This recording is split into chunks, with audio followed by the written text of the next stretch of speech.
this is Sienna's room. Oh, that makes more sense. I imagine Sienna's room is like Sans' room from Undertale, where it's just, you just open it and there's like a wall of flame. I mean, there's charred wood everywhere. My first thought was it's all pure darkness, and you run on a treadmill for several minutes before someone turns on a light.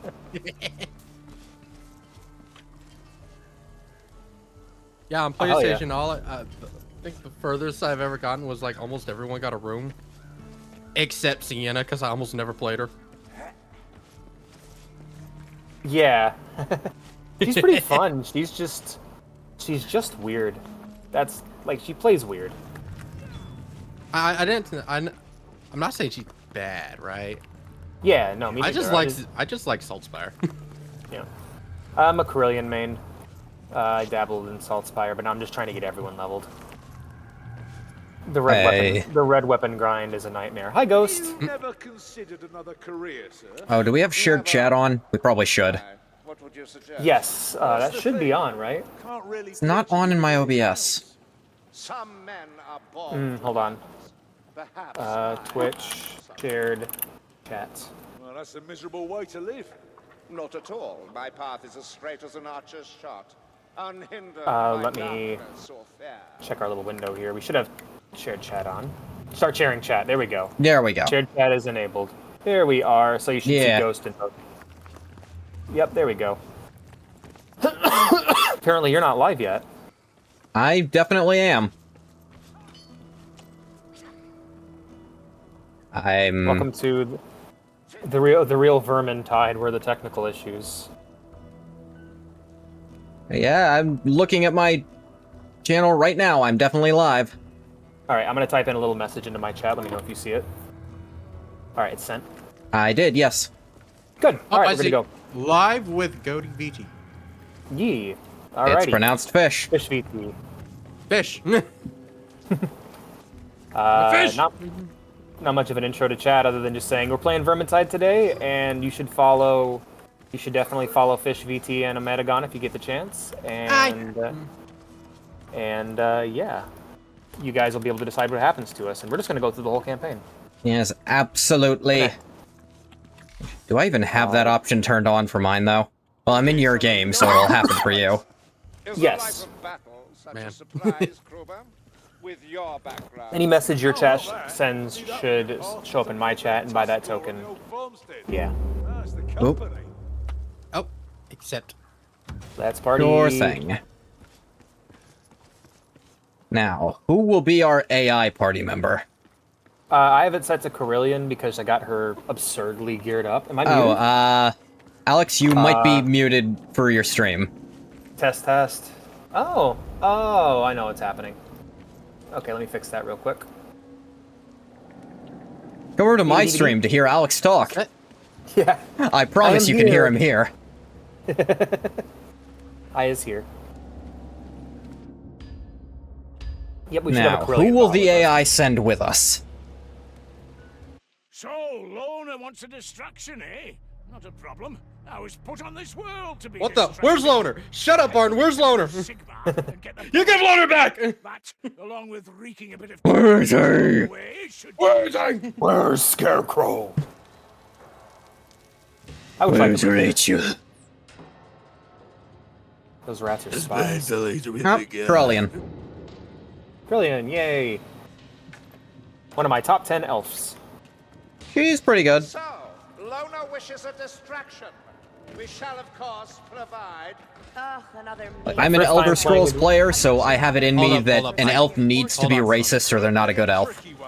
Well, then you'd be happy with Corellian. Yeah, I think that's why Corellian gets a pass. Yeah. Argoth's is one of my top 10. We need to get on a higher difficulty. I Why? can't friendly fire the elf. So we can shoot Corellian. And so she can shoot us, as she is known to do. You were lucky to hit him at all, Lumberfoot. Oh, hey, loot rat. Oh. I'm wasting my freaking ability. Boon of Strength or Earth Blood? Oh, Let's see. oh. A or B. Let's see what chat picks. Ugh. There we are. Shit! Mercy. Make your choice, chatters. Be merciful, please. Or don't, whichever. I have no Which one strong will be funny? feelings one way or the other. There we go. I got some ammo over here and a bomb. Ooh, I'll take that. By Summer. Got him. Yeah. Yeah. I like this little guy I got here. Little pimple. Ghost! Your aid is needed! Bye, Stormer. Ah, of course. Oh, not me. Yeah, I ran straight into it. Ruh-roh. No, no, no, no, no! I refuse to accept this is my fault. It just moved. I didn't know they did that. Ah. It's you and me. It's up to you and me, Wilbur. We're gonna have to figure it out. Oh God! No! It got Wilbur, Ooh. the pig. He's fine. Over here, Dory! Down this street! Nope, all the rage, you're fire and Oh, fury. all bad. Pick your boss. All bad. Oops, all bosses. My bullets keep lagging. One of us has to reach that flight, Stormer. Put up. Wonder whose fault call that this might one be. human Genuinely don't know. I do wonder it. I'm streaming and hosting at the same time. Ah, that might do something to it. This game's peer-to-peer. Oh, I hear Snatch a Rat! rat. Hook Rat, Damn not it. Snatch Rat. That's a different rat. Damn it, I'm terrible at this. It's okay. I'm playing the bow character and I don't remember how to use bows. And why are you playing the bow character? And why can I carry 2 bombs? That I don't remember. Oh, okay. Not bad, Mayfly. I thought Obviously, I used to know. That's true. And fire veer. To be fair, this is just the ranged version of him. So it doesn't have to be bows specifically, but I don't remember why I have a bow equipped. Let's fall back over here. Give us more room to fight. Yeah. I did not. Get him into the meat grinder. You laughing at Salt Spire? Join that Salt Spire grind set. Blame the elf. Oh, he's great. Sorry, there's a wall of fire between me and it, so me getting to that fight, little tricky. It's okay, just spam ranged. No, I mean, I can't Heavy see metal. it because it's also behind a fucking turned over cart. I literally can't get over there to help. That's fair. Oh, it burns! Oh, for God's sake.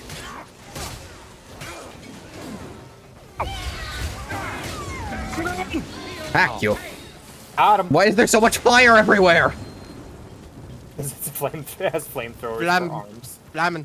Yeah. I They gave just my rat constantly flamethrower kept for me him. from approaching it at all. Like, and it was behind Not trying to this, do so it. I couldn't even... Uh, both sides of it were covered in flame. I couldn't stand at an angle where I could see the damn thing. Dory. Ghost, all you have to do is type hashtag and then the letter. Let's see how the packs won't fare against a dory. Oh, Black Fur's on parade. Yay. Think I need this. Oh, Medical supplies at last. Oh, here come our friends. Oh. Aw, it's over.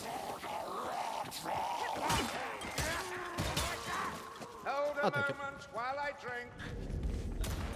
Alright, I'm good. Look right. Where you at? I hear you. All right, who are you gonna give the medical, Medical supplies to, Ghost? Ghost is our Oh, DM. we're all good. There also might be quite a bit of hold on to my connection. Oh, my connection's terrible. I'm on red right now. Hold on. Ooh. I don't know what the fuck's up with Okay. that. Got him. Flabberless no more. Once we finish this level, we gotta fix it. Wonder where they're at. Eyes open. Please die. Yeah, so my ability is so long as I land headshots, I have infinite ammo. Oh, that's awesome. If it's a headshot, it does not consume ammo. That is how my abilities work. That unfortunately means it's not great against hordes with other players, because a lot of times I'll aim at something and someone else will hit it And it's before already my dead. shot goes off. So that's Go also 50. why I carry a big stick. I think I'm Hey, I remembering got what I was the- doing here. I got the medical supplies. nice. Alex wins. Yeah. I hate how Alright. naked they all are. The Exodites are here, boys. This is not a drill. Yes, I saw that. That's super exciting. In what context? Is it like when the squats came back and then they got turned into something else, or is it a thing where we're getting classic Exodites? I should click the article Stinky, you sent back me up. and not Ow, just ask. stinky. Also, I apologize for the connection issues, everyone. I will look into them as soon as we get a chance. Actually, once we get on the elevator here, can you guys cover me while I Can look certainly into this? try. Cool flagger of ale. Full on feather dinos. Oh, hell yeah. Okay, I don't know Warhammer Fantasy too well. Oh, we're talking about 40k. Exodites Oh, were basically elves that left the, or were Eldar that left the craft worlds and just decided to Oh, hang out. right. Okay, yeah. I know about They that. typically ride like vampire. They ride vampires. They ride dinosaurs and shit. That's kick-ass. It is.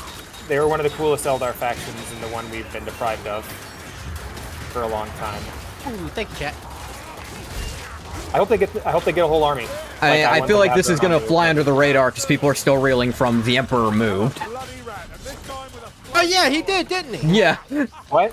I'm the sorry, Emperor, what? the Emperor moved. The Emperor moved.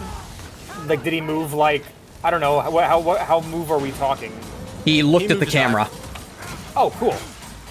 He's moving. Like, it wasn't a Yeah, big his- move, but it was enough that people noticed it in the video, and they're like, hang on a fucking second. It looks like he's looking at us when he wasn't before.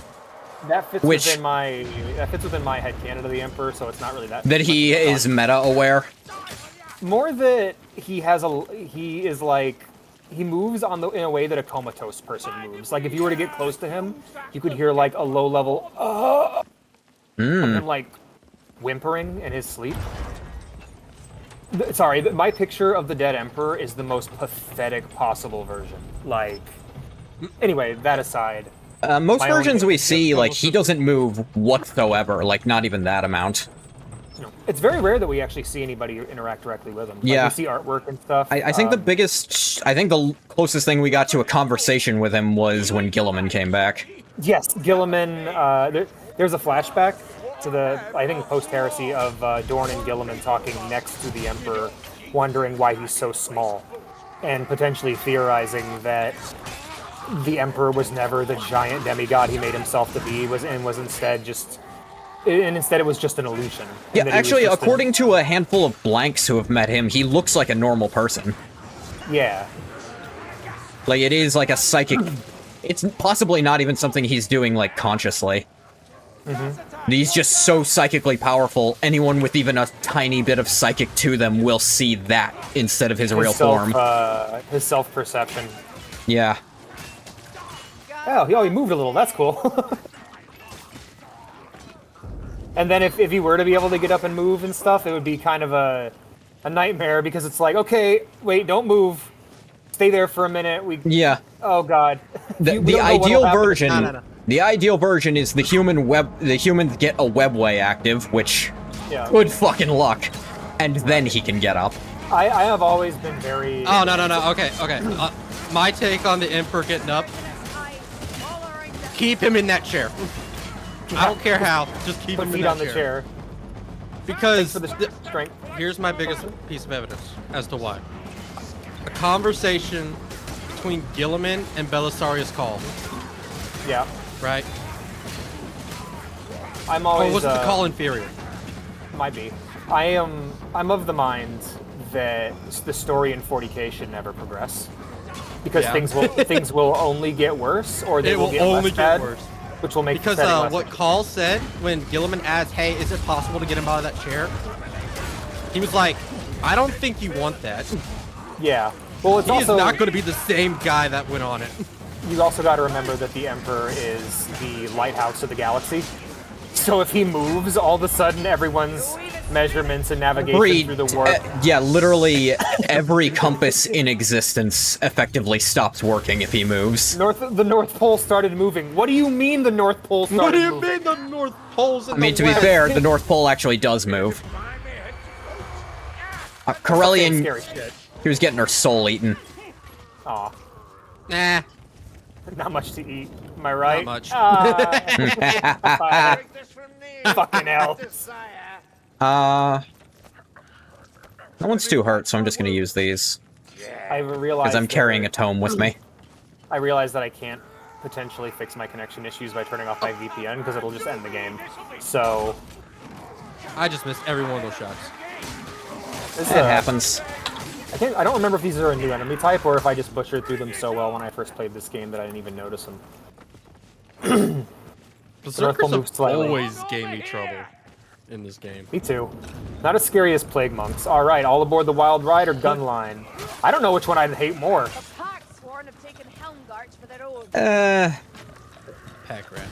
Got it. Got it. That's a wolf guard. One of them's a boss. Get clear. Or no, one of them's a Blightstormer. Got him.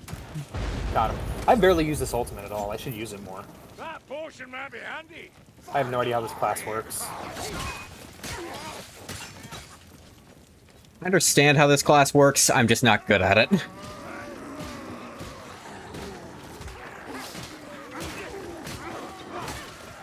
Yeah, I think most like storylines we get that are just like, oh, this crazy status quo thing may change for the galaxy.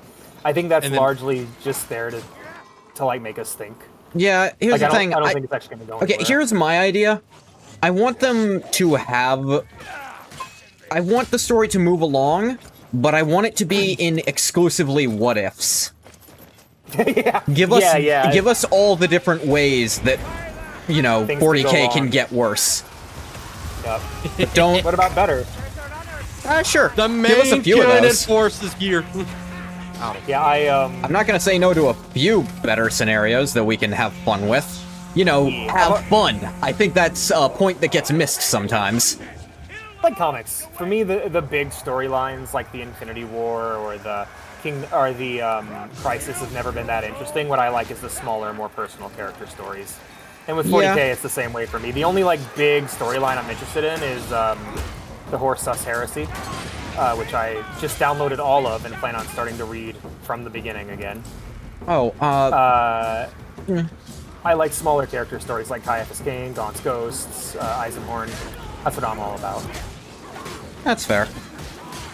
But I like stories with like consequence. What the heck? What the? What the Everyone heck? get away from Oh, each other shoot. so we don't Oh, strike shoot. each other with the Ah. same bolt. Whose idea was this? Someone's. Chat! Sorry, I've played enough MMOs to recognize how these work. Yeah, the fucking Final Fantasy XIV mechanic. Yep. I'm like, okay, don't stand too close to each other. You might track someone else in your thing. Get away from me! How long is this gonna keep going? Until we clear the raid. Yeah. Alright, Soul Drinkers or Cruel Hooks? Choose your team. Okay, that was the last one. Fuck Coke or Pepsi. Soul Drinkers or Cruel Hooks? Chat, you decide. Both are bad. Also been a really big fan of new writers coming out and writing books about things Hello, I don't Star. talk about and making me really care. Hey, Star, good to see you. Cruel. Like Infinite the Divine or Gazgul Thraka, Prophet of the Wall, like making me shed tears over the silly aliens. Like, oh wow, Gaz, the giant screaming orc is a surprisingly tragic character. Here's my thing. A lot of my favorite Warhammer stuff for 40k is the video games, where there always are huge implications for the galaxy, or the whole universe going forward, but God knows we'll never hear about it. Yeah. Yep. Not allowed to affect the game. Yeah. I Like, think for my- example, at the end of Inquisitor, we essentially make a second God Emperor and throw them into the warp to give the actual God Emperor some breathing room. You will never hear about that character again, I guarantee it. At the end of Inquisitor? At the end of Inquisitor, like, the big plot point of it is you find a person who is simultaneously a Psyker and a Blank. Meaning they can perma-kill demons by basically eating them.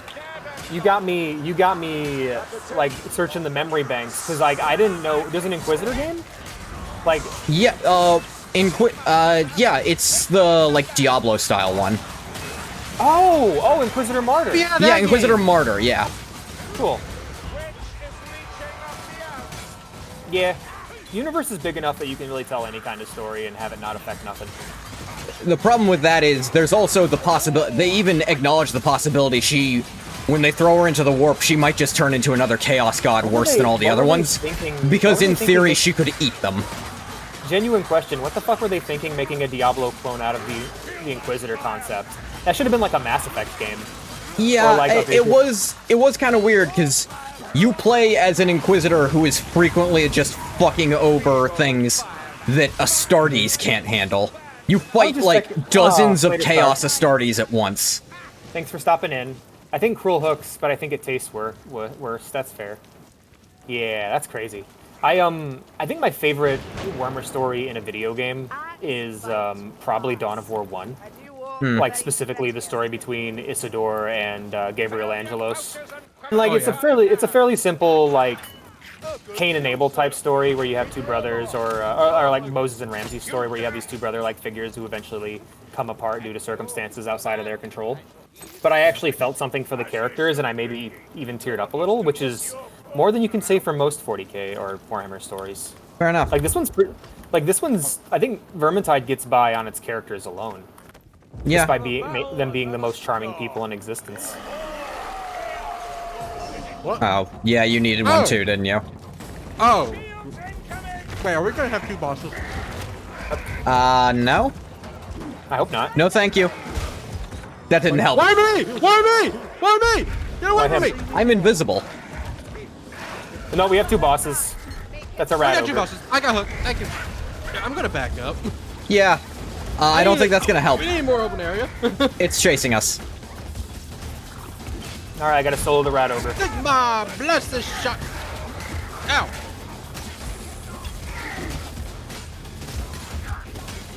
Holy Sigma, bless this dying channel. Ow. Ow. Oh, God. Oh, shoot. Ooh.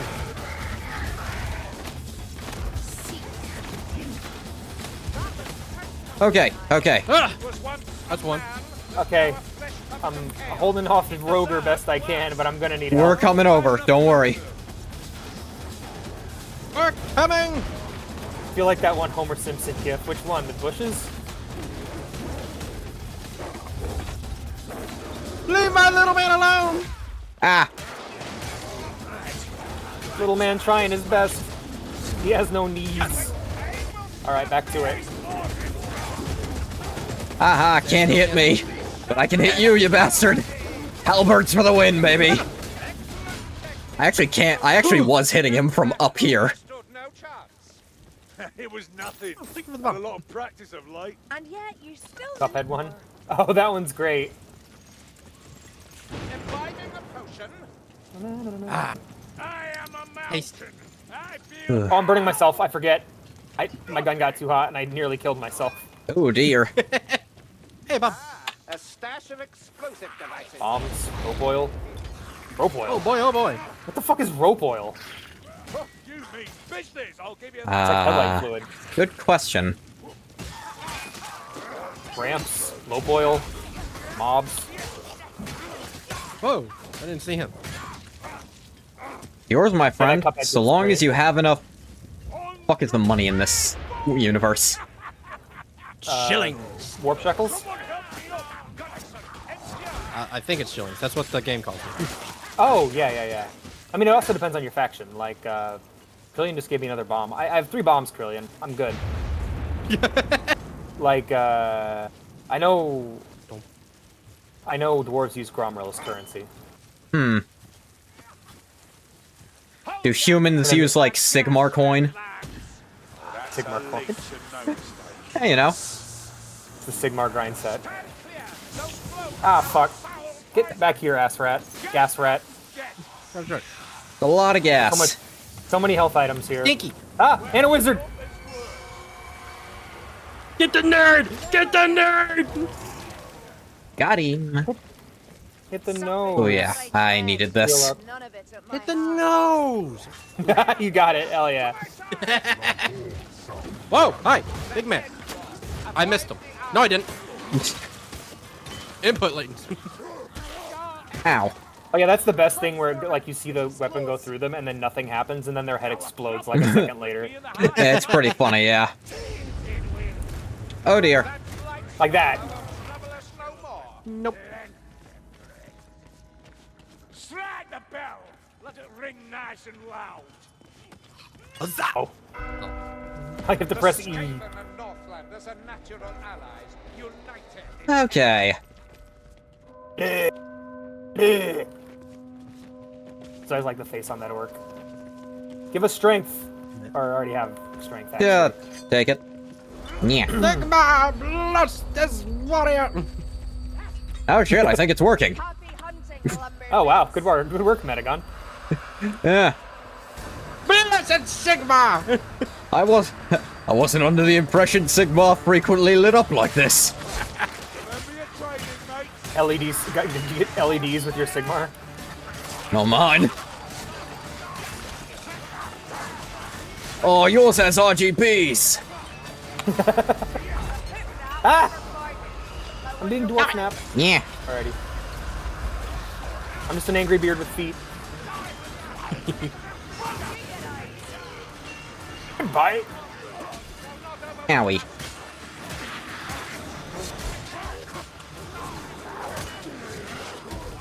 Weird.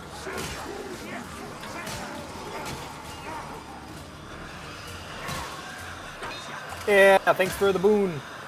Thanks for the speed. Telltale sound of a rattling. No, do concentration. I want to use my gun. Might be a little late for that. Strangler, I barely know her. Yeah. I have a Gatling gun too, bitch! Oh, Gary Nah, I'm Gatling gonna knows waste I'm that using shot. his Yeah, gun who well. cares? My ability makes me invisible briefly. So, not very aggressive. It gives me like one sneak attack, essentially. Run. Why are we so fast? Oh, boon of speed. Yeah, boon of speed. We just got it. My short-term memory is shot to shit. It's all the warp stone.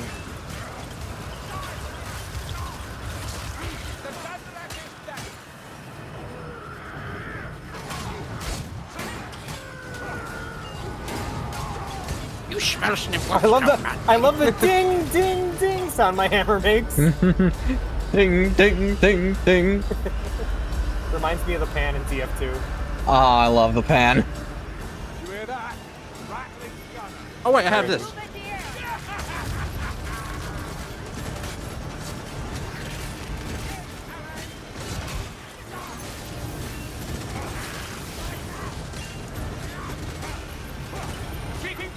Curse of the rat. Ah, my health. Got him. Curse of the rat.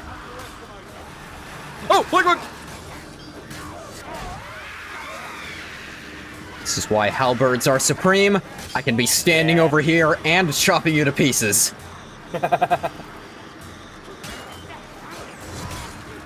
Shit. Eat shit. Here we go. All clear.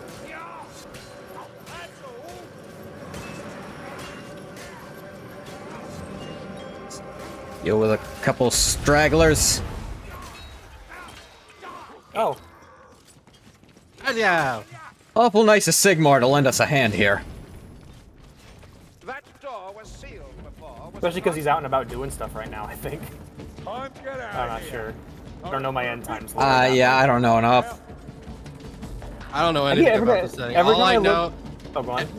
I'm sorry. Every time I look towards the end times because of this game, Stand ready. the more I realize that Vermintide 2 made it look cooler than it should be. Yeah. Yeah, Sigmar lore's gotten really good. Like, it's really interesting. It's just, it's that first chapter. It's that start of it. Whenever you want to read about Sigmar lore from the beginning, it's just like, what? Huh? What? What happened? And then by the end, you're like, oh, it's actually really cool, but it's just tough getting there. All right. Basically, the old world went from a very, very intricately detailed and realistically written fantasy setting to its own realm of chaos, effectively. Where it's just, the fantasy world's a planet that exists within the warp. The planet blew up, but all of the energy and willpower that is on the planet affects the warp surrounding it, and it creates its own realm, which is really cool. Because you get a bunch of fun ideas of, like, the realm of metal, where literally everything's, like, affected by crazy metals in the ground, or the realms of fire, and the different winds of magic actually create their own realms. It's super rad. All right, not it's too just- surprised by the numbers. I did way better than I thought. I thought you guys were carrying me that round. Nah, you were. I was the load, if anything. My damage to monsters. Alrighty, guys. We will try, and I hope we can all get a game together again here in a second, because I'm gonna check my connection speed again. Yep, it's still dreadful, so I'm gonna go ahead and turn my Vipin off and see if that fixes it, and be right back. Man, speaking of Vipins, Just open these items I got. I got like 28 of those like gold chests that you get from challenges and stuff. Oh, cool. Those are fun. Because it fails me every single time, but I was like, okay, maybe I'll open these up at a later level, right? So that way I can just get a bunch of good stuff, right? Yeah. It has not worked out a single time, but I can keep dreaming. Aw. I'm still Because I would like this happened to me. I'm sorry, what? No worries, my connection's still terrible. I'm just trying to figure out what the hell's even going on with my internet. Might need to make a phone call. Trinket. 1 second.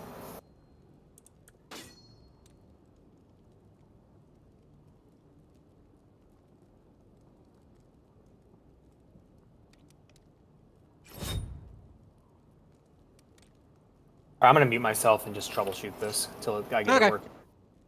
Sure thing. I got my rapier back.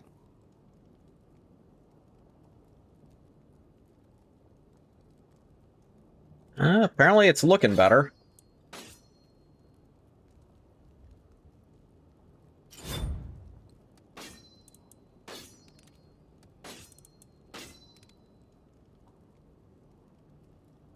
So.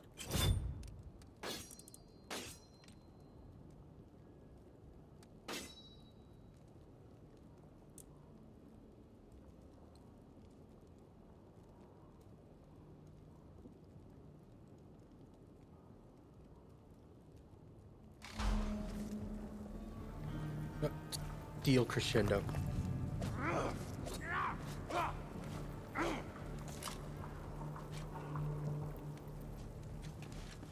Alright, I've switched to a rifle. That I'll hopefully be a bit better aiming with. Yeah. Start sharing chat. There we go. And I just got a new ability that makes it so... if I land a headshot, I also reload really, really fast. Oh, hell yeah. Which, with a single-shot gun like this, quite useful.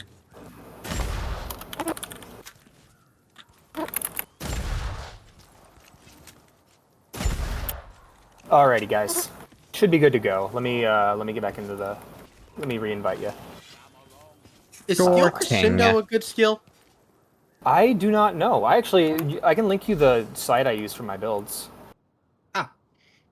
It's pretty simple. You just look for the class you're what class are you playing right now? Victor Salt Spires.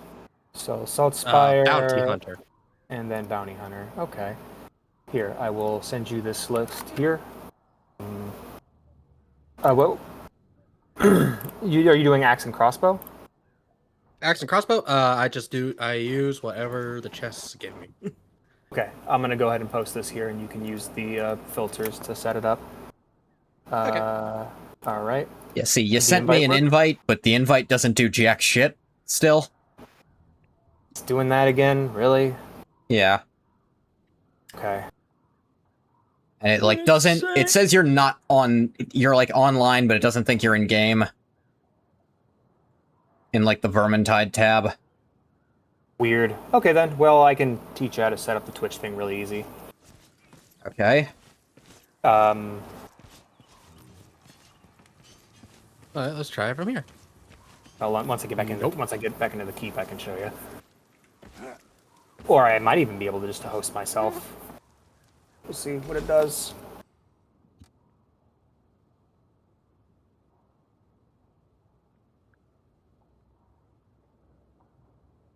Just chilling at the loading screen, chilling and waiting. Man, I remember when I used to play this on PlayStation. How was Right. it? It was good. I got bored of the base game and I just bought all the DLCs, right? Don't draw too much ire. Just to play, just to get more stuff to play with it, Not right? been much of a sporting sort. Okay, now we need to get Ometa into the chat or into the game. Ball back in the day.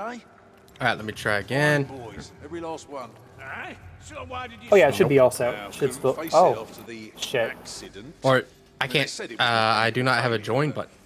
I reckon all right. Let me do what I did before. I'll exit out of the game completely, reopen it, come back. Okay. Yep. Let's get some music going while I chill. And me, Sorry, everybody. didn't question Trying me best. It's a cutthroat. This is the Just stay on the field. classic Hey, chat. collab. Hey, chat, you're seeing the troubleshooting part all over again. Yeah. The part you missed at the very beginning, you get to see it again.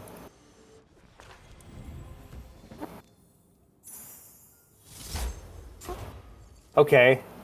That's the way it is from Red Dead Redemption 2 started playing, so...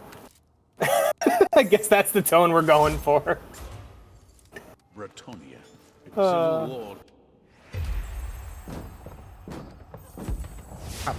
Hold on. Okay, let me try exiting the main menu. Let's see what happens. Da-da-da. Maybe because it was already when I was already in the hold, I guess. Nope. Hold up. What if I just?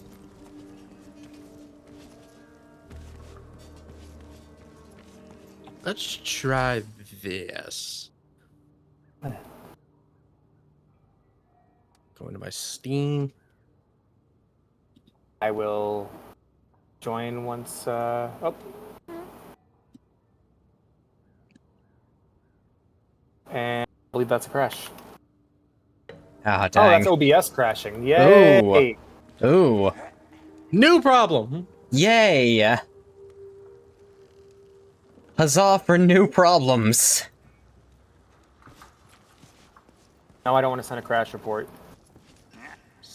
Sigma, bless my patience. Yeah, you want to know what game I crashed the most with OBS? That.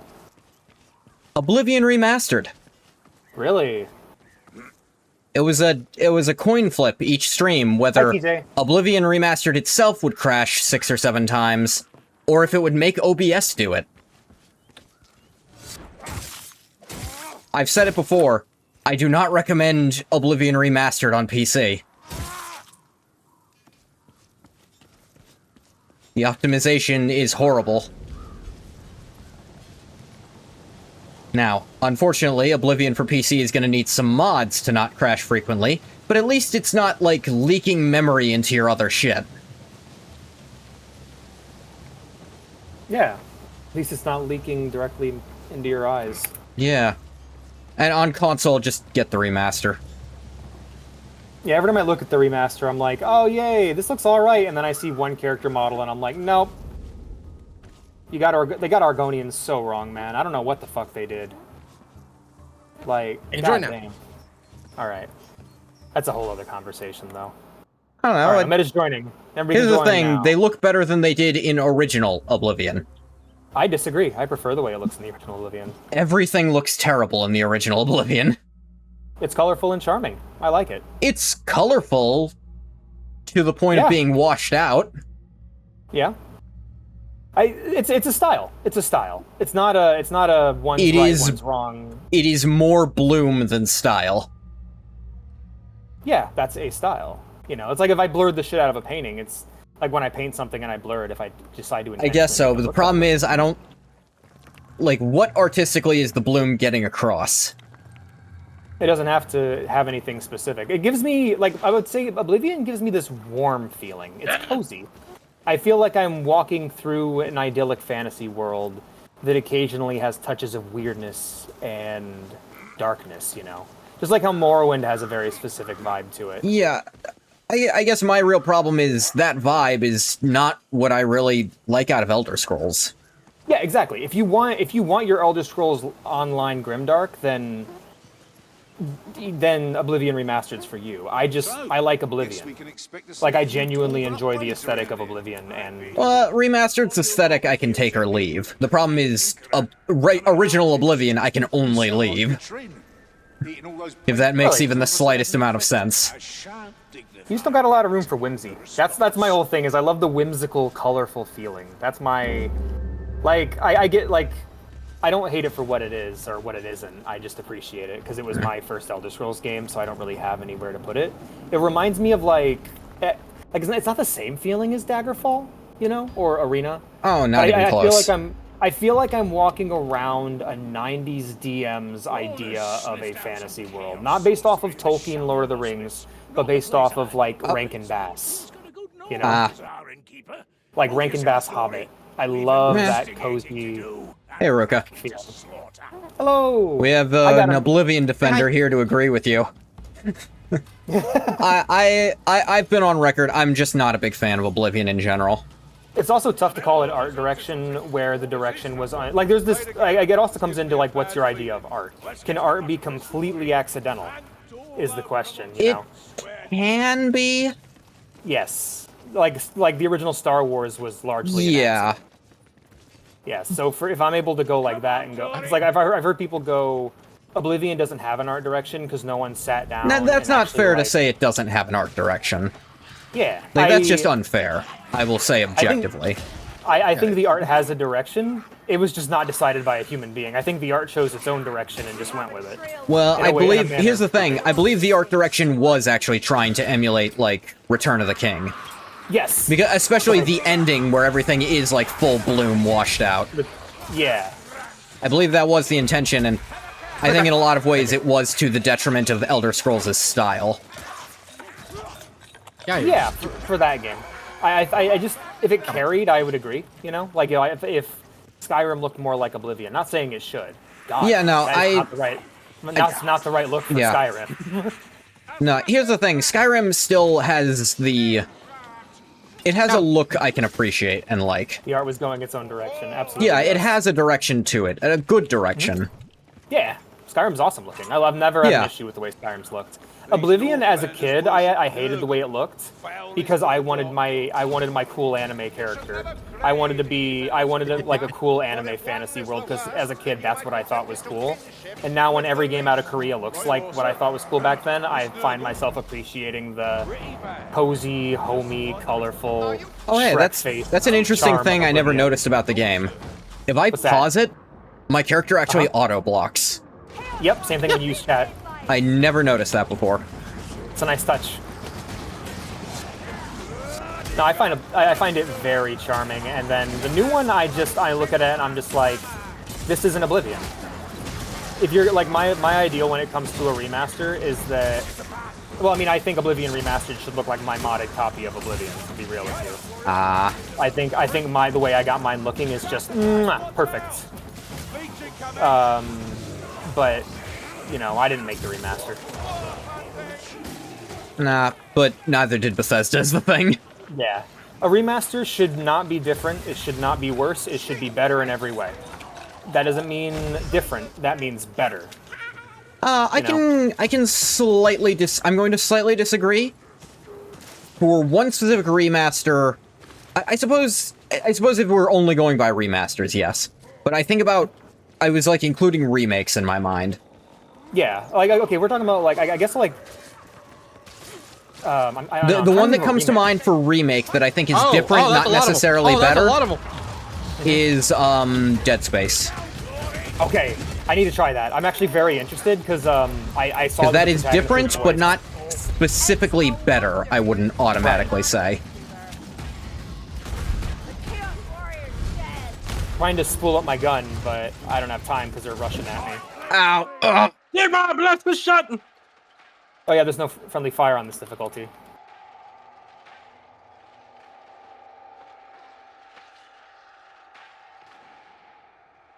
Karen, if you could not stand in front of me and, you know, get your ass kicked, incidentally also getting me hit, that'd be nice.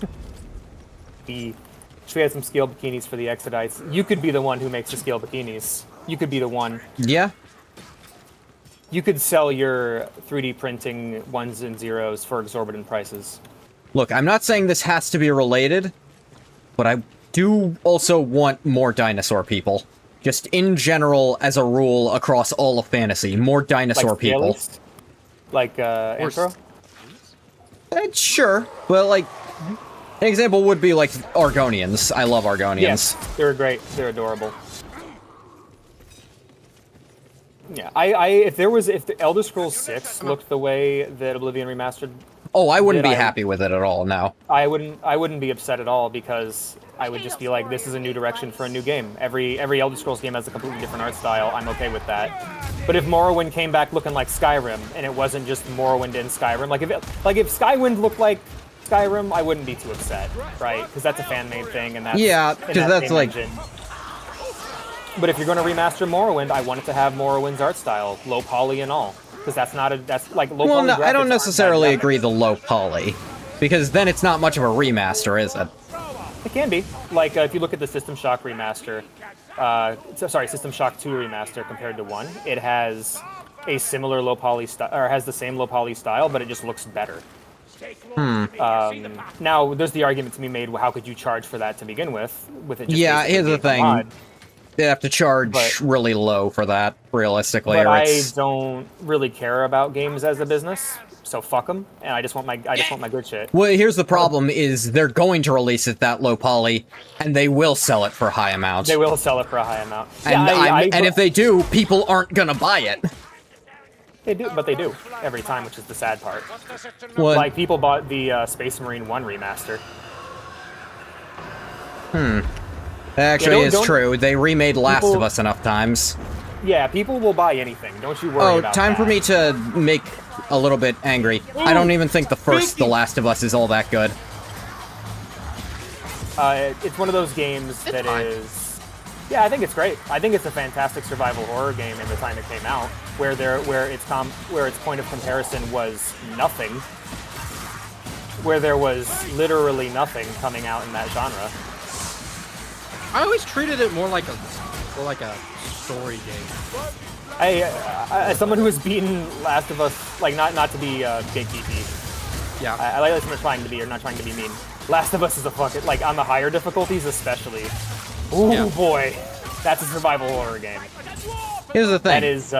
If it is purely like a story, I think it's quite good, and I think the characters are very well made. I despise the gameplay. I always treat it more like how you would treat the new God of War games, where it's like, where you're playing it mainly for the story and the gameplay second. I do not feel that way about the new God of Wars at all. You know what? Well, I feel the story great part, but not being there for the gameplay, I could not disagree more. The gameplay looks really awesome. I've never played them, so I don't know. The gameplay is quite good. I was meaning like the gameplay second, as in like it's. Yeah. It's there. You were there for the story. It's shallow. What made me get into Last of Us was was watching gameplay videos, because I learned the whole story already. I was at a time where I couldn't afford games, so I just watched all YouTube videos, and I wasn't impressed. And then I saw how nice it looks when you blow someone apart with a shotgun in that game, and I went, ooh. Okay. And then I saw how nice Joel's punches looked, and I was like, ooh, and that's what got me in. Like the game looked really, really fun, and I find the game to be very fun, and I don't know what to do here. All right, next one. This is the room where we talk about Last of Us. Yeah. This is the room that makes you talk about Last of Us. Yeah. Hold up, I'm locking in right now. It's this one's next. Open, but there's another behind. And Strong enemies split into two weaker enemies on death. That's awesome. What a cool feature. yeah. It's, the Blue Horrors. Oh god, have you guys played the new Bolt Gun speaking demo? of them, I still need to beat Bolt Gun. Dude, the Bolt Gun 2 demo. It's so fucking awesome. You should definitely beat Bolt Gun. I didn't even know they announced a Bolt Gun 2. Playable Sister of Battle. Ah, that's awesome. She's faster, and her like really, she has I think she's faster and has a completely different set of weapons. And you get to fight alongside Kriegsman on her levels.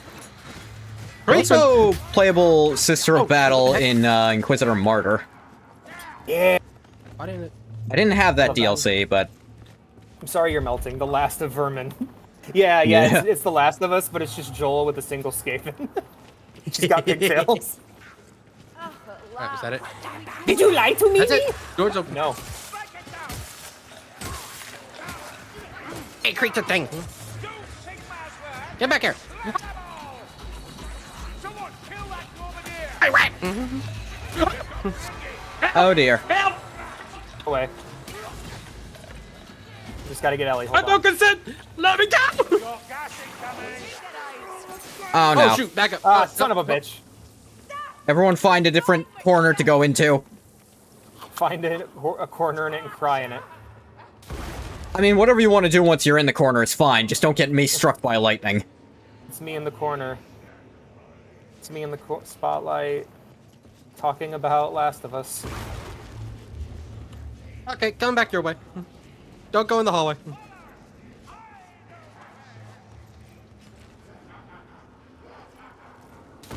Please set our weapons on fire. And also, where were we supposed to go again? I'm so lost. Sisters of Shalia lost her mind. I think the door opened up here. We were pressing buttons down there until this door opened. I think there was a specific one we were supposed to press that they were talking about, and we kept picking wrong and causing waves to spawn in. Yeah. Yeah, you have to go up to the doors to see which symbol's on it. Oh. And then open that and press that specific button. This boat's ill. I think Daggerfall Unity is like one You're right. good mod away from being a game that I can recommend to people. I think Unity's got just enough in it to it that I can recommend it. Yeah, I think that's there too. We fixed all the side mission spaghetti bowl dungeons. There's a mod that fixes that, or it's actually built into the game. It's just an option. I need a quest marker. I do not. Please. How? I played old games. I played old games too. I just like for me one of those things is like I just don't like this. It's for me it's the main quest shit where you got to travel through the spaghetti bowl dungeons. Yeah, here's the thing. A quest marker's not gonna fucking help you in those. Yeah, it needs a Dead Space like quest arrow or like a Bioshock quest arrow, or it needs clairvoyance as a spell. It works like it does in Skyrim. No, that's the one place clairvoyance from Skyrim would work. Would be if work clairvoyance really in Skyrim actually worked, which it doesn't. Isn't that a bummer? Like the times you'd actually want to use it, it doesn't work for that. Yeah. Because it has to have a quest It's like, marker oh, this will lead me to the Stones of Berenzi. Son of a bitch! Right?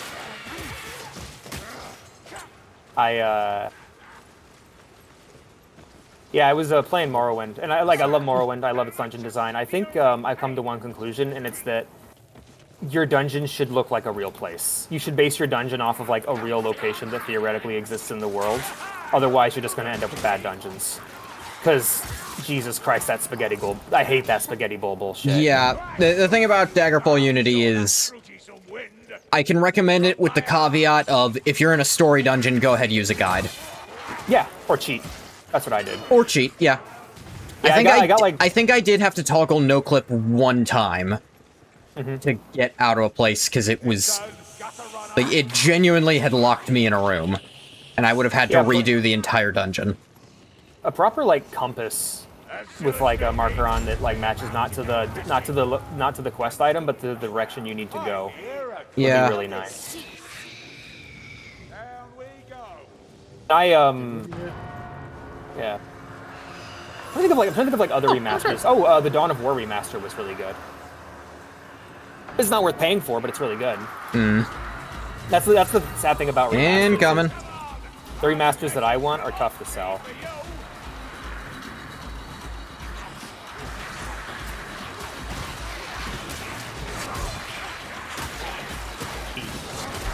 Why are you melting, TJ? Possibly the heat.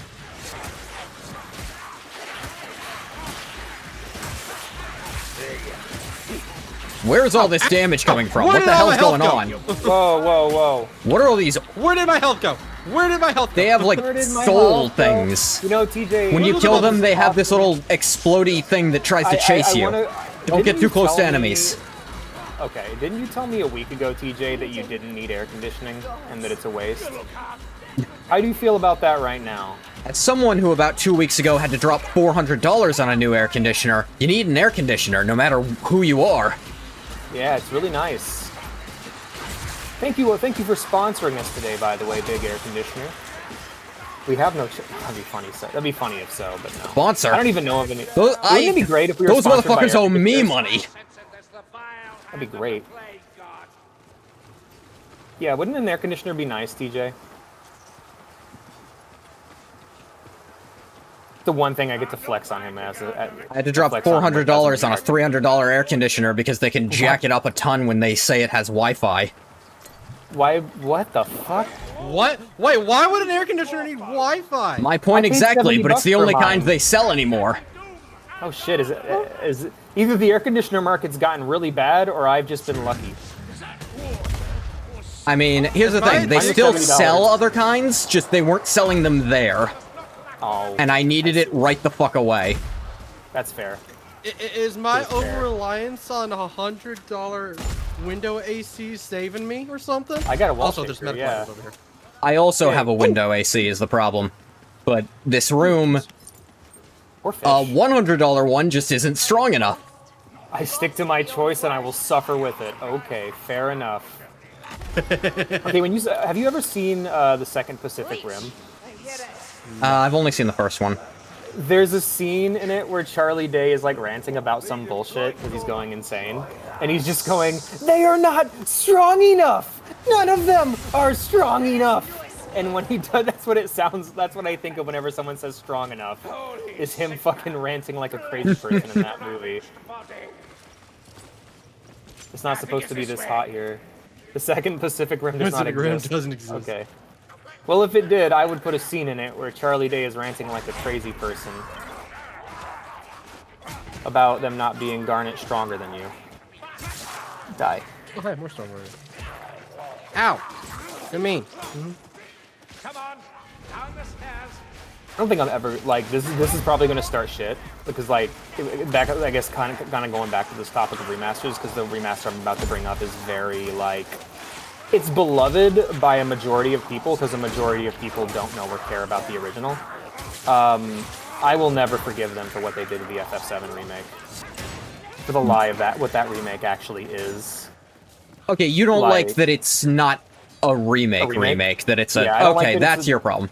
It also You don't carries like the over- marketing of it. You wish they had They are told you bullying the outright. elf. Yeah, I dislike. I don't like lies and thieves, so I have a problem with the remake. Yeah. I can kind of get that, but the thing is, it's still a good game. Yeah, I'm sure it is. Yeah, it's like I think I heard it described in a really fun way by a YouTuber, which is you see this girl that you really liked in high school, and she's you've kind of gotten apart from each other, and she's grown, and she looks way prettier than she did, and you really want to go talk to her, but that's not your girl anymore, and then she I think the follow-up was she leans over and a 40-ounce falls out of her pants and then she Here it yells is, a here it racist is, slur here it to is, here it is. pass the car. Ah, But yeah, fun. it's not for me. It is for a different audience. It is for an audience that wants to see the spiky hair boy swing the big sword and not think much about story or what these things actually originally meant. I don't know if It's not- not think about story is fair. I would... Because don't you know. said Well, yourself I'll just try it. then you didn't play it. I did watch all the cutscenes though. I had to know. It's a thing of like, hey, do you want to see the spiky hair boy do the cool anime thing? It's like, yeah, and it's there for you. If I you mean, want that. here's the But- thing, that's there, but there's still plenty of, like, actual character moments and driving forces. Like, there's a moment where they kind of sever the ties of fate, and Barrett actually stops for a moment because the ties of fate literally just saved his life not that long ago. Yeah, that was never a thing in original FF7. Yes, I know it's not in the original because it's a new story. Let's forget the it's different, therefore bad mentality. That's what. Well, I'm not saying it's different, therefore bad. I'm just saying that's never been what Final Fantasy VII's about. Final Fantasy VII is about Gone. This is nature and mortality and life and death and our It's about relationship loss. with the world and loss. Yeah, how can you have loss in a game where characters can just get brought back from the dead willy-nilly by ghosts? That's the thing, they can't now. The HUD go. It's gone. That's... You can blame Oh. your chat for that. Okay. Yeah. What happened to your... You're getting really mad over this. Mad? What? Yeah, you sound Message pissed. deleted by Maybe moderator. that was a bot. Oh. No, Oh that's shit! Oh no! Oh no! I banned the wrong person. that's Fuck. Pop-Tart. Hold up! Yeah, that Hold was up. Pop-Tart. Dude. Hold up! Yeah. Yeah, that's what I'm looking at. I'm like, Yeah. I'm looking at the Pop-Tart TJ. I'm like, wait, are you sure that was the bot? Oh my god! Oh my god! Oh my god! I'm like, wait, How are do you I sure? how do I unban TJ? Oh, that is a convoluted thing. I cannot help I got you it. with Got it. that. You know Okay. what? We're gonna when TJ See, gets that's what unbanned. God damn it, TJ. Why'd you have to make your name so hard to find? There we go. When There you we bring go. TJ back, Okay, we'll say that I the can't- I reason he was can't- banned I can is 'cause he took resurrect- away our head. I can resurrect people like the ghosts. But yeah, them saying they're gone, I don't trust that or believe it. Well, That's here's the like thing. a- In like, the second I'm, game, like, I don't know anything about the second game. what? Okay, then you don't But know yeah, I get- all the but to be consequences of the fair- first but one. yeah, that's what I was The, saying. the whole thing was like, Oh, I got Have you played original Final Fantasy VII, by the way? I have. I'm not crazy about it, but I think it's good. Yeah. Yeah, okay. For me personally, it's just I don't care about that kind of story, and I don't really. I think marketing to original fans and then telling them a different story, for me, that really annoys me. That's the part that bothers me, and it can never, ever, ever, ever, ever, ever, for any reason, be separated from that. That hurt goes deep, man, and that's my issue. I can't, and not to mention, I want to point out that Fate story. That's a story that's been told before in Final There's a Fantasy, and it has a celebrated very because might specific be the meaning kill to it. team. Well, Like when in the third birthday, they did the same thing with that game. Final Fantasy 13, they did the same thing for that. The whole point of that narrative is that it's saying that Final Fantasy and Square Enix as a whole doesn't have to listen to their fans, even if what the fans want is right. That's what that narrative is about. You and Thank you, chat. And it's, for me, I would describe that as like corpo art, and I can't get behind that shit. Like, it's like, it goes so much deeper than just that one game. Like, and if you like it, more power to you. But it does come from a position of you just know about what you know about, you know? And I'm not saying that's bad. I'm really I mean, trying to parse what you mean here. So, you know the whole thing with the ghosts and fate and everything? Yes, That's kind of. Okay, that exact same story was told almost par for, like, the idea of there is a fantastical force, an otherworldly Cat, force. if you do gun blazing, I will forgive you for taking away our HUD. Yes. There's this otherworldly force that forces characters onto a path of fate, forces them to follow a narrative. In Final Fantasy 13, this was called the Fal'Cie or the L'Cie.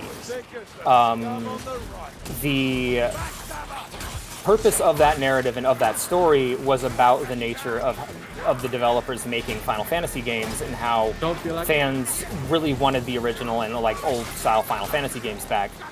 And now the part where chat becomes evil. and now they're breaking free of that, and that's kind of what the story is. It is heroic of the developers of these games to not listen to fans and to instead make the games that they want to make. And I know it's this theme because it's been done 3 separate times, and I've read interviews of developers talking about that exact thing.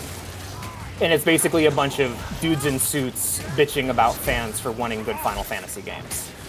And in this case, it's literally them taking the game they've been demanding that fans have been demanding this whole time, not making that game, and then creating that same insulting narrative again, but now in Final Fantasy VII. Critic. You know what? All aboard the wild ride, please. No worries. Avoid all aboard the wild ride.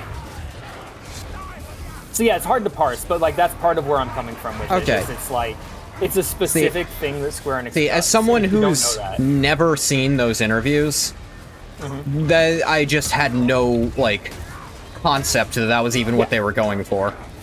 Yeah, like when you went like, what are you talking about? Like, oh, and I need to actually explain this. But yeah, so here's that's the thing with Fate. You'll notice that not a lot of stories touch on Fate in the way that that series does. Like 7 Remake has a very unique take on Fate because Fate's not fucking real. It's a metaphor for things in real life. Like the movie No Country for Old Men uses fate as a metaphor for our choices and our consequences and the rules that we follow as people. Like magic's not real. When you use something fantastical in something, it either needs to exist as a natural force in its own world, or it needs to be a metaphor for something else. Like the life stream, for instance. The life stream is a metaphor for life after death. Yeah, and in Remake, fate is a magical function of the world itself. Like, they are... Those ghost things are like sort of antibodies of the planet. That's what they say, but they said the same thing about Geostigma as well. I don't... And here's the thing, we actually do see a small amount of proof of that, even in the narrative, because they're physically incapable of doing anything to Sephiroth because he's one too. I don't even want to get into Sephiroth. Jesus Christ, they got that character wrong. Sephiroth's dead. He's been dead since Crisis Core. But the guy we see in Final Fantasy VII isn't Sephiroth. It's a fucking literal puppet, like it's part of Genova. It's like the Thing. It's like how Childs isn't Childs in the Thing. It's, like, that's what I'm talking about, man. Like, they made this follow-up, they made the sequel, and in a bunch of, they didn't understand the original in a bunch of different ways. Which is why I have such a hard time with it, because I love 7, you know? It wasn't just a game I played. Oh my goodness! Yeah. It wasn't just a game I played in the 90s before going back to watching another episode of Dragon Ball Z. It was something I played and studied over an entire summer not too long ago. I love Final Fantasy VII and the way that people nowadays love Persona 5. Like, so for me, suddenly a sequel going, oh, all of these things work differently than you thought they did, you know? You did, yeah. I was too busy talking about Remake with... Yeah, I know. Yeah. So for me, it's Singing not. Caramel I dancing in the can't. background. If it was called Final, like if they actually made it as an original game, that's fine, right?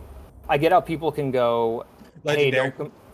Hey, I get how people can go. Don't compare Elder Scrolls V to Morrowind because they're going for two different things. But you're using the name of work someone else did, and so that's where I have a problem with it. You know, how the fuck did I get a red item on this difficulty? Hold up, I gotta show you this. What on earth?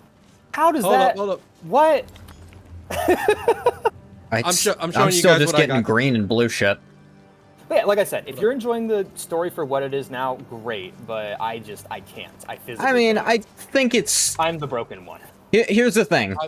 I think the second game addresses problems you have, but actually goes away from the direction I wanted it to go. Yeah, that's what I've heard. I've heard that they course corrected. Yeah, here's the thing. Also known as Pussy The now. only quote-unquote, like, time ghosts in the second one are just, like, Buying a lottery basically ticket after that Sephiroth's minions. Like, they don't have any kind of power like they did before. Yeah, I'll be right back. I gotta go grab a drink of water. My mouth is so dry. Guys, make sure to show chat what I'm talking about. Do you find How do I do satisfaction that? in the art of I posted a creation, pic. Gorekson? In the Discord. Oh, and the making of something. The But you fuck? did that. Your father was a blacksmith, wasn't he? I also Told you. don't Cloner, see a lot of value in the He reckons that with the end of the world coming. what's the word? I don't want to say I don't see any value in it, but I find the characters grappling with fate, a concept that isn't real, to be a lot less interesting than Barrett grappling with the morality of being a terrorist. Or anything that we had in the original. I really, like, and then the moments in Remake that focus on that I've seen, I've really, really liked. Like, I hear Remake Barrett is fucking amazing. Oh yeah, Barrett is probably the best character in the remake. Yeah, I think switching from that to a high fantasy story is like switching from Warhammer Fantasy to Age of Sigmar. I just find one of these fundamentally less interesting. Like, that is the thing, social like... commentary and the cyberpunk shit's what I'm here for. It remains a fairly grounded fantasy, again, in the second part. Like, the only high bits they do are the parts that were high in the original, frankly. There's still a lot of... Barrett gets to keep being... Cait Sith gets to really shine a lot, too. Yeah, like, for me, it's the initial betrayal of, you didn't give me what I wanted. I supported you and I paid... Well, I didn't even end up buying it. The news hit me before... The news hit me before I even picked it up. It's like, but I don't want that. I want Final Fantasy VII. Like, I was upset when they switched to action combat. Like, I love the ATB system. Oh yeah, here's the thing, I'm not in love with all the main stuff being active instead of turn-based, too. And I say this as someone who's... Like, you want the real answer here. My first Final Fantasy was Kingdom Hearts. Mine too. Yeah, same boat. No, and people keep as calling someone it like that, I turn-based. still love the turn-based because my favorite Final Fantasy is still 9. Yeah, 9's awesome. The Kazaki Doom are breeding trolls. But yeah, Trolls of all things. for me, that is the worst way to do a remake, which is just lying to people and making a completely separate game for a new audience. That pisses me off. Like, Here's the thing, I don't even necessarily think it is for a new audience. Because it really does try to pull on the strings of people who played the original still. You know what bothers, like, the thing that bothers me, you know what it is? It's going to sound so much more petty than what I just said, because you're right. That's probably not the actual case. I don't want the people that hate active time combat to be allowed to play Final Fantasy VII. Oh, wow. I don't think they deserve it. I think they're going to make it worse by being here, and compared to the original, that's what I've been seeing. Like, every single time one of these remakes comes out that's like, oh, Resident Evil is no longer a top-down survival horror game, it's a third-person shooter now. It's like, fuck. But old game's still good. Why can't you just play old game? Here's the thing. I understand the argument of, I wish my style that got me into this series wasn't purely relegated to the side stuff that they don't give to their A-team anymore. Which I also want to point out, their games are not selling well. Like, the way they like to make their games is not viable and not selling well. Like, not selling well enough. The money that's required to make an ATB combat system and a game that looks that well, even if you have to release it in chunks, is still not enough to cover the costs. Meanwhile, we got Baldur's Gate 3, we got the Persona series, we got fucking, what was that French game made by the ex-Ubisoft people? Expedition? We got the real new Final Fantasy, Expedition 32. 33. Expedition 33. Yeah, it's so real Wow. life. Can't even remember the fucking title. 34. Expedition 3 million. Expedition? Expedition. God damn it. But yeah, like, they're over here, people are over here going like, oh, no one would buy a turn-based game, but like all the news, like every big step forward in the RPG genre in the last 10 years has been turn-based. What's really funny about you saying that is I constantly hear from people that they hate all those games' gameplay segments. Yeah, and we call, you know what those people used to do? Not play video games. Yep. We wouldn't have to worry about them. Now we do. Yeah, there is definitely something to what you're saying of mass appeal does kill both art and also fandom. And me, personally. Like, I'm dying.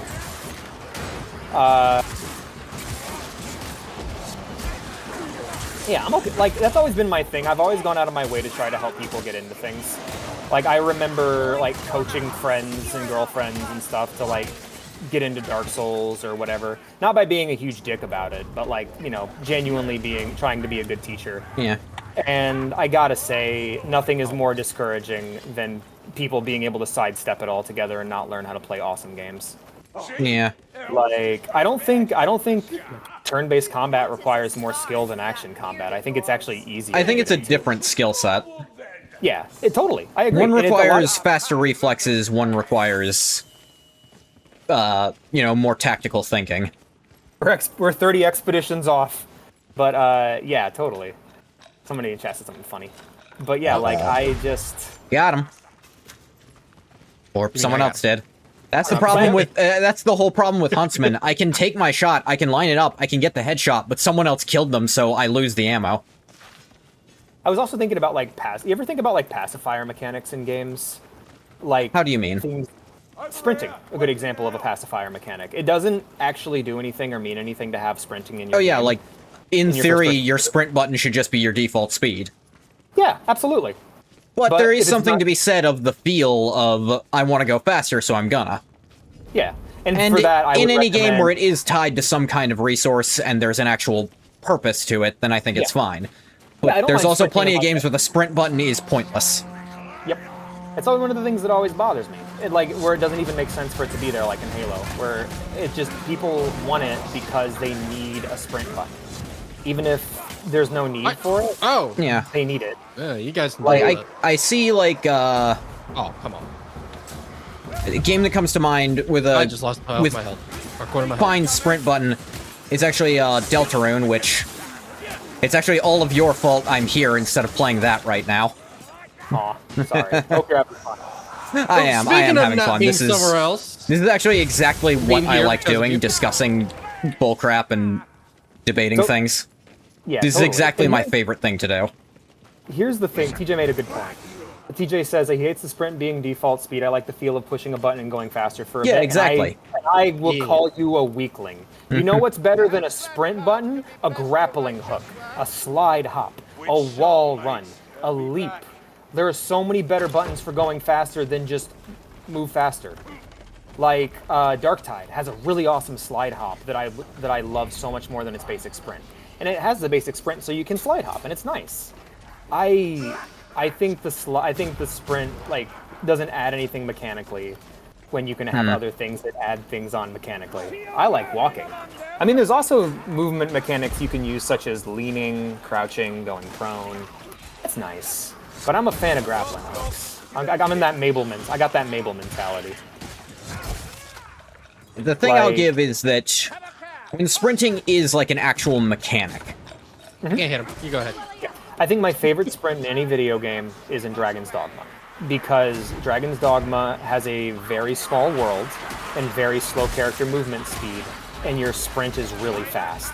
So as you level up, you go from somebody who can barely run 20 feet, to somebody who can sprint the entire continent in less than a minute.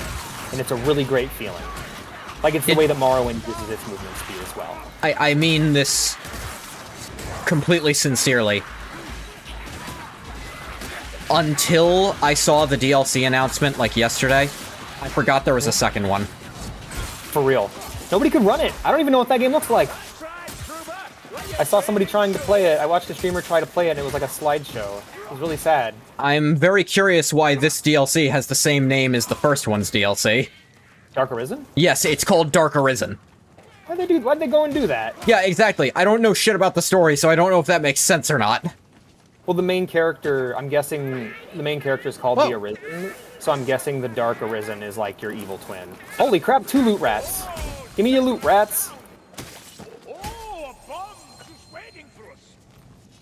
I also got one. I also need to talk to more people about my controversial takes, because I try to be nice to everybody, but I keep fucking up, and not that I keep fucking up, but basically, if I don't talk about my takes with anybody, they sit alone in my brain and become crazy person thoughts that just sound insane when I say them.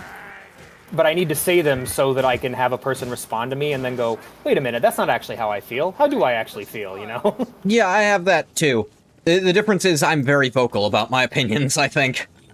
I'm too quiet about them. I'm scared of upsetting people. But I'm like, well, I got Omedegon to protect me if Fish starts bullying me, so I can say these things now. I'm willing to go with whatever, honestly. Never mind, I'm screwed. New priority. Kill that ball now. I'm just a chill guy. Ah, I feel like I'm a bit of a yes man because I love Fallout New Vegas. Oh, absolutely. yeah, I love New Vegas too. But I'm also very willing to call out what issues it does have, such as Caesar's Legion is horribly underdeveloped. Yeah, I'm not willing to call out what issues it Challenger. has. I'm willing to mod out what issues it has and then literally forget those issues were ever issues in the first place. Hey Challenger, sorry I'm still not playing Deltarune. I had this scheduled ahead of time. Hey, Challenger. Beat all the think it's- secret bosses? Jeez. Man, okay. I got a funny conversation I gotta tell you guys about. What's up? Personal friend. Love this dude. Known him since the 1st grade, right? The new Skatari class has come out, right? Yeah. Right, I'm I interested got it in that. immediately. Because Mechanicus is my favorite faction. Among yeah. the I said, humans, hey, they're I- definitely my favorites. They're great. But I got the new class out for Darktide. And I was like, hey, maybe at some point we should try... Oh! Try what? Man, I'm getting... Ow. I cannot multitask. Okay. Full violence is no excuse not to finish talking. Go on. I'm trying. Me no speaking. Okay, so he was wanting to play Darktide today, so we can both play the new class, right? Uh-huh. But then I told him, hey, I got plans with another group, us, right? Yeah. And he was like, okay, I see how it is, double timer. And I was like, Okay. okay, mister, I'm in Discord with another call, with another person. Oh yeah. I really like how the collab I've planned has been a huge imposition for you guys. Like I had other sorry for not playing something else. This asshole wrote me into some bullshit. I did not call you an asshole. I know, I did though. But yes. Ooh. I was having my own side quest fighting a different elite while you guys were handling the boss. There's a mod for OpenMW that makes your misses actually look like misses, and you're like basically you know how like your animation doesn't change. Yeah, I think I get what you mean.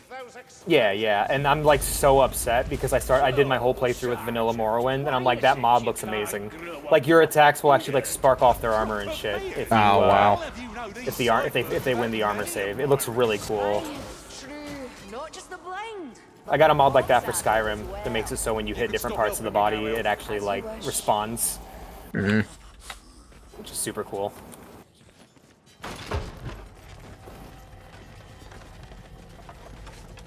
Too hot. I'm sorry, TJ. Why is my entire chat writhing in agony?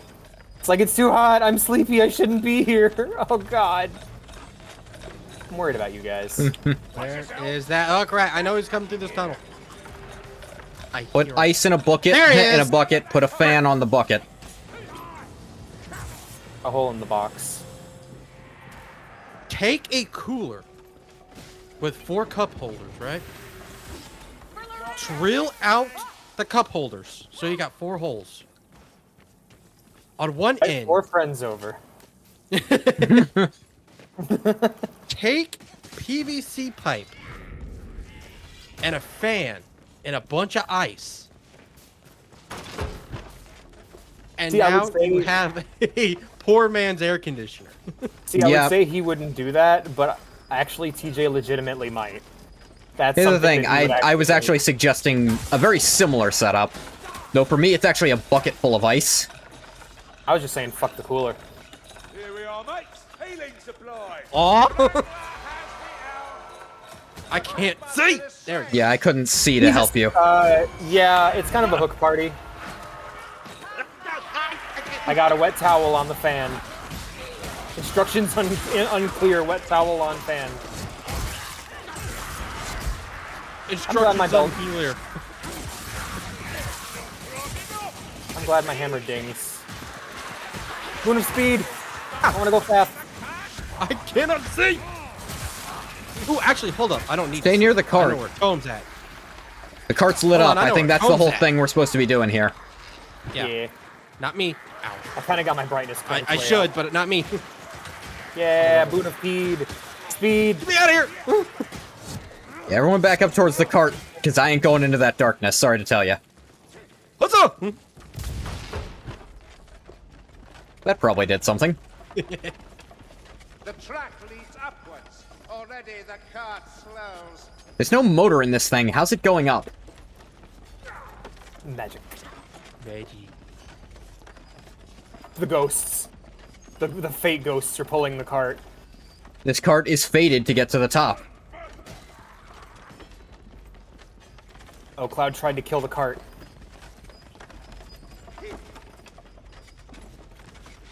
Oh, okay. One thing I can say is genuinely awesome in the remake, and I will like continue to think about it.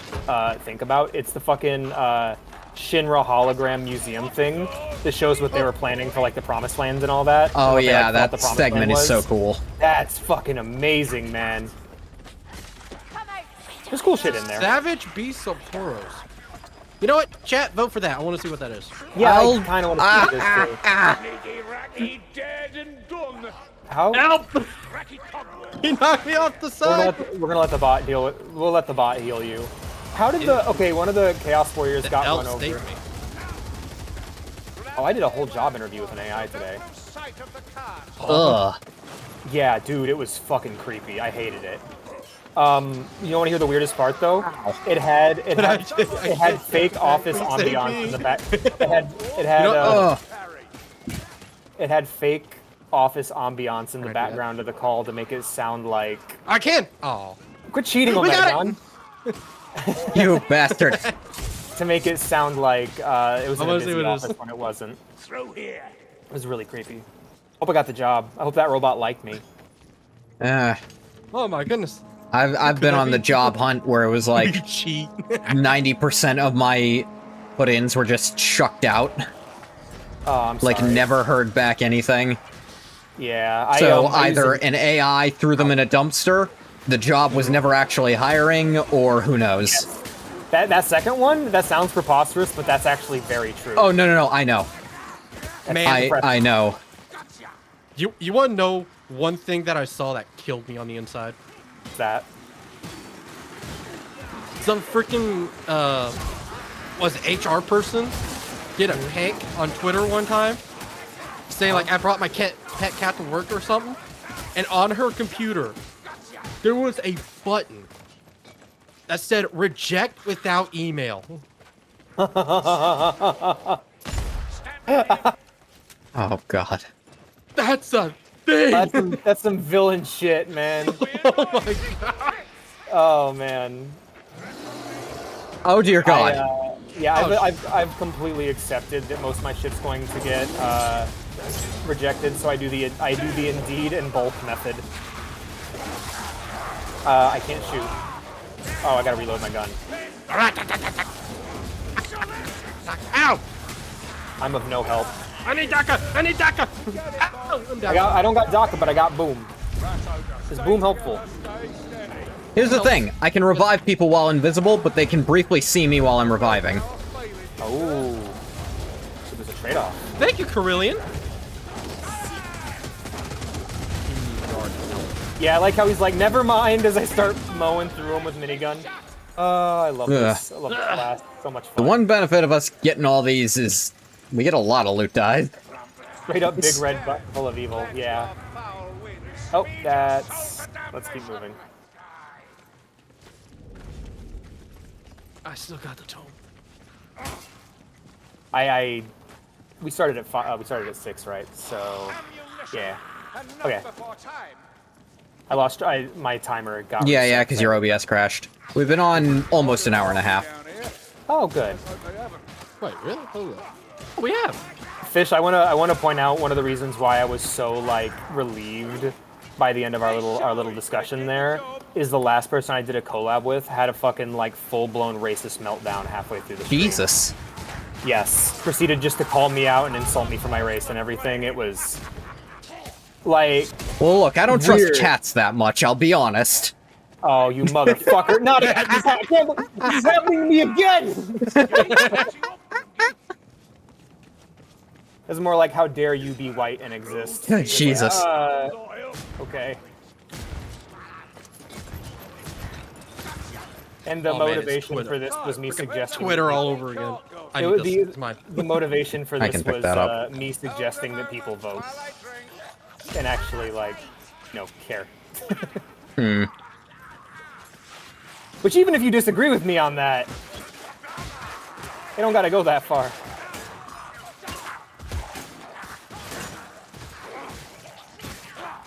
Ding, ding.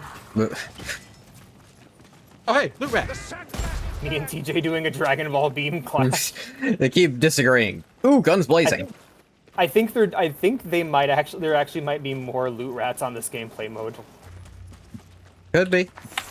Ravage Wait, Shark. guns blazing. What does that do? I think it's more points at the end.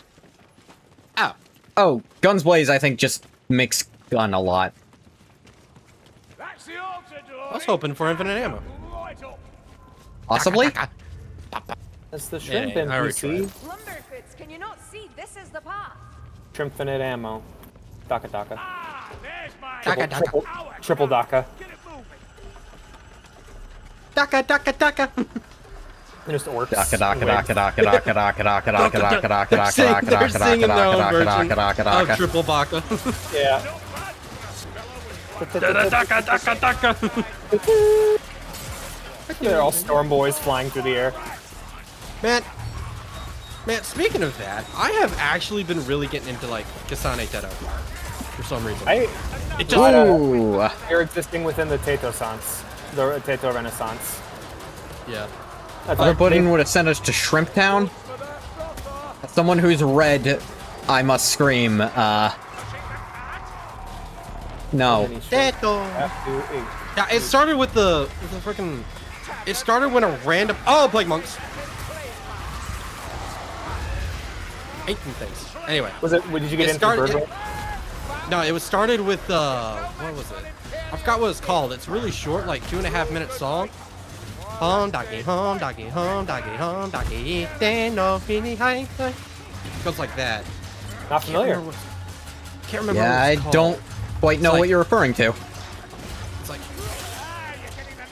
Mine was Bird Brain. What was the other ones? Just like Oh, all, yeah, all the Jamie P stuff. oh yeah, Bird Brain was They were right right. after that too. Yeah. I think Bird Brain was actually the one that actually got me like actually paying attention because I actually really liked it so much. I genuinely don't know what you guys are talking about. Lloyd. We talking about Kasane Teto. It's a similar our thing. favorite to Miku, where- Vocaloid Addy. Oh, I don't know Vocaloid at all. Hold up, I have it liked. I just gotta find it again. Most of her stuff is like typically painfully relatable. I guess I would describe it. A lot of stuff about like imposter syndrome, depression, anxiety. Just the struggle of show business as a whole. A lot of very real and vulnerable shit. What is What is this? I didn't find back! I think we have to stick close together to avoid taking damage from this. Well, get over here. Oh, okay, sweet. Dong, ding, ding. Here comes the bile. Here comes the pew.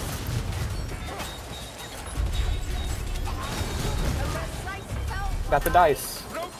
Huzzah!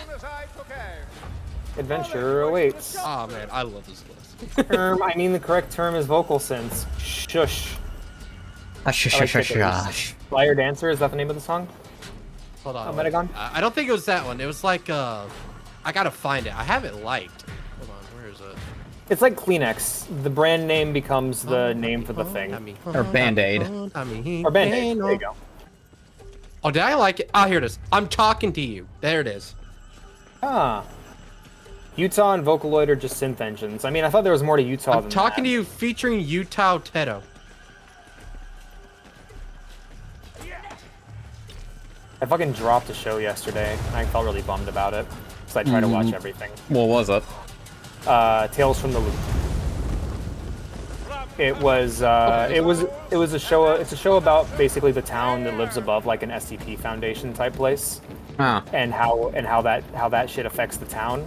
At least that's what it said it was about, but it's less about the cool sci-fi shit and way more about teenagers dealing with teenager problems. Yeah. But written by somebody who's not a teenager and doesn't quite understand teenagers.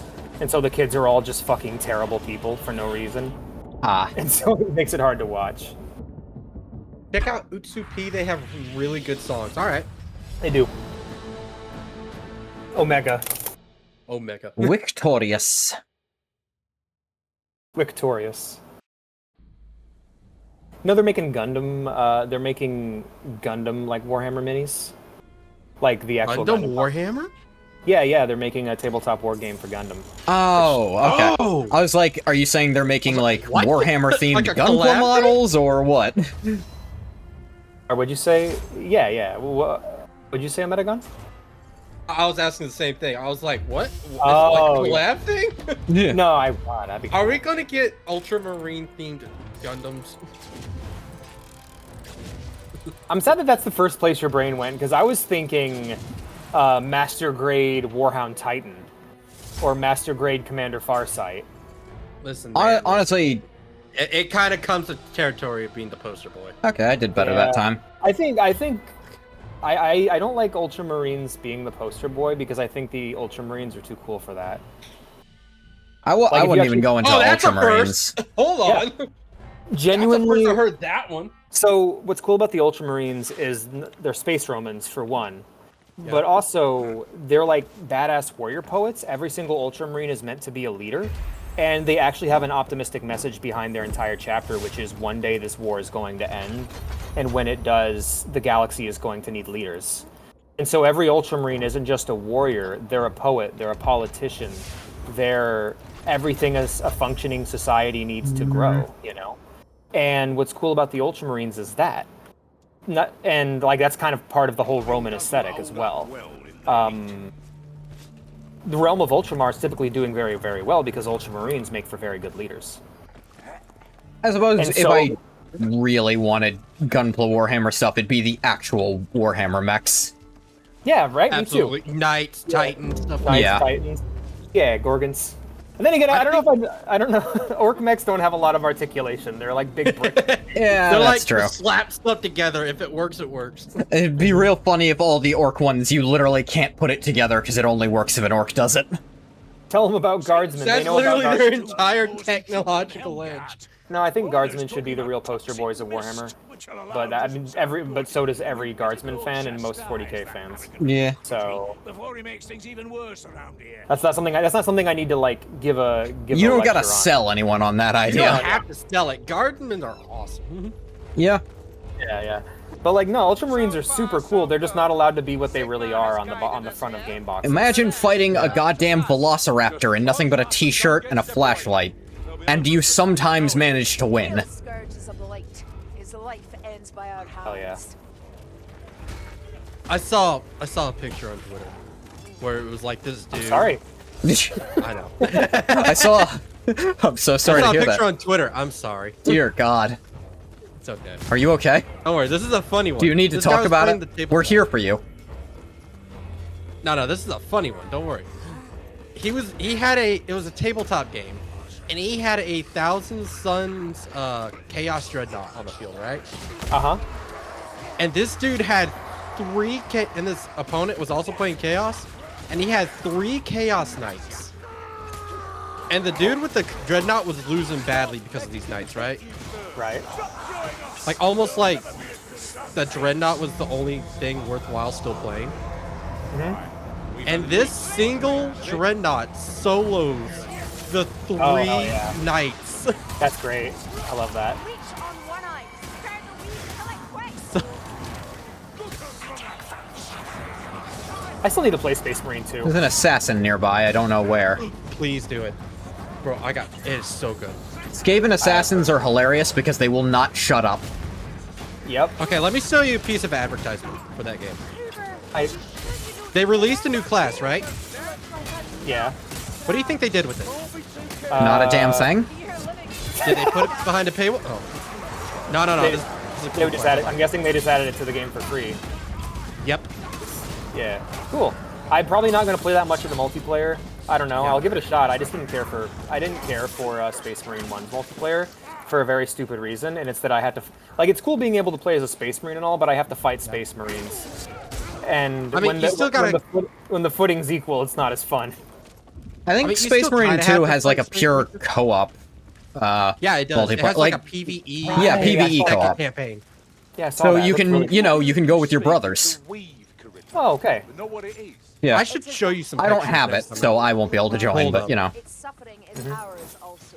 I have, You know, Bolt Gun. I'm sure you already. frankly, know way this too from many playing. hours in that game. Yeah, I need to. Because I love I it too definitely much. need to pick it up. I was replaying. I've been replaying Space Marine 1 recently, just because sometimes you just want a nice feel-good third-person shooter to play. Yeah. I've been wanting to replay that and Spec Ops.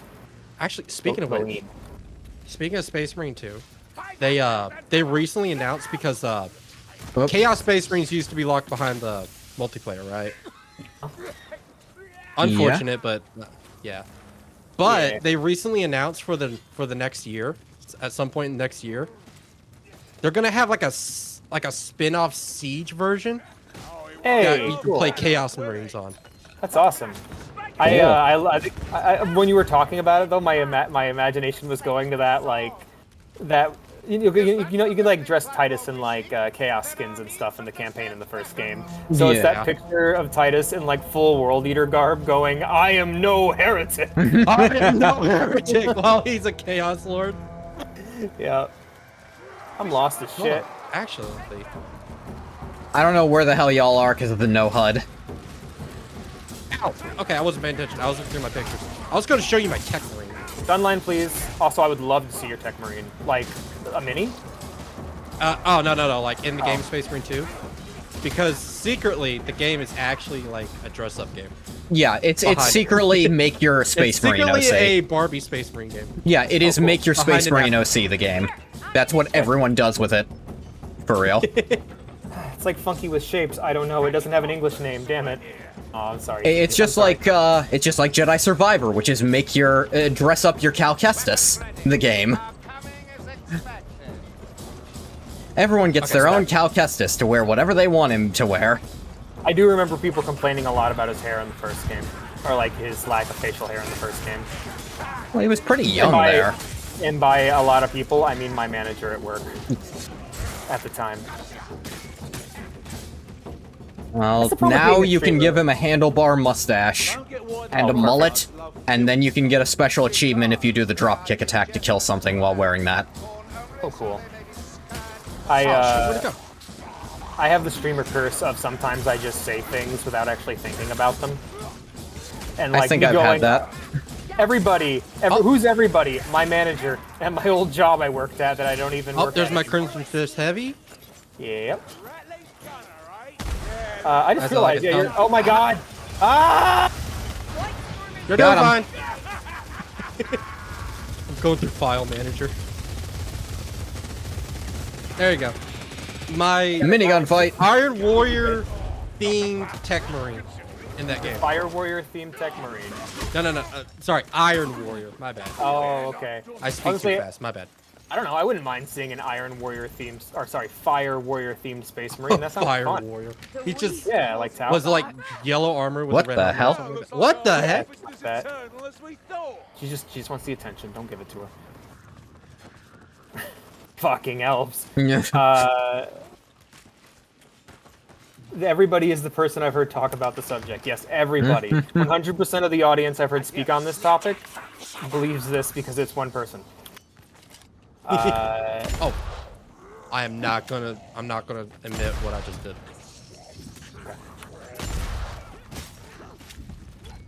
But I'm gonna say it for content anyway.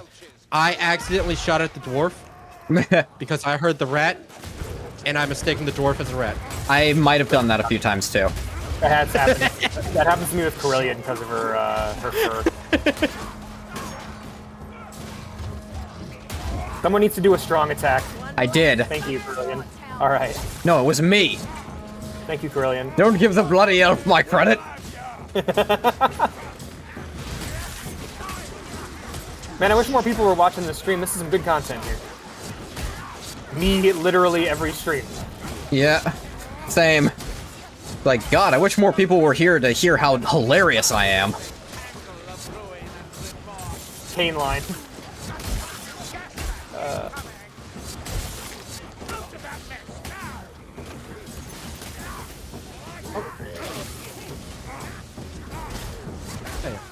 I want to breathe the green gas that looks tasty.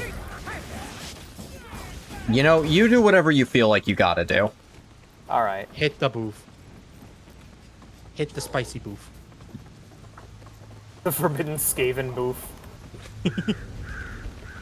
You want to smell? You want to smell sniff ding ding? The Skaven blunt rotation kills every Skaven but the Skaven who lit the blunt. Just poisoning with extra steps.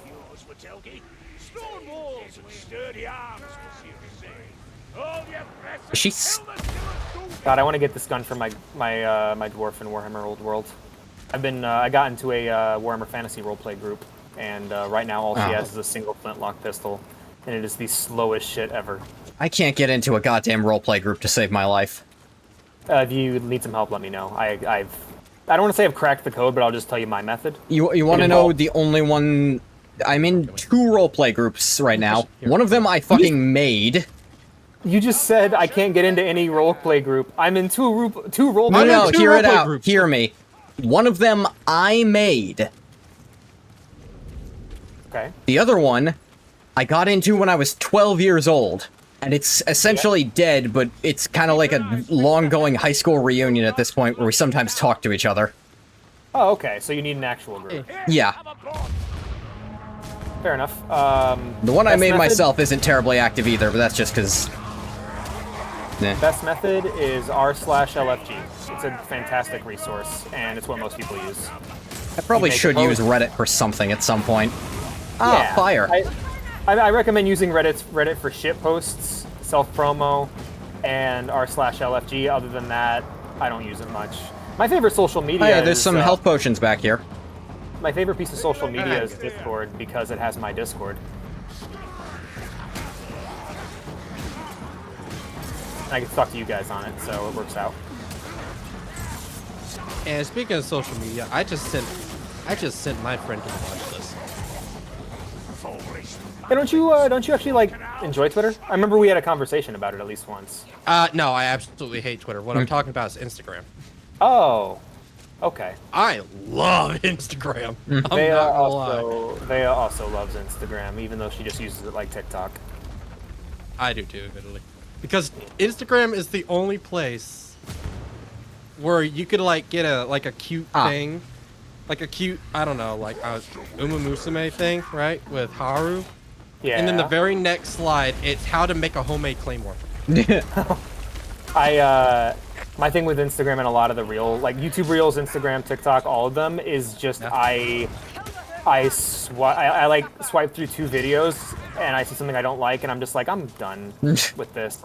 I'm just gonna go watch another like 12 Civi videos back to back. I'm gonna watch another 4-hour-long video. It's an analysis of a game I've never played and never going to play. That's success. My favorite video on the internet has to be the Right Opinions. Why can't I not get up here? Anyway, the Right Opinions Nikocado Avocado video. I don't think I've seen that one. Good luck. It's a marathon in and of itself. It's 6 hours long. Ooh, okay. I am curious. Nikocado Avocado has a lot of lore. I have a couple. You know You know what's the funniest one too? Funniest bit about it? It was out of date a month after. Yeah, Oh, that's hilarious. I have some go-tos. I really like Spoony. Like he's an old Channel Awesome contributor from way back when. He's been off the channel for a long time, but he has a really great retrospective on the Ultima series that I really enjoy. Ooh. Very funny. Surprisingly funny for the time it came out. It came out during like the early AVGN era, you know. Cinemassacres and AVGN's board game series is really good. That one starts as a review of a bunch of board games in like the AVGN style, but then becomes a psychological horror movie. That's great. There's a few I have that I go to all the time. All of Civi's content, like I don't know what to describe them. Civi, Mandalore, Setsintosh, but like I would describe them as like comfort reviews where they're not super long form, but I don't find them all that funny, but I just find them comforting and relaxing to watch. Loot rats. Like once a year I'll go back and watch all of Mandalore's Warhammer game reviews. Those are really great. Yeah. Yeah. My favorite Mandalore gaming videos. My favorite Mandalore gaming videos has to be the ones where they're not even like reviews. It's just him trying to explain what the game is. Yes. Like Cabela's or Mystery of the Druid. Like Cabela's Wild Hunts. That was madness. That was great. That was madness. I loved that one. Fucking Cabela's Spec Ops: The Line. I just like it how he'll just casually drop things, just like the oh, you're a conservationist, and then the very next thing, it's like on the rails massacre. Killing 1,000 impalas, yeah. Are the baboons working with the great ones? Like that sort of thing. Do the baboons have a chair? Blocking the radio. Oh man.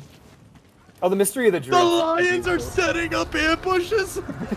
I know they were ambush predators. Who turned on the leopard faucet? Okay, be careful killing stuff because they're doing the soul chase thing again. Yeah, they got balls. Scooby-Doo in the soul chase. Come on. I'm gonna join the door. Oh man. I hate that sounds like something that could happen at some point. Scooby-Doo in the soul chase? Yeah. I was referencing Scooby-Doo in the cyber chase. I know what you were referencing. because I like that movie. Yeah, I did too. Did you know that in the Scooby-Doo Kiss crossover, the members of Kiss are like magical girls that henshin and transform from their like real-life rock and roll selves into like their characters? That's on stage? really funny. They have a full transformation sequence.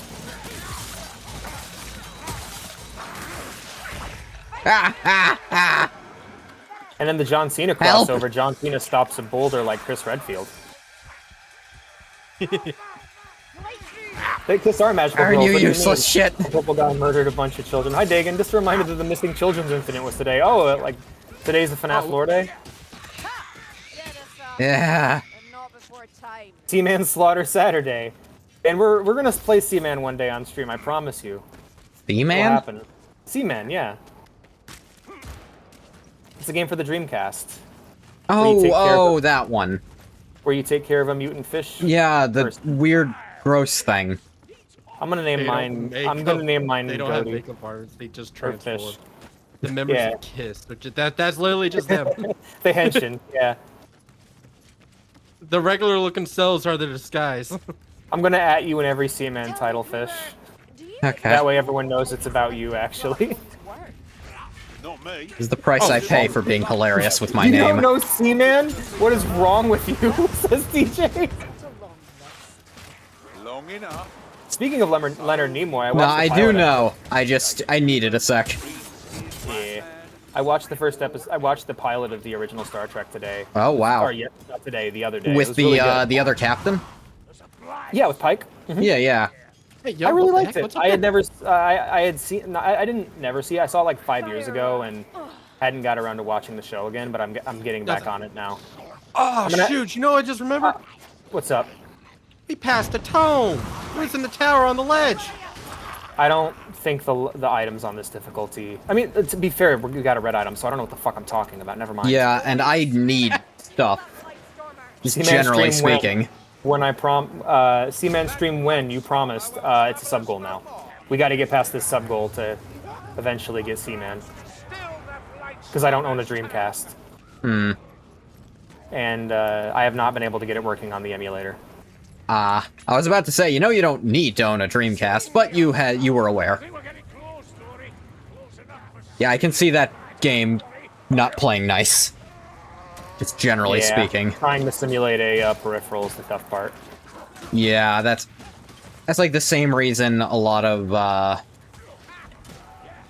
what was it? I love how loud this hammer is. It's so nice. Ding! It's like hitting someone with a pan. Baka behavior. I'm sorry.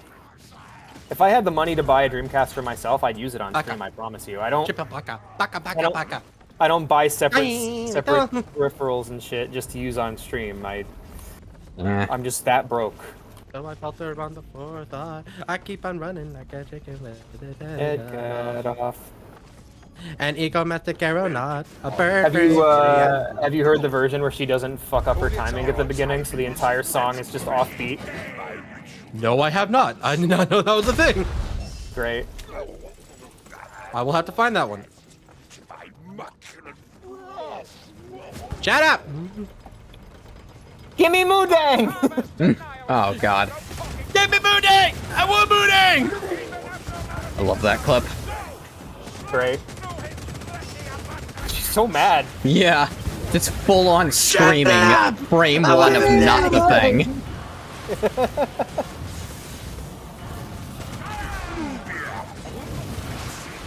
Ow.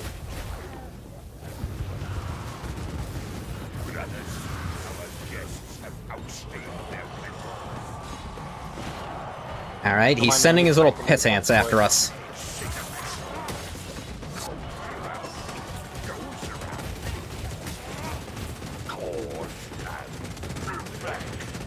Ah, come on, move your hand out of the way, you fat fuck. Ammo. Yeah, say? yeah. He was uses blocking meter. his head with his hand so I couldn't headshot him. I was like, move your hand out of the way, you fat fuck.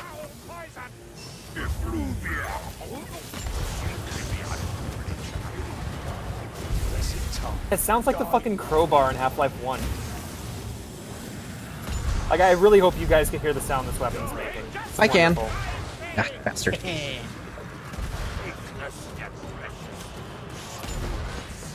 Ooh, give the bomb to me.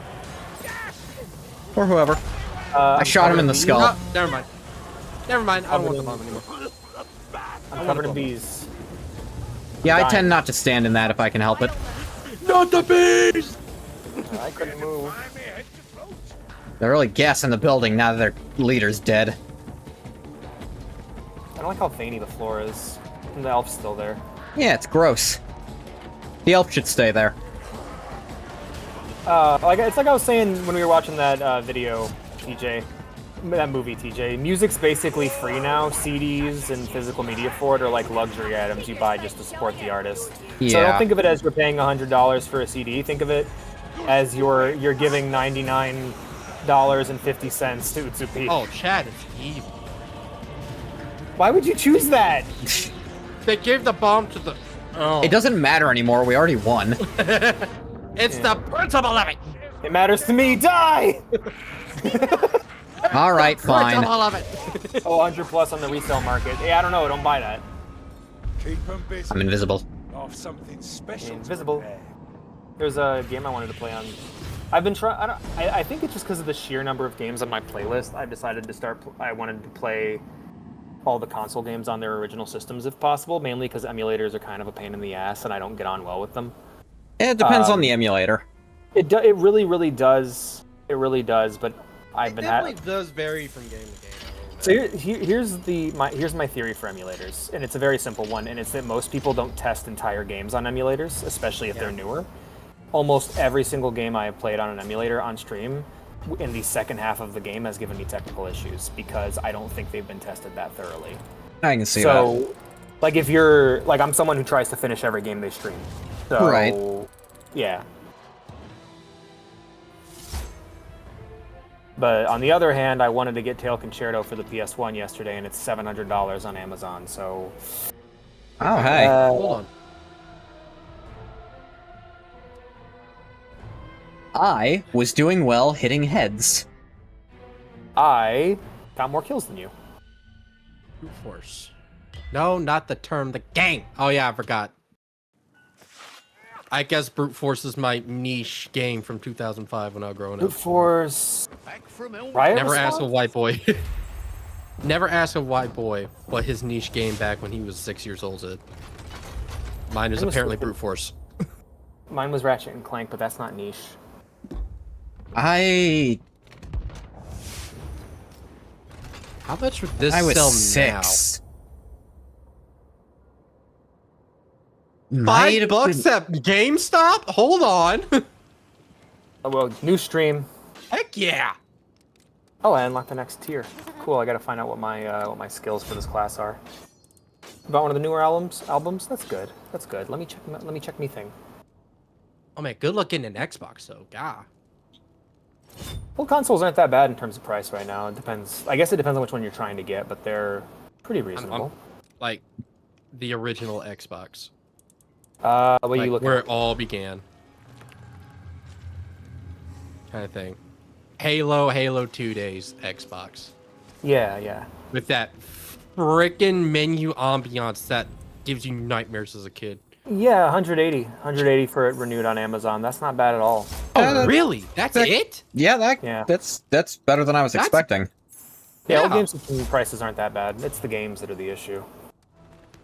I think Halo 2 is one of my favorite. Like, I love Halo 2. Don't get me wrong, I love that game. But one of my favorite things about it was its release, and it's one of my favorite stories. Basically, when Halo 1 came out, there was a default edition, and then there was the collector's edition. And so many people bought the collector's edition that most people today don't even know there was one. Like, it became that rare, you know.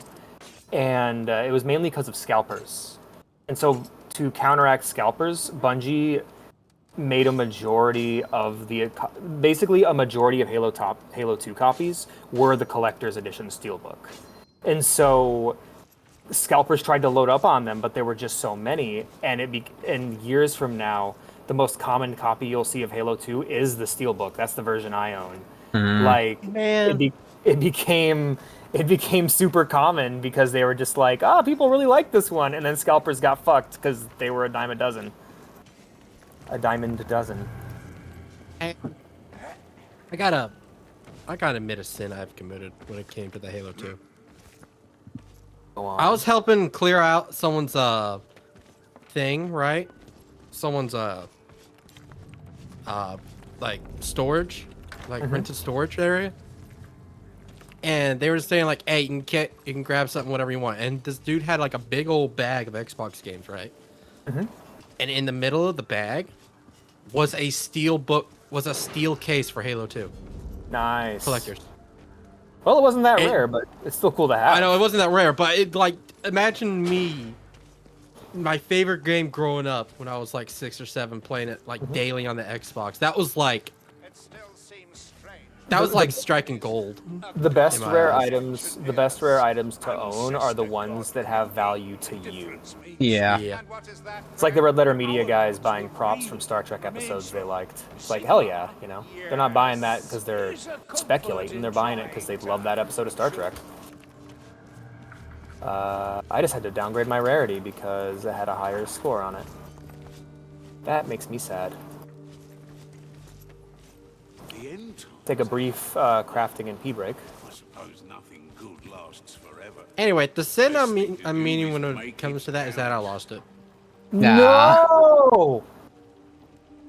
I have no clue where it's at. So sad. What the hell? I still beat myself up over it. Why'd And you a tell me that? promotional copy of Lego Indiana Jones for the Xbox 360. What's a promotional copy? It's one that they make for like stores and stuff, Ah. just to kind of put out there. It's cool you got that though. Now, when I don't know if I played any real. I guess the closest thing I had to a niche game when I was little was because this is gonna sound weird because it was way after its time, but I actually grew up with a Super Nintendo. Cool. Yeah, and I think the like niche game I would play the most was Ghoul Patrol. Oh, hell yeah. Tell me, Kruber.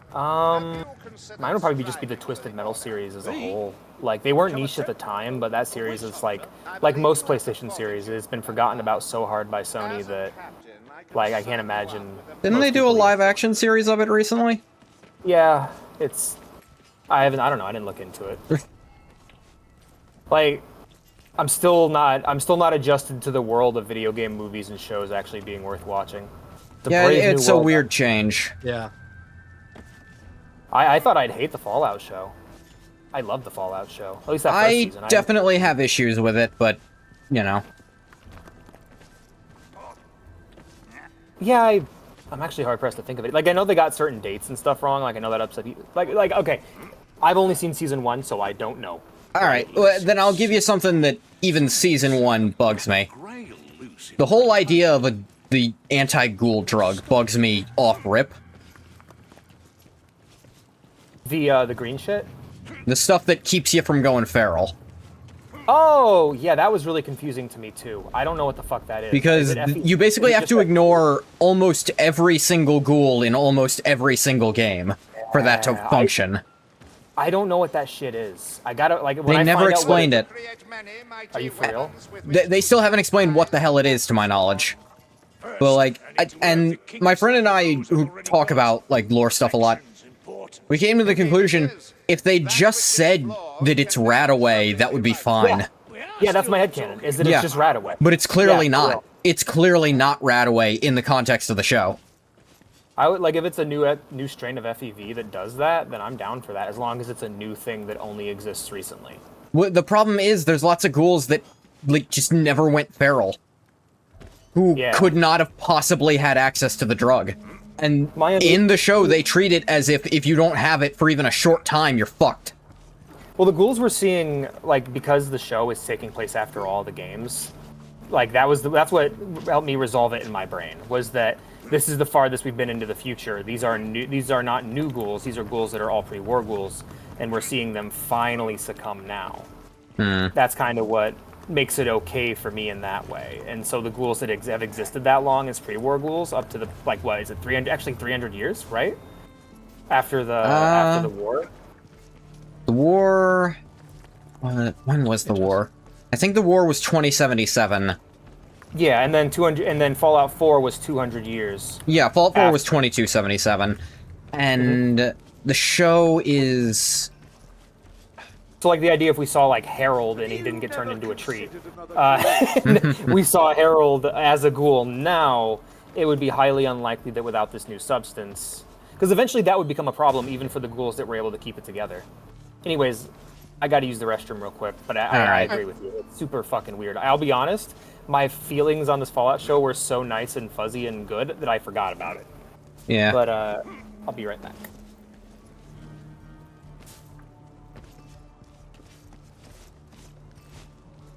Well, our central conversation carrier is gone. Dang.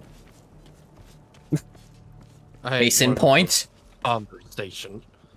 Unfortunately.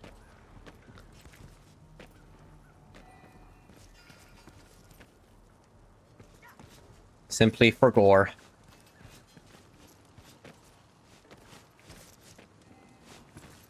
Can't find your copy of Halo. Oh. Ow. No.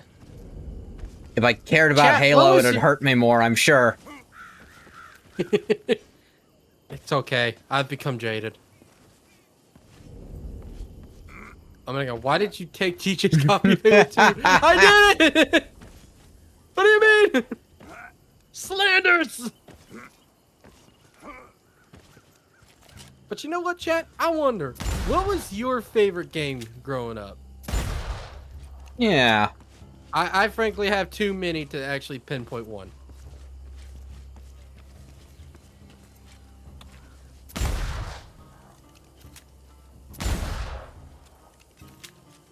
Why would you do that? That's slanders.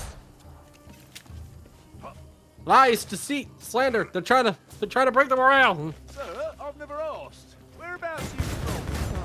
I was born in an insignificant hovel outside Centre. Oh, a Midlandlander. Explains your foul temper. I'm sure I misheard you. We used to have a saying back in Baron Krieger's personal guard. Don't cross a Midlandlander unless you leave him dead. Otherwise, he'll leave you dead, I think it was.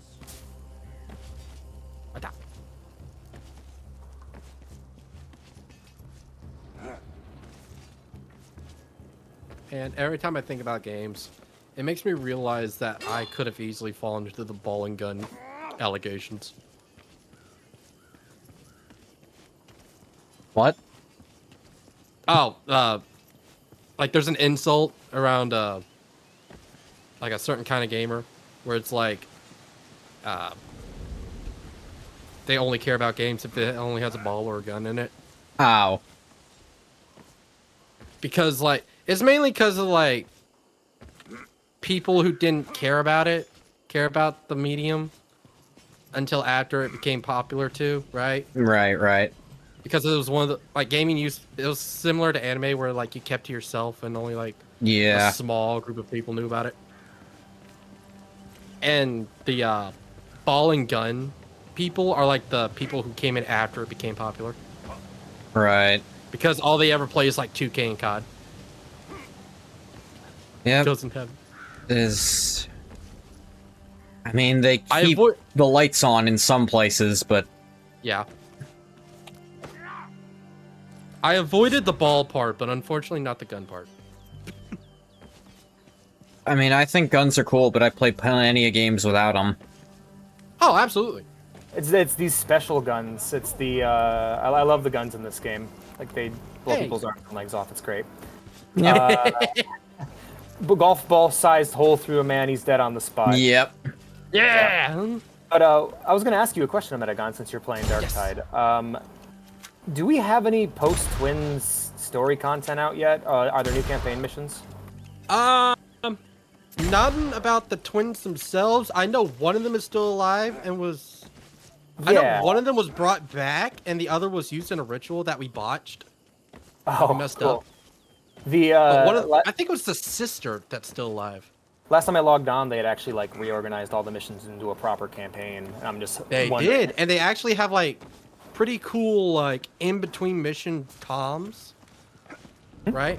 Yeah. In between them. Yeah, But they added in. Oh, I'm sorry, more go ahead. tempted. No, sorry. I was just asking if they added any more campaign missions because I want to see if the story's actually continuing. Kind of, sort of. There's a new guardsman regiment right now. I think it's like the situation in Atoma has became so bad that other parties are jumping in to see if they can't fix it. Oh, cool. So like the DLC characters that have all came out, Couldn't face it after the the Arbides, Hive Scum, and the new Skitari, they're all basically like, hey, this situation's fucked. Okay, that's fair. Right for Call of Duty slander. Where, Dagan? What did I say about Call of Duty? Oh, was it? Oh no, It was talking us. bad about Call of Duty. We were talking about okay. it was with the ball and gun thing. It was like they'll play Call of Duty or FIFA or Oh, whatever. gun and That's ball it. gamers. Yeah. Yeah. Ball and gun. I was saying like I kind of avoided the ball part, but not Yeah. the ball part. Yeah. And my thing I was, like- well, they keep the lights on in some places I care about, so I'm not gonna talk too bad on them. I was talking to, I think I said it on stream. Like when I stopped playing Rocket League because I wish they'd take away the ball and put guns on the cars. I just want it to be Twisted Metal. You're a ball or gun gamer. Ball I'm a or gun- gun. The only ball game I really play and enjoy is Blood Bowl. I guess I'm just a violence gamer. Violence. I'm the exception that proves the rule. I'll admit, I don't think I play games with balls in them basically at all. I used to like they're like okay. Here's the thing. Way back when being a ball gamer was like everyone was a ball gamer because ball games were good and fun. Yeah. Now they suck. So no one's a ball gamer. It's like how racing games have become niche, not because racing games are actually niche, but because most racing games are ass. Yeah. Man, speaking of the ball games, you know what my favorite thing to do about them on was? What's that? I would. This mainly concerned the baseball one, right? A baseball one I had. And what I would do is that I'd start a match with two different teams, right? And then when I actually got into a match, you can set it to where like a bot plays for you. So what I do is I start the match. Yep, I start a match and then I would immediately set the team I'm playing as and let a bot play it. And I would just like leave it on, pretend like it was a baseball game that was on. Oh, that's great. That's really cool. I like that. I used pretty to, funny. Before I knew what Salty Bet was, I would like we would have like our anime fighters like be it Naruto, Bleach, or Dragon Ball. We'd set both sides to CPU and then place bets with Monopoly money on who would win. That's great. Vegeta! Get him, Vegeta! You know, that kind of thing. Like before I knew what Salty Bet. I got $100. Don't let me down.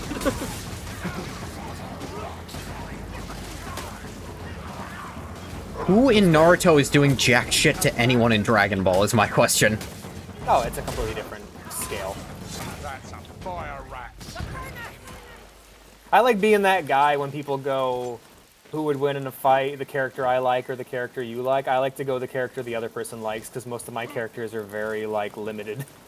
Like in a crossover battle between a JoJo character and any character from any other anime, the JoJo character likely loses. It 'Cause most depends on the JoJo one. Characters are just normal people. Oh yeah, of course. Most of them, but sometimes they'll have a cheat that does work. Yeah, if you're a vampire or Enrico. Or, I don't know, I think Johnny could beat Gojo because Gojo wouldn't try to dodge. Tell me he'd try to dodge something coming straight at him. That's good, I like that. Like, Tusk Act 4 would go for me and be like, oh, this'll be hilarious. And then, Shimimi is ripping open Infinity. I'm gonna no sell it. And then he doesn't. And then he can't move. Shoot. Oh shoot! Oh shoot! I'm dying. Okay, Why am I dying? I think you got blood loss. Oh, I think. nice Space Marine. Oh, no, I'm getting it too. Rest up, Grimgy. Regather your Oh, that's really cool, TJ. seal. There's no shelter. TJ's We're got a all special losing copy. health, by the way, except the AI. Give us health. No! I hit an explosive barrel. You're too busy Ah, damn talking it. about JoJo. You hit me with it. Friendly fire's on. I got a healing giraffe. Yeah. I was gonna say something about old ball or sports games or whatever, but I can't remember. I'm old. Girl Jolene isn't winning any death battles? Probably not, no. Yeah.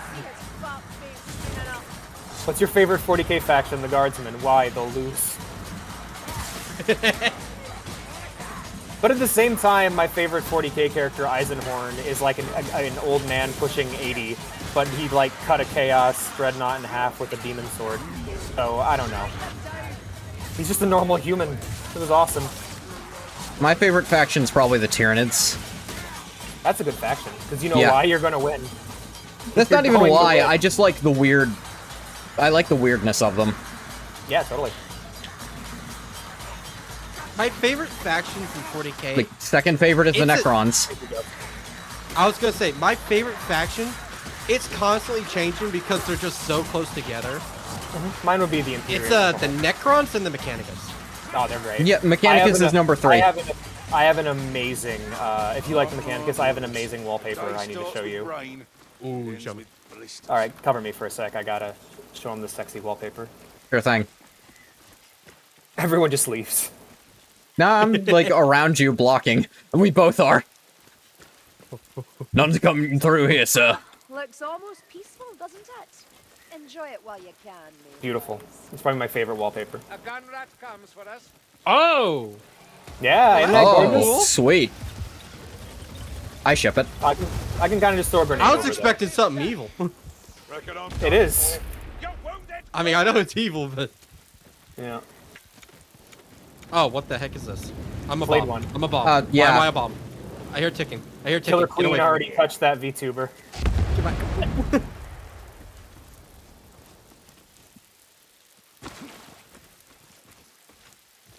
Hold up, I am going to Look save at you that. looking at your pistols.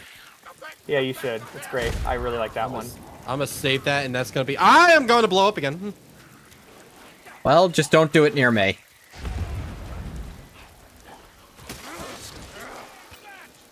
Oh, I found out that, bit of a message to chat.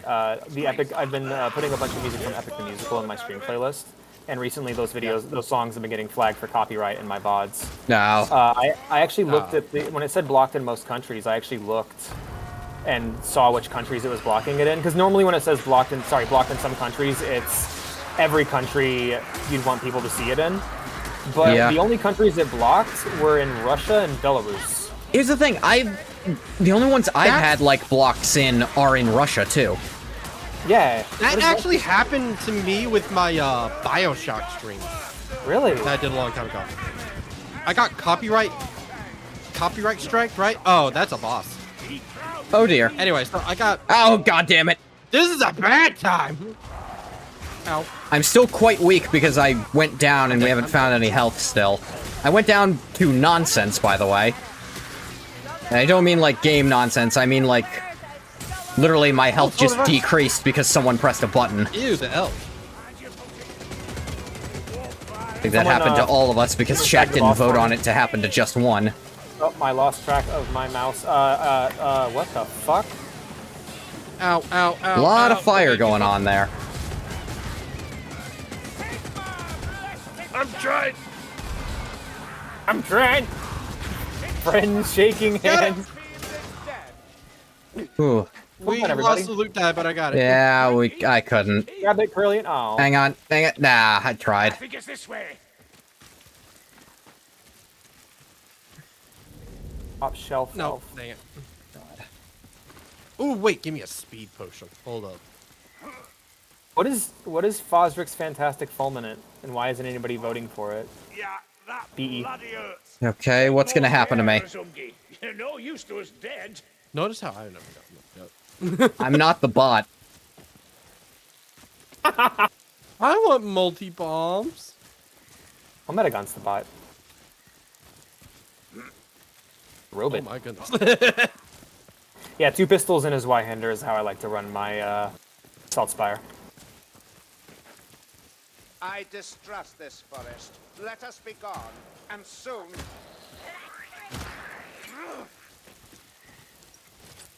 If you guys want to learn about Warhammer Fantasy, there's a really great podcast called Realm of Ridiculous. It's the same people who do Adeptus Ridiculous. Yeah. And they've done a really good job of, like, if you're already a 40k fan, introducing 40k fans to fantasy. Okay. I've never seen Adeptus Ridiculous either. Oh, they're great. You want to know where I got my 40k lore from? What's that? Text to speech. Hey, that's a good place too. That's what I would have recommended if not for Adeptus Ridiculous. Yep. But And Adeptus Ridiculous is I'm sad that ended, but I'm quite happy that it turned into a Vampire the Masquerade story instead. Yeah, right? Right? They couldn't have picked a better setting. Like, Yeah. they would have, for real. I'm down again, because Hunter the Reckoning.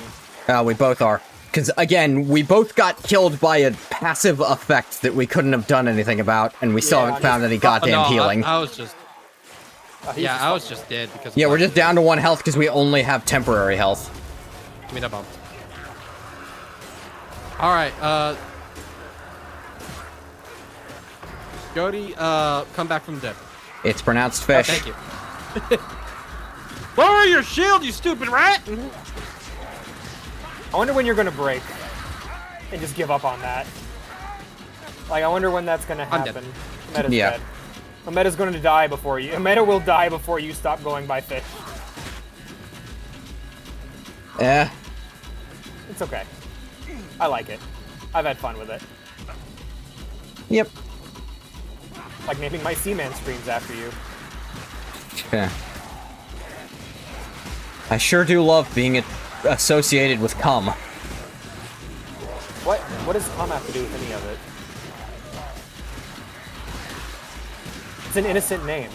He's the Seaman. And the good news is we're next to each other waiting to be rescued. Bad news is we've... Bad news is I'm about to die. Oh, no! Hold up, the bot actually worked? Thanks. Bad news is I'm really bad at Vermintide, actually. I didn't tell you. I should have. The tornado's not leaving. Fuck off. Oh, no. Thank you. Oh, no. It didn't help, but thank you. Just launch me that way, please. Thank you. Not yet. Help. Okay. Heal, dwarf. I'd love to heal. What I would an love to idea, heal, you Corellian. stupid leaf eater. I'm a Seaman man here. Oh, the ding makes me funny. I might start playing Dwarf Engineer a lot more, because I've just been trying to grind red weapons on Corellian all week.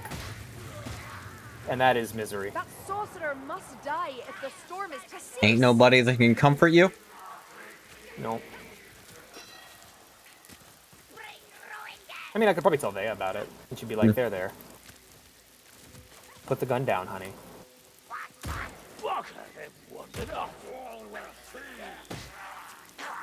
You know what game? You guys ever have a game that you play and you try again and again and again, but you can't seem to get good at it? Possibly. I don't get Total War, man. I've been trying so hard to wrap my brain around Total Warhammer, and I just don't get it. I think the game like that for me is Kingdom Come Deliverance. Oh, I'm gonna be playing that soon. Somebody in chat bought. One of my viewers bought it for me and really wants me to play it. One of my viewers was real excited to see me play it, because I got it when it came out and played it a little bit. But I had issues. I can't tell you what it was, though. Because I probably haven't played it in a while. Yeah.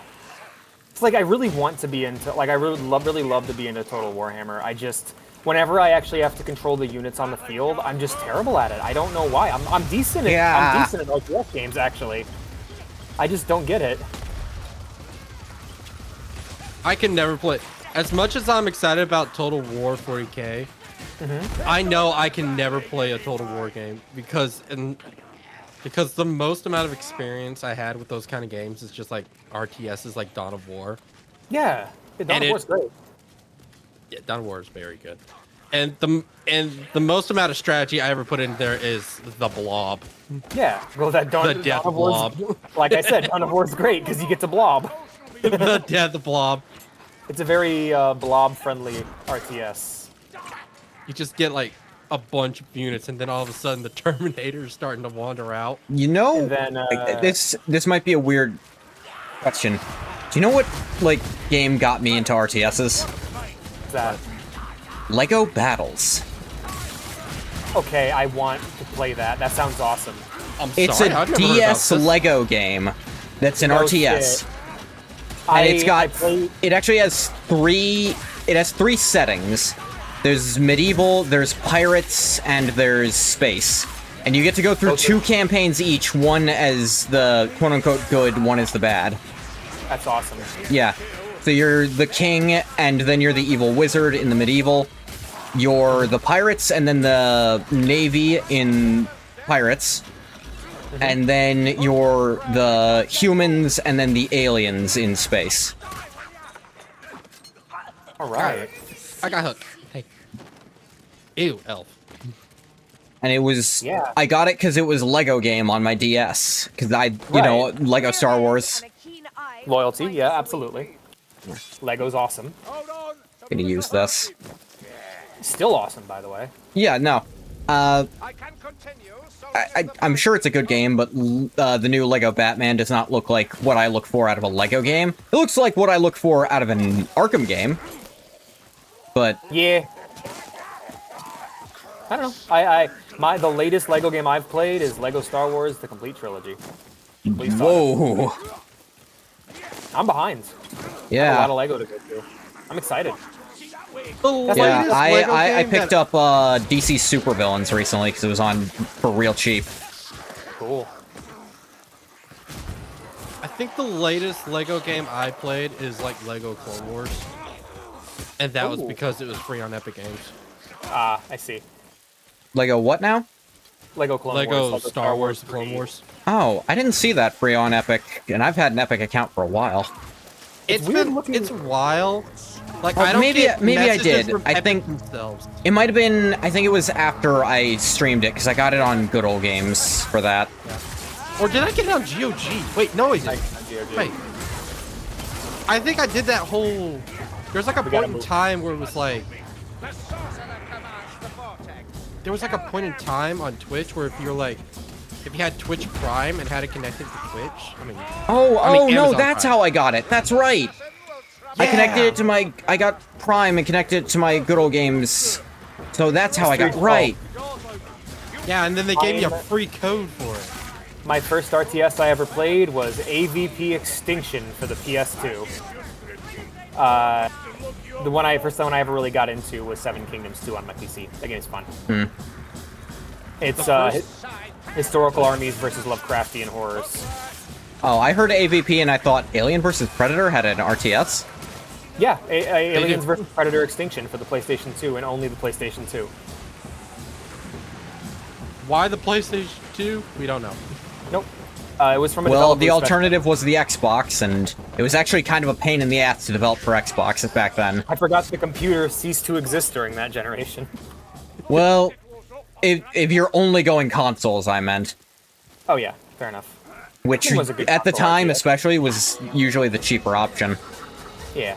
But yeah, no, that was my introduction to RTS, and I never really got into RTS again until I got on PC. I remember bouncing the fuck off of StarCraft really hard. And then I got into Dawn of War, and for a while that was like the only RTS I really liked. Because I think it was mainly just because I enjoyed having really tanky units. Like I felt like all the units in Warcraft and StarCraft were just too squishy. And then I did the Guardsman campaign for Prisoner Assault, and that basically broke me of that. I got really used to having squishy units. Well then, you wasted a shot, sir.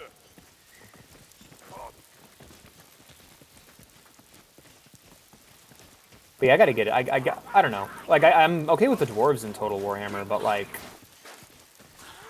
I think my thing is there's just so many different units, and I just don't know what the fuck they do. What was interesting to me about LEGO Battles was, years and years later, I looked it up, and apparently it's quite beloved by the RTS community. Oh, is it? Cool. Yeah, apparently so. I will add it to my wish list. I'm dropping down. It's on the original DS, so... Cool. Not hard to get hold of, is what I'll say. Apparently you can hack a 3DS and you don't gotta actually... Or a 3DS can be hacked to be capturable now. You don't gotta have that thing soldered onto it anymore. Oh, cool. Yeah. So DS streaming's a bit more viable nowadays as long as you're sitting right next to the router. Yeah. But I think Decimume is probably still just better. Probably the better option. Or even Citra if you're going for the 3DS. Though Citra doesn't work for everything, it's worked for most stuff I've tried. Yeah. Friendly reminder that reminder. the PS3 has no games. Friendly reminder that the PS3 has more games than the Xbox One and PS4 combined. Ah. And it has more exclusives now than the 360 because most of those games get ported to PC. And exclusives are the only thing that matters on consoles. Because you're just playing worse versions of games otherwise. Yeah, you're just playing the worst. Unless they intentionally or accidentally gimp the PC version. Right. An example of intentional is Dark Souls. Example of accidental is almost every other example. Every game that PlayStation had ported from the PS5. A lot of them, yeah. And despite all that, PS3 still has no games. Yeah. Whoa, whoa. Oh! Oh! The darkness of heresy. I'm gonna temp ban Dagon for talking shit. We should just sit down and wait it out. Yeah, probably. Nah. Dagon rage Oh, there's a shading. torch! Dude, Hey, I'm not even there's a gonna torch! lie, it worked. Heck yeah. Oh my there's a gosh. torch? Everyone stay Help near up. Ometa. Ooh. This way. Here. No more soul drinking for that, please. Oh. The light came back on. That didn't last long. Dang it. I actually wanted to play the game like that. I don't. There's more wisdom in one branch of that mighty tall of the Also, God from majority of 360 owners were gun and ball gamers to begin with, so most of them missed out on most of the 360's exclusives. Yeah, Like I don't think the Halo and Gears boys are playing Lost Odyssey or Blue Dragon. you are 100% correct. God, Blue Dragon, I really wanted to play that. I really want to play Lost Odyssey. So does a friend of mine who was actually in chat earlier.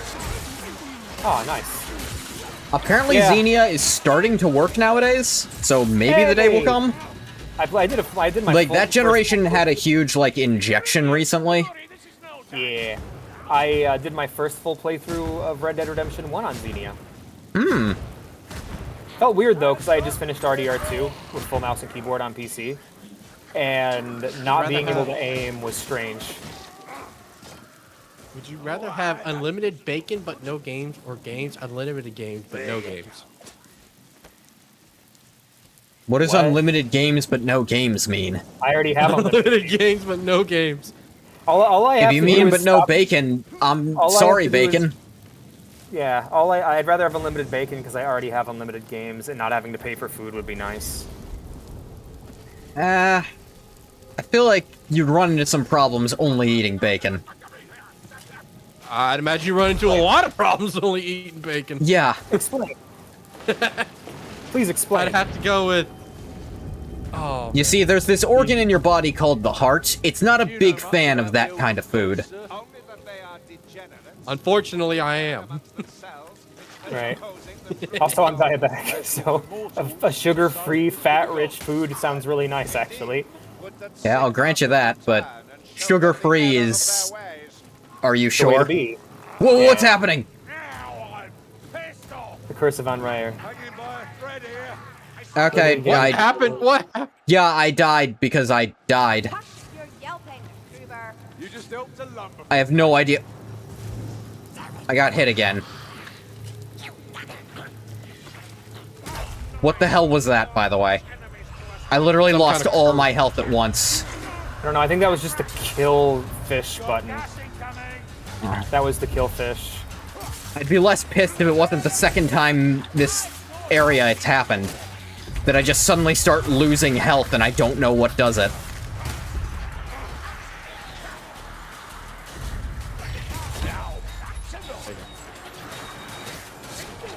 Who said that? I need to put that in the logbook. Ow. That's going in the book. I'll log you in the book, Dagon. Oh, wait. Black box incoming. Oh no. No, no. Go away, go away. I was a plague monk once. Don't do the Savage Beast of Horrors! They didn't pick shit. Fuck me. Concentration, yay. I don't want to solve the puzzle. Fuck this. Someone else do it. I got you. I got you. That's what I'm trying to do. Freaking rat, get out of here. Get. The Dreamcast had more games than the Xbox One and PS4 combined. Ah, I just would, help! like, Return the favor! Return the favor! Where'd the exclusives go, man? What the fuck?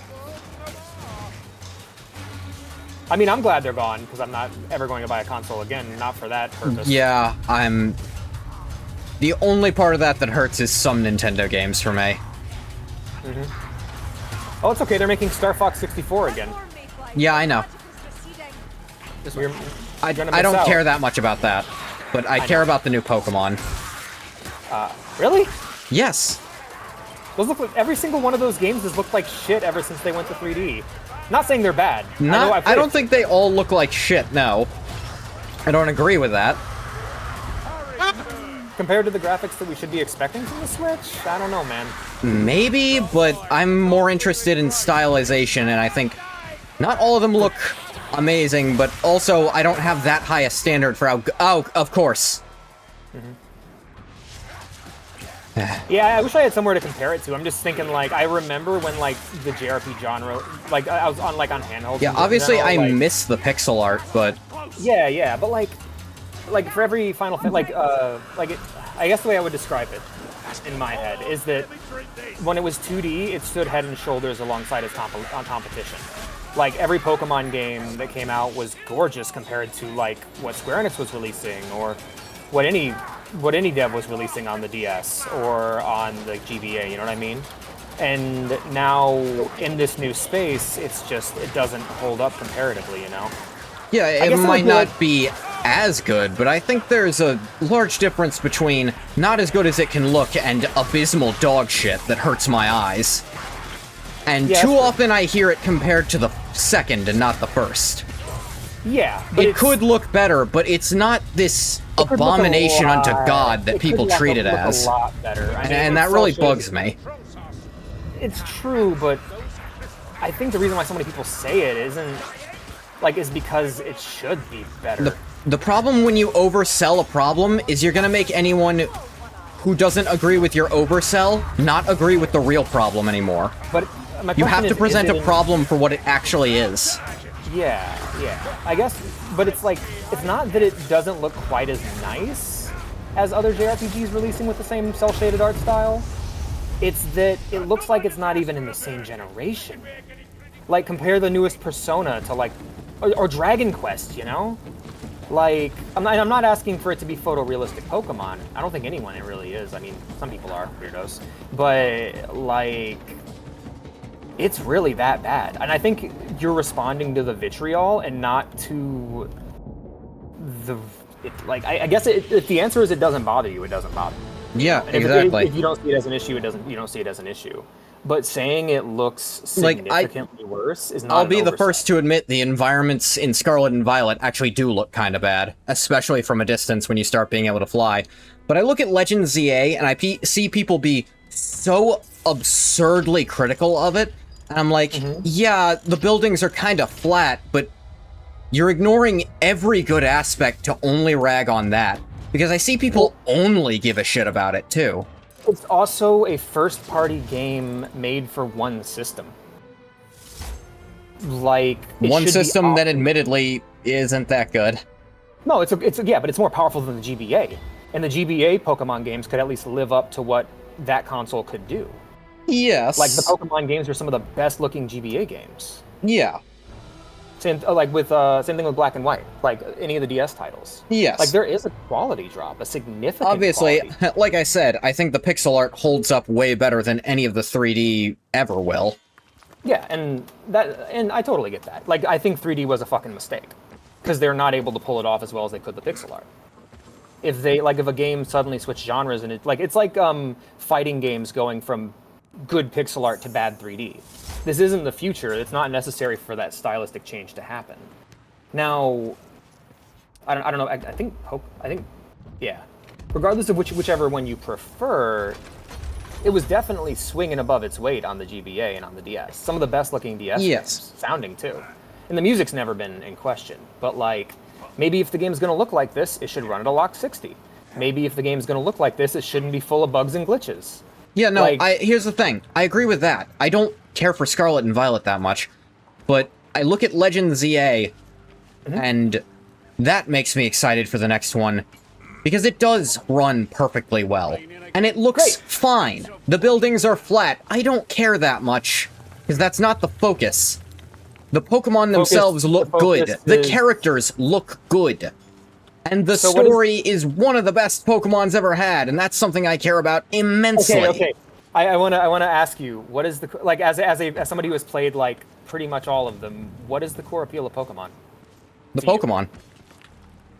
That's the ones that they don't include in the game and has mostly been removed? Where's the National Dex? Where's most of the Pokemon? Gotta catch some of them. Yeah. It's like, I'll admit, I wish there were more.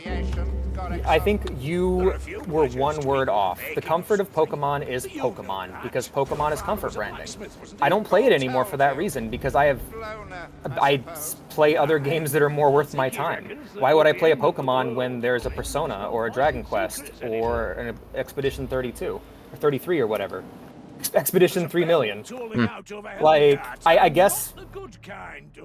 I'm not, like, if you like it and you love it, that's great. I have comfort branding too, don't get me wrong. There's some real trash that I roll around in. I understand that it sounds like I'm nostalgia blinded to some extent. I think that it's a brand that exists exclusively upon that. I think that... I don't think... I am fully willing to admit, if another game came out with the same setup and doing all the same things, but was not Pokemon, and was some new thing, very likely I wouldn't care. Yeah, no, absolutely. I will admit that entirely. Yeah, because you want to spend time with your virtual pets, I guess. Yeah. I mean, I'll be honest. The pivot of like the new Pokemon game being like a cozy game, I think is a perfect choice. Yeah. Hey, Gamer Go Bathwater, welcome.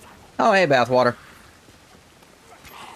But no, I don't think people are crazy for saying those games look bad, because they... I think some of them, they're overblowing it. I think Scarlet and Violet was rightfully criticized for it, but I think Legends ZA is horribly over-criticized for it, to the point that I think people are not giving it the chance it deserves.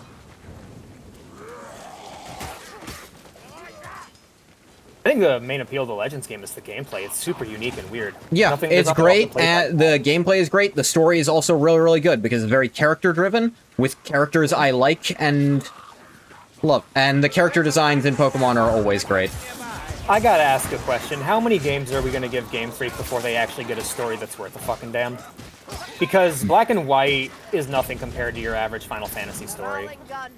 Or, like, anything else in that genre. Like, I don't think we're ever going to get to a point where a Pokemon game could be played for its story alone.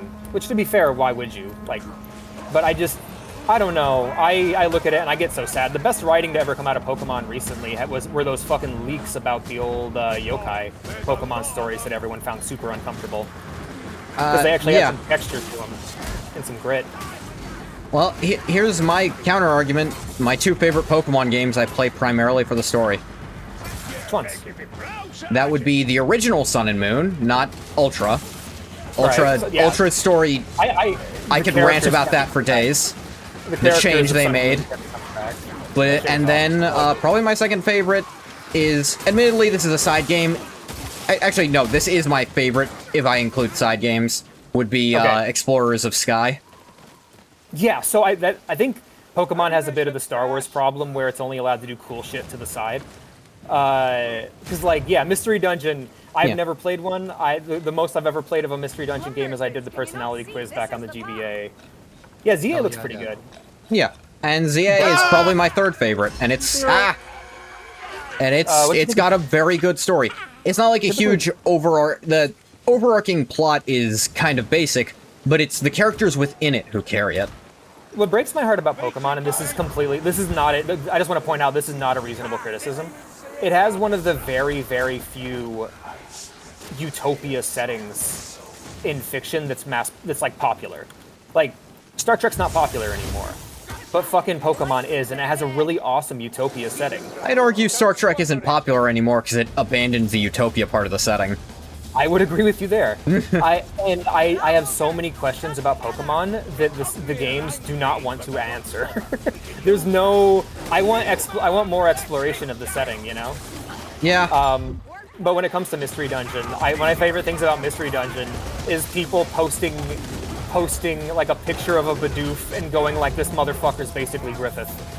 No, Like- it'll be Dusk Noir if it's that. Just whatever dumb cartoon poke. Like that's the thing. It's Yeah. just it's a goofy little cartoon animal, and people are like, this guy's basically Hitler. And it's like, what the Yep. fuck goes down in Mystery Dungeon? Oh, there's some great things. You need to play at least the first two. Absolutely. I plan on playing all of them. Oh yeah. That's Like- the thing. I plan on playing like everything I can, just so I can know for myself. Yeah. But I know Like, even as somebody who actually like, yeah. But the Legend games look really fun. like Explorers of Sky is actually. Oh no, we need to stick together. There's a tornado. Yeah, because the tornado. No, that's Come over not here. why we need to stick together. It's because of the curse. I know. Come to me. The tornado. Ah! I can't come to you. Come to me. Run through the tornado. I can't do either. Ah! We're in for it now. Anyone have some Ah. bomb they ain't using? Oh, Take more care. it's rough in these Azuki. streets. They're no use to us dead. Get wrecked by the freaking. I think I might need to ditch my normal consoles only thing and just deal with the technical issues on the emulator, because I think there's just too many console games that I Yeah, wanna I play. agree. Because I think, like I said, Decimume has always played nice for me.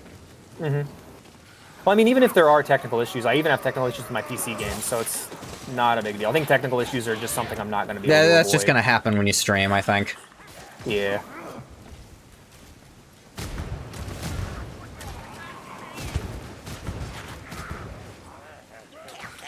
Because, yeah, now you got me thinking about Pokemon now, and I want to fucking play them again. Yeah. It's been a while. Schnitzel and Schmeitzel. My tummy's so full. What is that? What is Schnitzel and Schmeitzel? Diggin. And am I even close to pronouncing that right? Schnitzel and Spitzel, I believe. Do you guys have any Warhammer Dream? You guys have any Warhammer Dream games? Like We've had this an topic ideal before. version of a Warhammer game. Ometagon. And I'm gonna say it again because I really want to see it. I want like a Battlefront 2 style, Yep, that's exactly what I was going to say. That's the one that a exists in my Battlefront, group. a Battlefront 2 style Warhammer game. Yep. Where it's like you play as like the regular guardsman or chaos, right? Or Yeah. whatever faction Yeah, and equivalent. like you build up to get your hero characters. Uh-huh. Yeah. So I had a different idea. I would want like you just play as Space Marines or whatever, and whatever the equivalent is for each faction. But there's like AI controlled guardsmen who actually like kind of like Titanfall, where they as Oh, the you- Titanfall multiplayer, right? Yeah, like the Right? Titanfall multiplayer where you have like the AI controlled the- bot. Yeah. So for like if you're Yeah. playing as an orc, the players would be the orcs, and then there'd just be all these little Gretchen running on the ground, you know? Yeah. The That's, tablets, all that's drones. pretty cool, yeah. That little MOBA shit, man. I had a couple more That of them, was- but then they became real video games. Like one was Bolt Gun, one was Rogue Trader. Yeah, I was gonna say, the problem is, like, my ideal, they kind of already did with Rogue Trader. Right. And they're think everyone hopefully agrees on the doing it again with Dark Heresy. Yes. Death Watch Republic Commando. Oh, that's That would be that cool, sounds- but that's not Warhammer. that would be cool. But, No, not Mandalorian Death Watch. Oh. Death- No, You no, threw no, me like- off because like that's still a Warhammer Star 40K Wars thing. Death Watch. Ordo Xenos. Oh, okay, yeah. Ordos, Dinos, like in the style of Republic Commando, or Yeah, where you have four unique, Yeah. four Space characters, all of them unique people. I actually have a squad, my own squad of Deathwatch Black Shields that all use tactics from their Trader Legions. I'd love, like, that would be cool. Diving into that heresy shit. Oh, Imperial Knights Mech Warrior would be fun. Oh, good kill, sir. But keep your elbow up.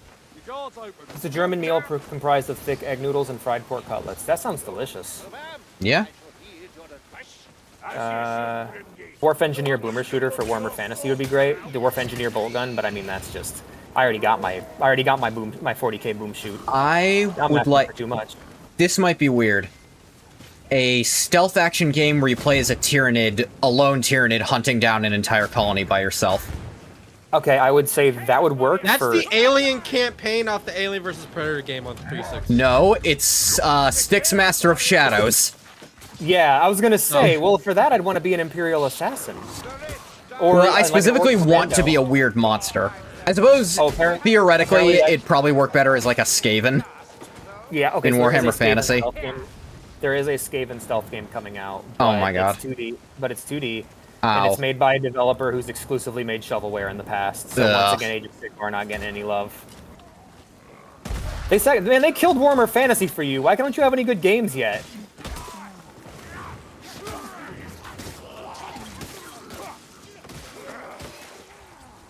Sad. Necron Pyramid game that plays like Fallout Shelter, where I just take care of my nice little pyramid. You know what? know it's In not that vein, good. a Fallout-style game where you're just surviving on a planet the Imperium has abandoned. Yeah. I was talking to Vea. You about just, like, Vermintide. kind of an RPG style, you are just living through this shit. Yeah, I was talking to Vea about Vermintide earlier. I was trying, I was telling her about this and I was getting hyped up for it. And Vea's my girlfriend, by the way. Okay. She was talking about like how the game didn't look very fun for her because you don't have time to like chill or appreciate any of the environments. And she kind of talked about how she wished she could like live in the environment more so rather than having to fight all the time. I think And that's... I would love Warhammer Oblivion or Warhammer Skyrim or Morrowind. Fuck it, make it a Morrowind throwback. Yeah, that'd be great. Yeah, just living in the screw it. Warhammer world. Yeah, chance to miss combat. Fuck you. Yep. Yeah. Yeah. I hate chance to hit combat. Also, most people playing Baldur's Gate 3. So true. Yeah, I like chance to hit. I think the only problem with Morrowind is there's not good feedback that you missed. Yep. It's very just the sound that doesn't do Yep. much for it. That sound triggered people. That Yeah. sound ended a million playthroughs. Yeah. Also, there's a patrol coming, so be careful. I'm hiding over here, killing rats. Fuck off! I'm trying to hide. Oh, we fight? Okay. Gotrek and Felix character action game. Or just a dwarf slayer god of war, please. Just, oh man, that'd be great. Woohoo! So fucking good. You know what? But A 40K Inquisition game in the style of LA Noire. yeah, Oh. yeah, totally. I feel like that's the default of what an Inquisition game should be. Yeah. But I mean, I think we're going to get a lot of that in Dark Heresy when that comes Yeah, out. Dark Heresy, which is very set to be very story-driven, should give you some of that, but it's still gonna have the combat action, of course. Man, do you guys have it And where make like make like the final encounter be like, I don't know, Alpha Leaker or something, because of how freaking Right. convoluted it can get. man, 10 years ago would be 2015, right? So 2016, 10 years ago. All right, I'd say 15 Shut up. years. Shut up. 15 years ago, I was Call of Duty and Metal Gear boy, and now I'm CRPG and Boomer Shooter man. I have changed, man. My interests have fucking shifted. I'm happy Man, to say I got- I'm exactly who I was back then. Man, What was I back RPGs, then? visual novels, whatever the hell. well, to be Hold up. fair, Call of Duty went to shit and Metal Gear ended, so I had to put my passion somewhere else. That's Then I got also into fair. Then I really got into Fallout, and then my life was downhill from there. Downhill? Nah, it's been better. I love Fallout. Yeah. It just makes me happy. Like, it's definitely, Fallout is definitely my, me calling you out for Pokemon, I've put way too much time into Fallout 76. That's my comfort branding. Oh, man. But Bethesda Fallout, for me, despite it being so much less rich and interesting than Black Isle Obsidian Fallout, is so comfy to me, and I couldn't tell you why. Well, I honestly, I'd say Oblivion is probably closer to what we're talking about on that, because that's the one I'll actually shit on you for liking. Yeah. But I Because if think you like it's- Fallout 76, it's like, alright, everyone likes their, like, active, always online game, whatever. So, if you're I have my if own you're stuff that's I will probably not admit- that good. if you're I responsible, will admit. Oh, go on. I have way too many hours in Fallout 76. I want to point out that I'm not saying Oblivion is that bad. I'm saying I like the things that people think is bad about Oblivion's graphics. That's the difference. Yeah. With Pokemon, you're going, it's not that bad. You're not going, I don't think it looks bad at all. I love the way it looks. Well, Whereas if you were, I'd be like, all right, fuck it. I can't argue with that. here's the thing, I do like how it looks. would you still hate me for like? No, you're a real one. You're a legit gamer girl, Bathwater. I listen. I'm a No, David I Lynch don't fan. actually. I shit on you, but it is entirely jokingly, because Bathwater actually does like Oblivion. Yeah. And I a lot love of my the way friends Oblivion do. looks. I just don't like. That rat also liked Oblivion. That rat likes Oblivion. Oh, Todd! Todd, I already know he's hunting me down. Todd sent the Truly, skate. it just works. But no, I love it because it's weird. I love it because it's weird. I love it because it's awkward. I love it because it's a bit out of tune. I love it that it's. What's It really just- it funny has- is my biggest criticism of Oblivion is it's not weird enough. That'd be mine as well. I love what's actually happening isn't weird at all. Like it's very mundane. It's very Yeah, it's generic very. fantasy compared to Let's do Return of the King, but you're not playing as Aragorn. Yeah, it's not weird enough. I agree, but that's where the graphics come in to make it all strange. All this badly, where you have like this terrible voice direction and acting. done You by were these, given, like, they were given their lines in alphabetical order. yeah, with these amazing voice actors. It's got that same charm as like Shenmue, but it's actually a good game. Ooh, shots fired. Yeah, I'm a Yakuza fan. Sorry, I know what it's like to play that same kind of game, but better. It's Yeah, no, I like Yakuza too. Admittedly, the only two I think I've played. No, 3 actually. Never mind. Because I played 0, which is obviously it's the best one. yeah, it's peak. Yeah.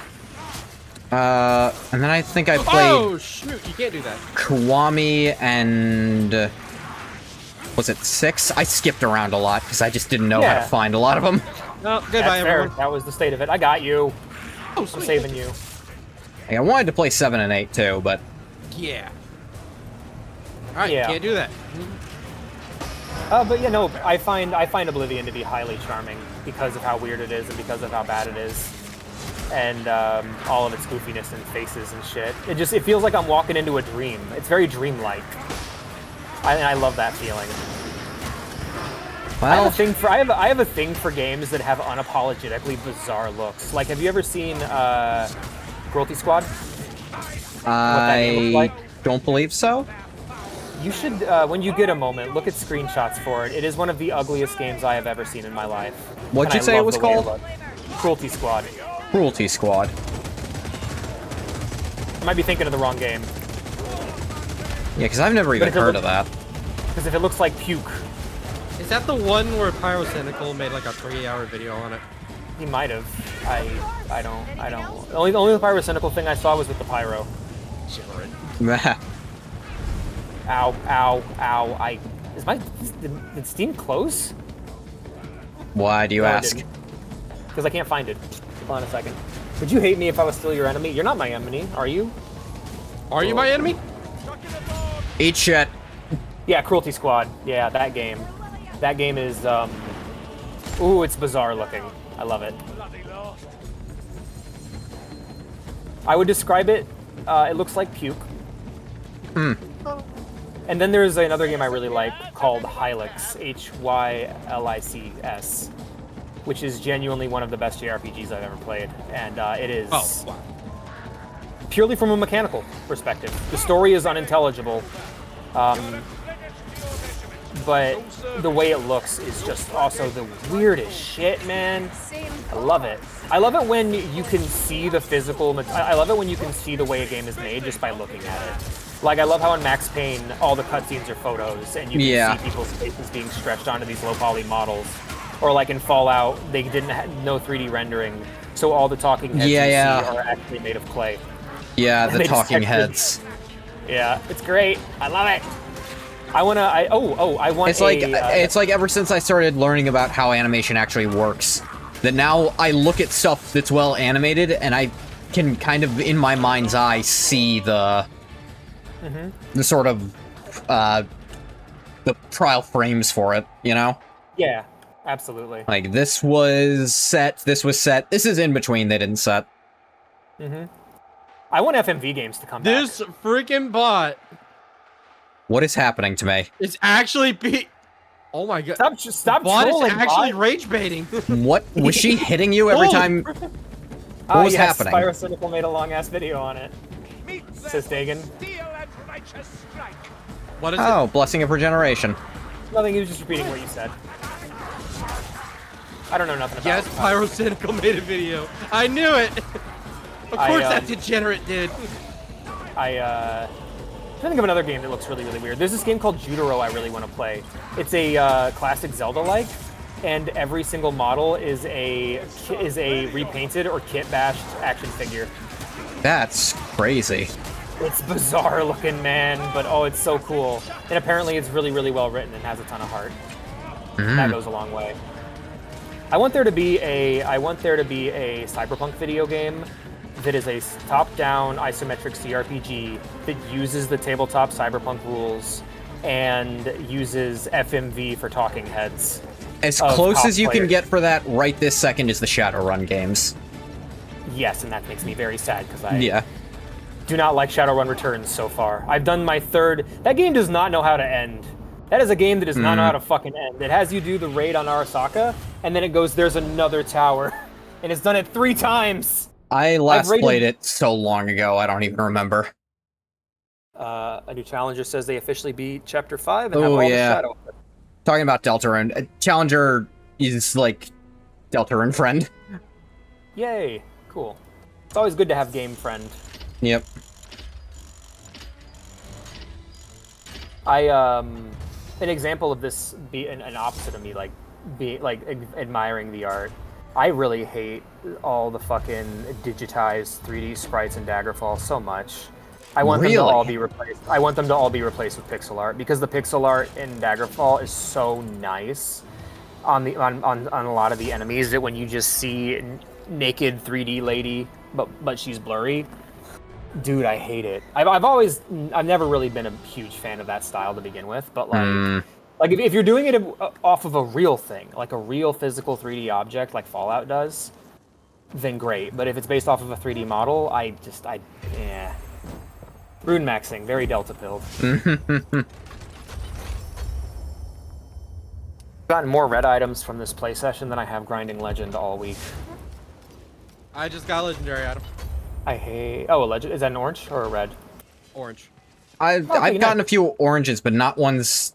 It's like all shit I don't use. Right. It's like, oh cool, a mace for my character who cares so much about having range on his melee attack. Here's the axe of here's the axe of Winterfell, or Winterfall, or whatever. Whiterun. Axe of Whiterun. Yeah, the axe of Whiterun. Thanks, my stealth archer is really gonna use this axe.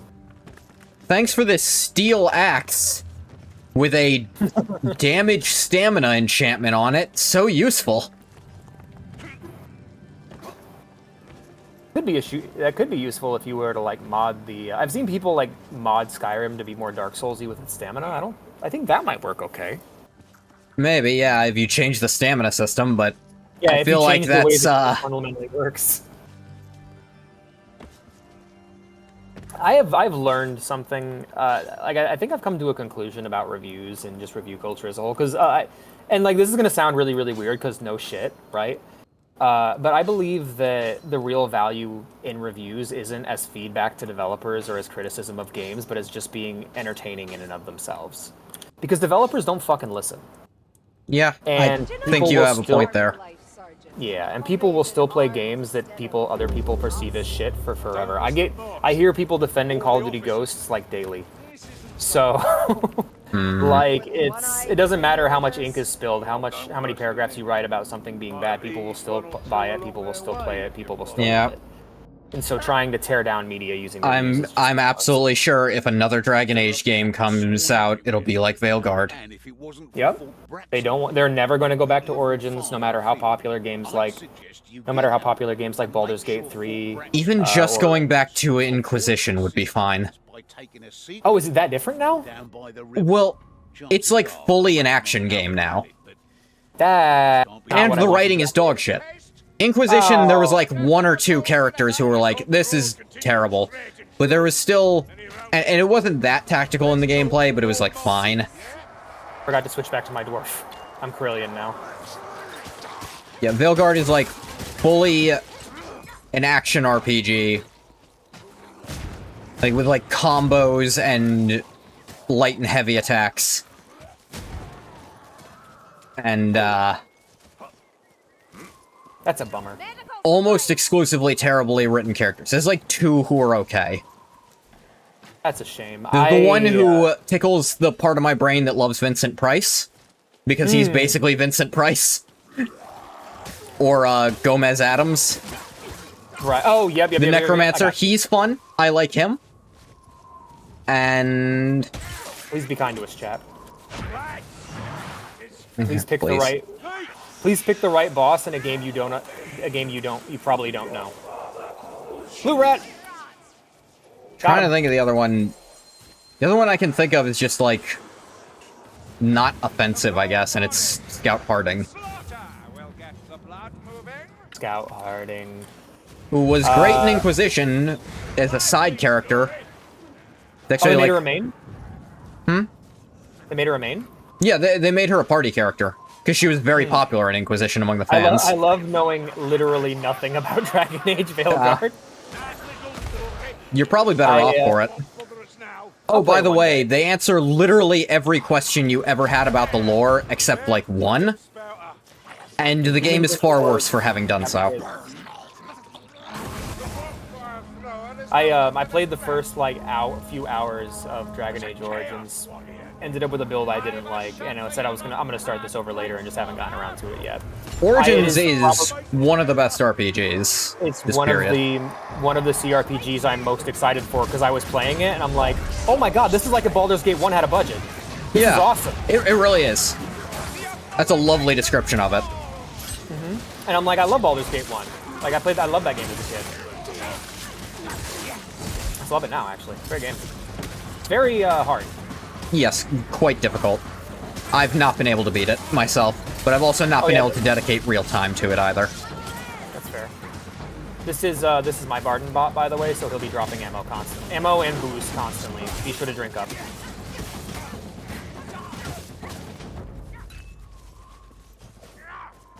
Unfortunately, the bot is now a dwarf, which means we can't make fun of him anymore. Oh. We have to direct it all to Alex now.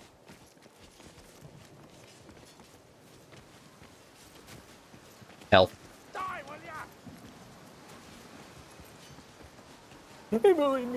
But yeah, I was I think I was bringing it up because, like, as a kid we looked at I mean, back when the era of gaming I grew up in as a teenager and as a child was an era in which games were actually moving forward as a medium in the mainstream.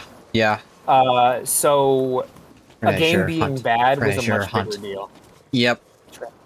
It was like, oh my god, you're setting us back. How dare you? Yep. Nowadays, there's so much that's already backwards. It's like, we can only celebrate what goes forward. It's not even worth the energy to shit on what we hate anymore. Yeah. Totally. 100%. Like, as a Halo fan, I have nothing good to say about that Halo remaster, so I say nothing about it. And that's it. There's a lot of stuff like that. Then there's also franchises I just don't talk about anymore because they died a long time ago and there's nothing left to say. Like, I used to pride myself and self-identify as a huge Metal Gear fan. But what the fuck do I have to talk about? You know? Like, what's even worth bringing up? Delta was a nice remake. Sure is. Have you seen that? That game looks amazing in black and white. I haven't seen it in black and white, but a friend of mine who really into it, streamer friend, he played it and it looked great. Perfect remake from what I've seen. Other than it wouldn't run on my PC. That's why I don't have it. But yeah, it's just like that's what I want out of a remake. Just keep the art style consistent, carry it forward into the future, and basically release the game as if you were to release it as a game in its genre and current day. And I think that game really nailed it. Crouch walking would be a thing if MGS3 was released today, you know? Yep. Hey there, Ruka. Welcome, welcome. That's exactly who I was just talking about. In what context? Oh, they like Veilguard? No, exactly. He was the one who played Delta, and I watched. Oh, yay!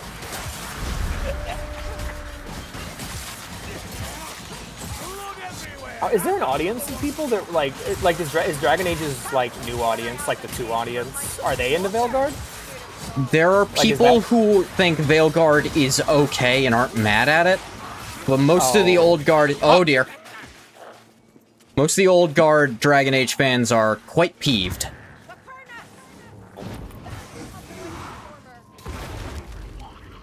Like, I'd say there are people who passively accept Veilguard. I don't think there's anyone who genuinely likes it that much.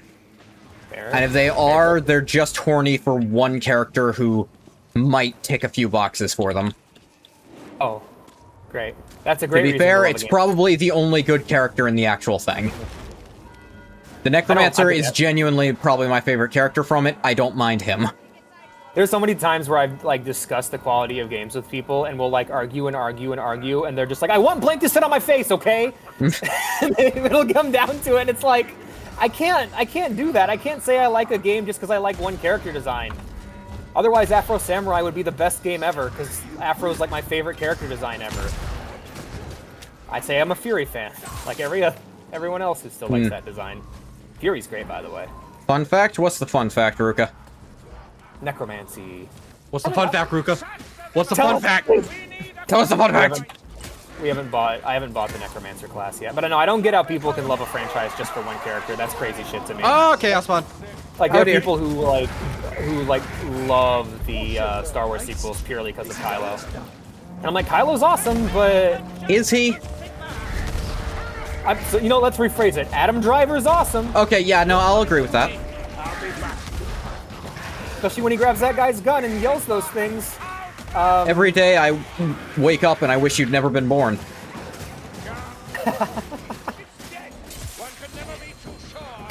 Avengers pays. Kind my of you favorite thought was quote about- cutscene was actually still the same as it was in the original. You encounter when the boss grabs you during the final battle. However, because I thought the cutscene playing meant you were already grabbed, I instead grabbed the boss a nanosecond before the cutscene plays. She's briefly vulnerable before she grabs you, so I made that boss way harder for myself. The final boss of Metal Gear 3 in Delta, her grabs are a cutscene, but you can still counter during it, but he was doing it wrong. Oh yeah. Like in GS3. Nice.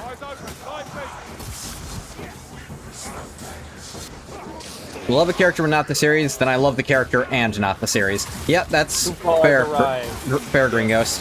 That there needs to be a show that is that like, okay, get some really good writers together and gather all the great characters from dog shit movies, games, and shows and have them tell a new story.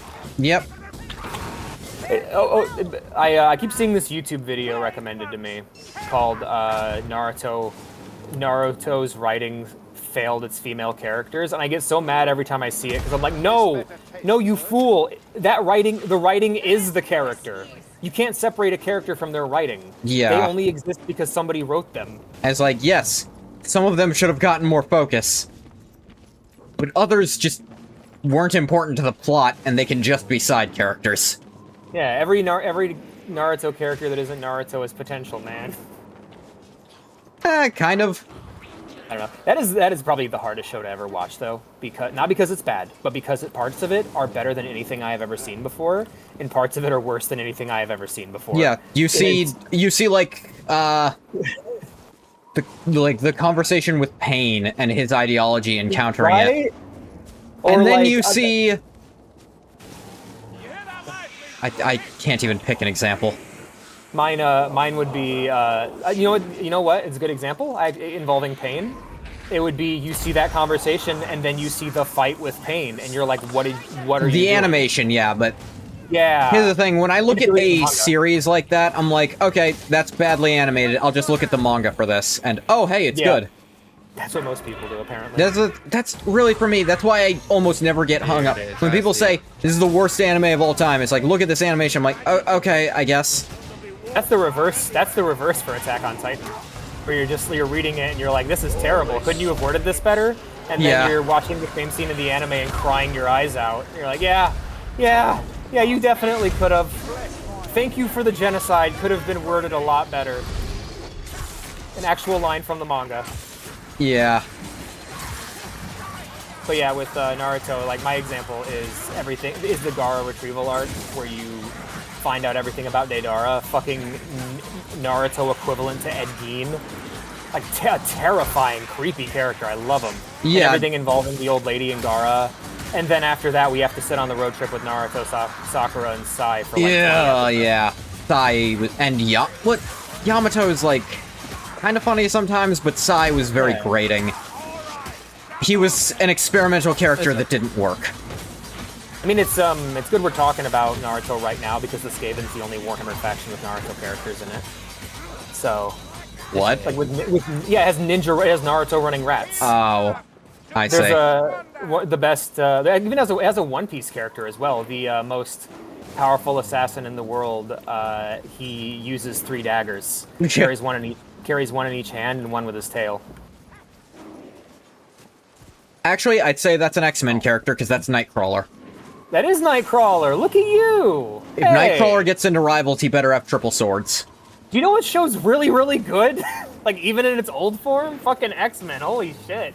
Yeah. I watched it, like, God, those movies are great, too. I'll drink mine and take this one, because I'm a little half. I thought I'd mainly be watching Star Wars shit when I got Disney+. I've been watching so much kick-ass Marvel shit, man. Nightcrawler is my favorite X-Man, so... That's a good choice. He's awesome. Yeah, he's awesome.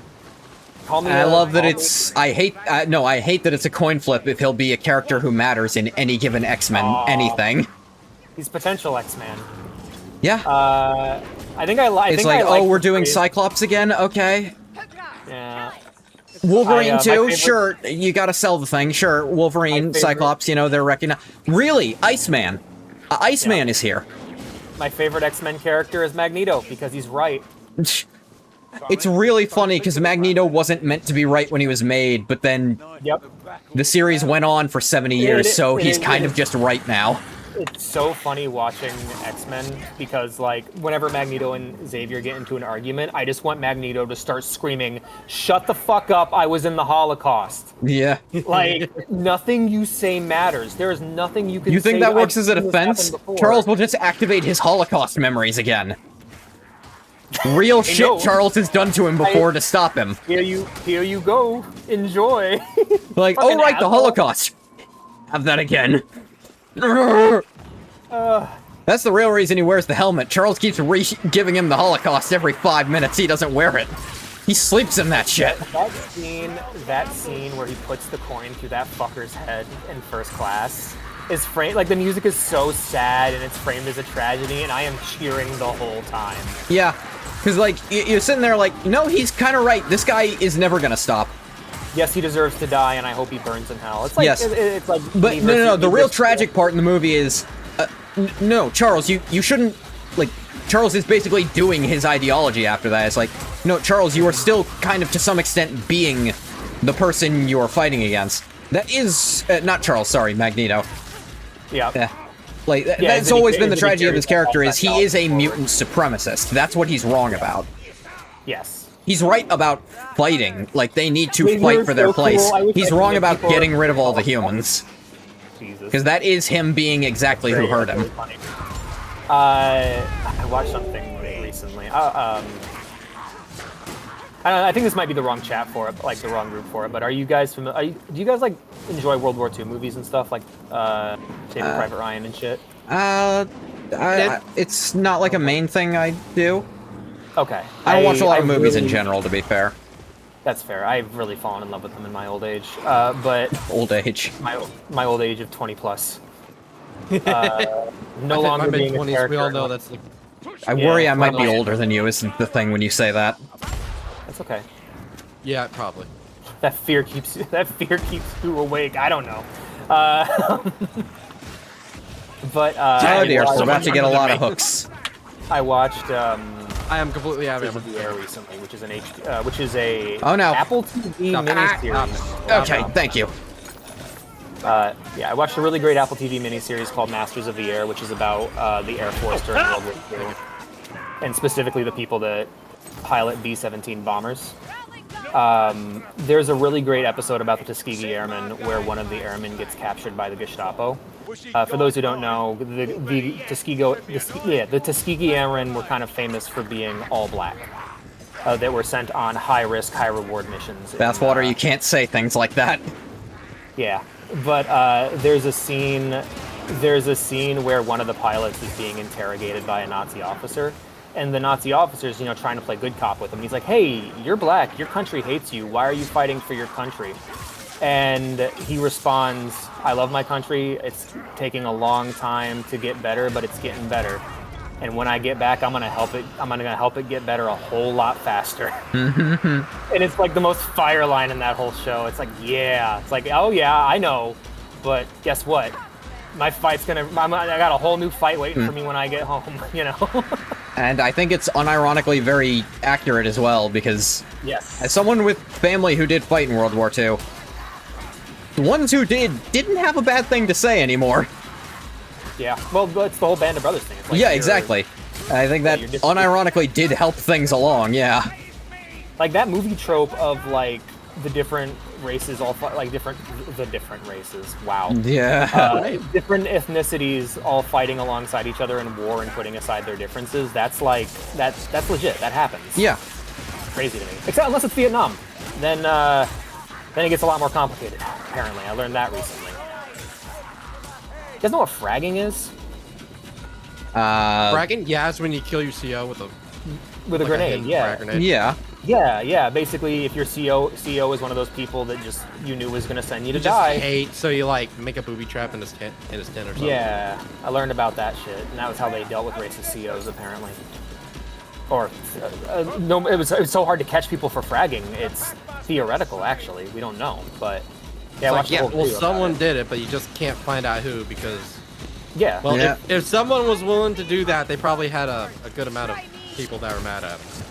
A bunch of people like got court-martialed and like went to prison because they just fit the bill of someone who would do that, and they needed someone to blame. And yeah, crazy shit I learned. Thought I'd just share that with you guys. The world's full of crazy. Like that's been one of my favorite things. Is, like as I've grown up, is just collecting stories, like learning things about the world that I can tell people about, the milk vaults we have in America, where we just have so much milk hidden in underground bunkers. I believe you mean cheese. I believe it is specifically cheese because milk can't keep like that. Right. I do. Cheese vaults. I do know about a vault in Russia filled with seeds. Oh yeah, I know about that too. I guess because it's not in a war. I know some people starved to death in it because they refused to eat any of the seeds. They would not eat seeds. Yeah, because they were more important than their own lives to them. Yeah, it was like, I'm starving to death, but yeah, it's like a thing to preserve potentially seeds that could potentially go extinct. Preserve that plant life. Okay, well, so in that case, they were like locked in, and it's in Russia, and it was during like a huge blizzard. They couldn't get any supplies, so they died surrounded by food. Yeah, like one of them said like they literally could not contemplate even eating it because it was their life work. That's crazy. That's so fucking awesome that they did that. It's tragic that they had to. They starved to death surrounded by food, but the reason why they did is like that thought never even came up. That's one of those lines you open a story with, and then you let the person say what they're gonna say in response, and then you tell them the rest of the story and make them feel like huge assholes. Yeah. I think that actually was how they. I think we probably saw the same show to learn about it. Oh. Because I think they framed it in a certain way in this one show that showed me about it.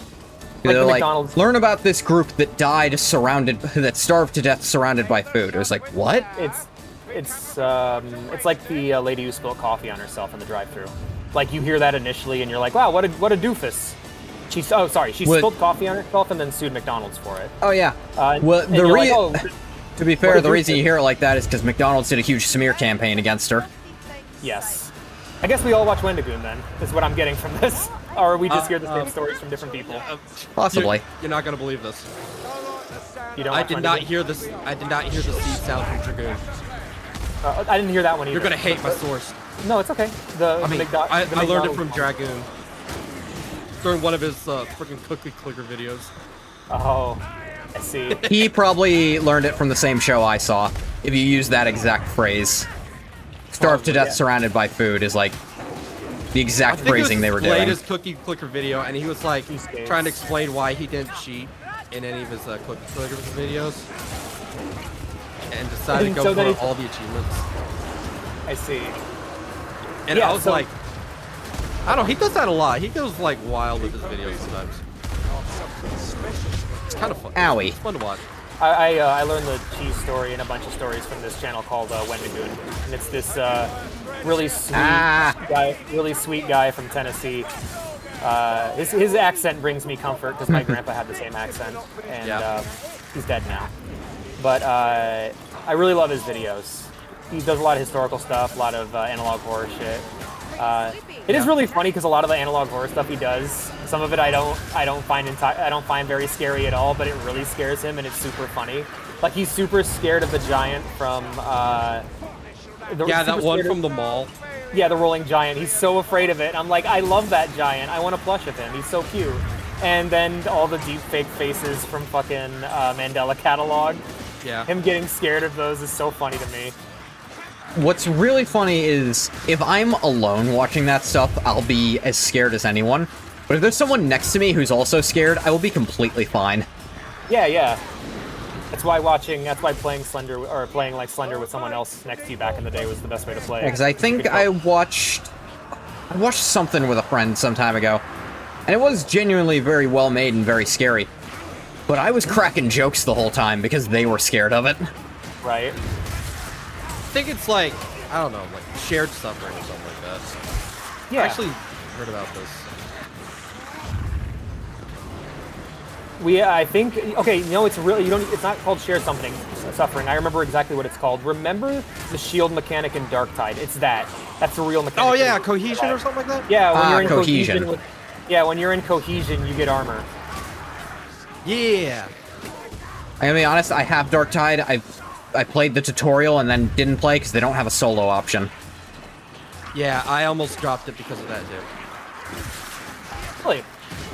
Yeah, I no play it solo like on option. You board, have to though. play online with other people or you can't play at all. Yeah, it Right. sucks. That sucks. I didn't even know that. Like, they don't even have the option for AI party members like this game does. Yeah, mine was. They have AI party members, right? just have to be For online when to do nobody's on the game. No. But If you don't Yeah, join but a it's party, you can't play. Oh, no, I have gotten into the games where it was just me. But then people join later. But you have to join, like, you can't have, like, a private party with just AI companions. They don't let you. Yeah. You gotta have at least another person. You have It to at feels least give that- other people the option to come in, and it's like, why? Let me play by myself with the AI. I don't care that they're weak and stupid. Let me play. It feels that way because there's so many YouTubers I watch that have tens of millions of viewers that nobody else knows about that I talk to. It's so weird. I think I just have very different tastes than my peers. Like, the people that like the same games as me don't tend to like the same videos as me. It's weird, but Possibly. you know, demographics are a myth. And you want to know what kind of YouTube videos I've been watching lately? What's that? Like Lego challenge runs. Cool. Yeah. Like Lego game challenge runs. Like, But, a guy trying to beat all of the Skywalker saga without touching any studs. And the absolute nonsense he has to do to get around some of them. That's super funny. It's really funny. Imagining a guy getting one stud and just going, no! Just screaming. Where's this dude? Yeah, my at? issue with Darktide was they lied about what that game was going to be. They, the way they marketed it was going to be kind of like this, where your classes are characters with personality and stories. They bragged about having like Dan Abnett come on to help write. And then I finished the first mission, and the main characters of the game got on a helicopter, and I haven't seen them since. They got on a Valkyrie, and I haven't seen them since. I listened to all their backstories. The weird part about them. Oh wait, we gotta go out here, don't we?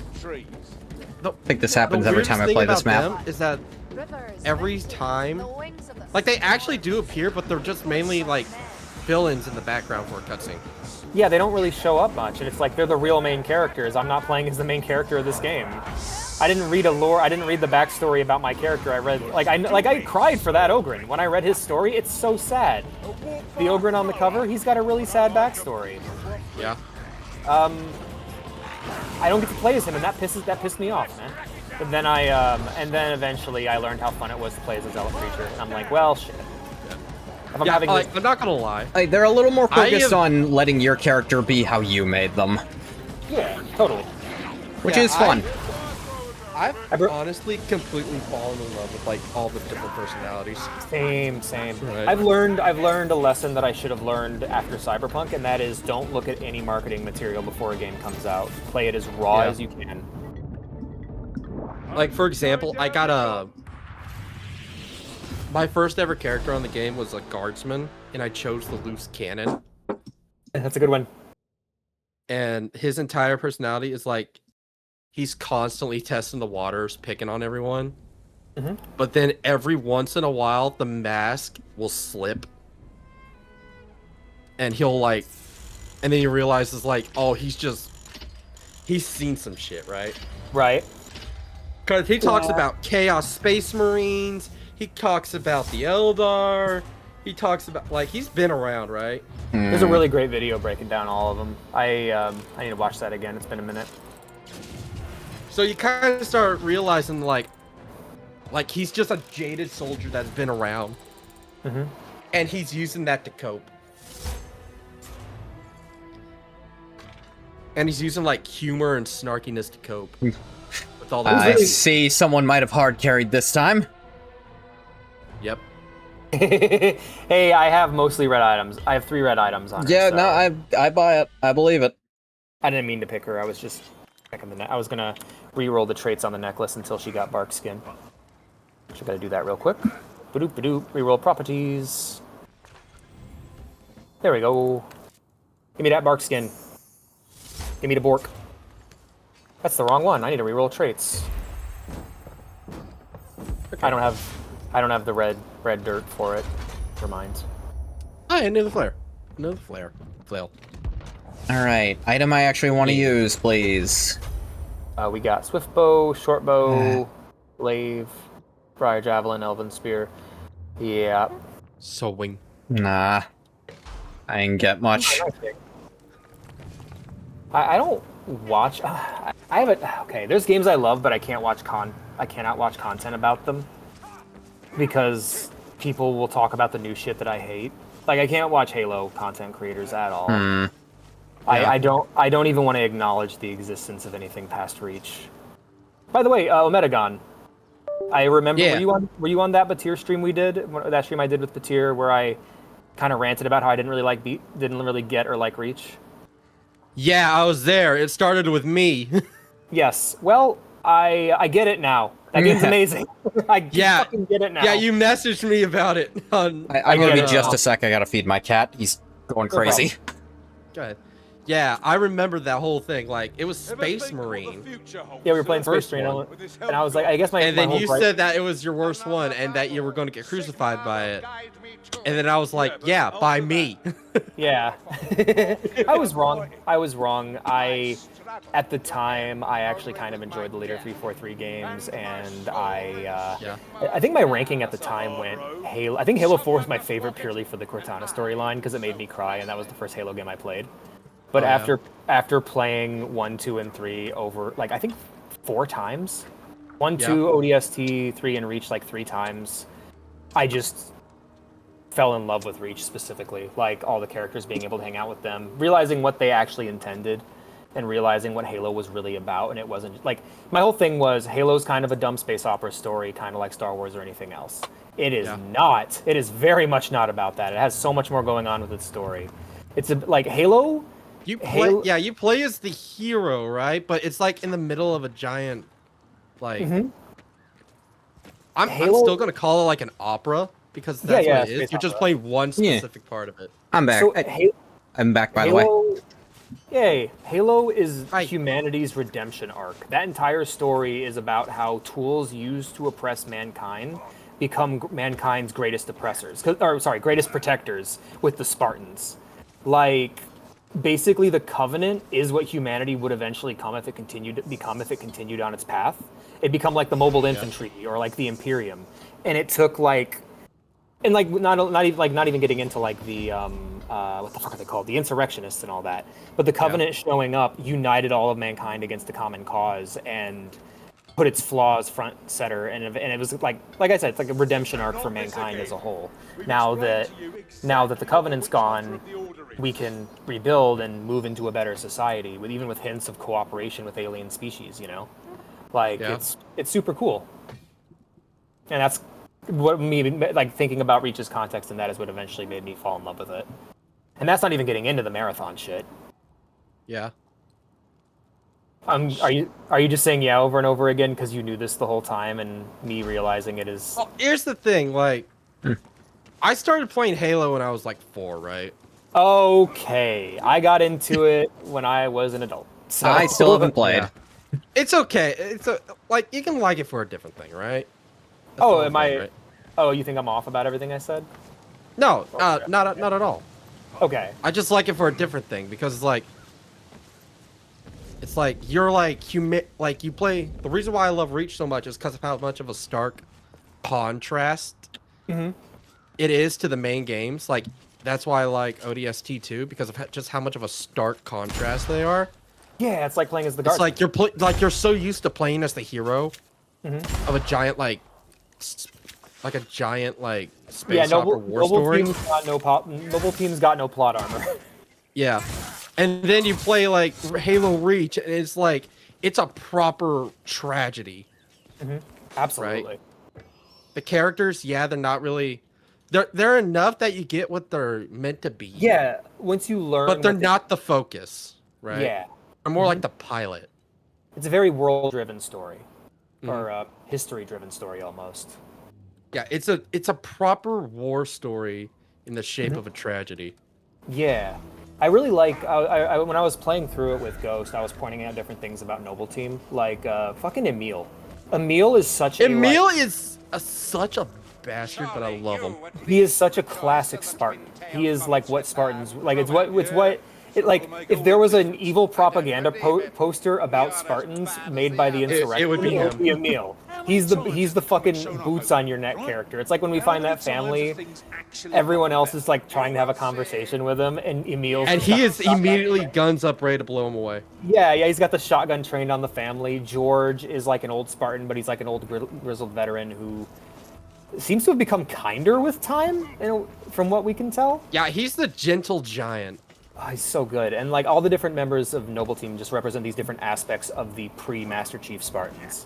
Yeah. And like also give you an understanding of the UNSC. It's interesting because it's told through characters, but it's not a character-focused story as it would be. And most of their dialogue and like most of their characterizations and gameplay, like just hanging out with them and stuff. Like Emil's an insane person who pretends to be edgy, or pretends to just be edgy. Yeah, I love Emil. But yeah, that was all the shit I figured out in my expedition through the series as a new fan. Yeah. Oh, and then there's the idea that the Didact in Chief are a reincarnated God King of a type of hero that has existed for as long as humanity has through multiple galactic resets with Oh, do you know the marathon shit?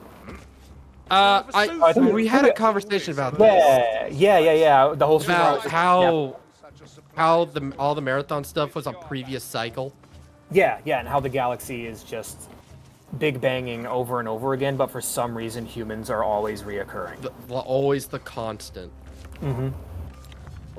Oh. Constants and variables, but yeah. I was just I did a whole stream about that. That was fun. Yeah, marathon looks sick. I am curious to see what's going on in the current cycle with the new game, but there's so much misery surrounding the new marathon, man. I remembered I googled the name. I was just looking. Oh yeah, it's like a extraction shooter now. Like I don't want to say Tarkov style, but it's like definitely not what my damage. Holy shit! I gotta go change classes.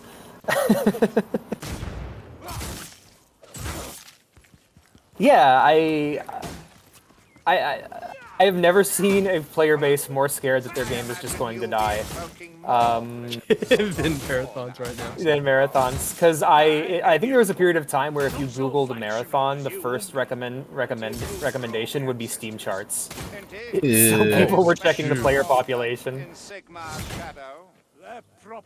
New marathon like Arena Breakout Infinite. Yeah, the only other extraction shooter I've played. I want to play the Hunt and I want to play the new marathon, but I want to beat marathons 1 and 2 before I play 3.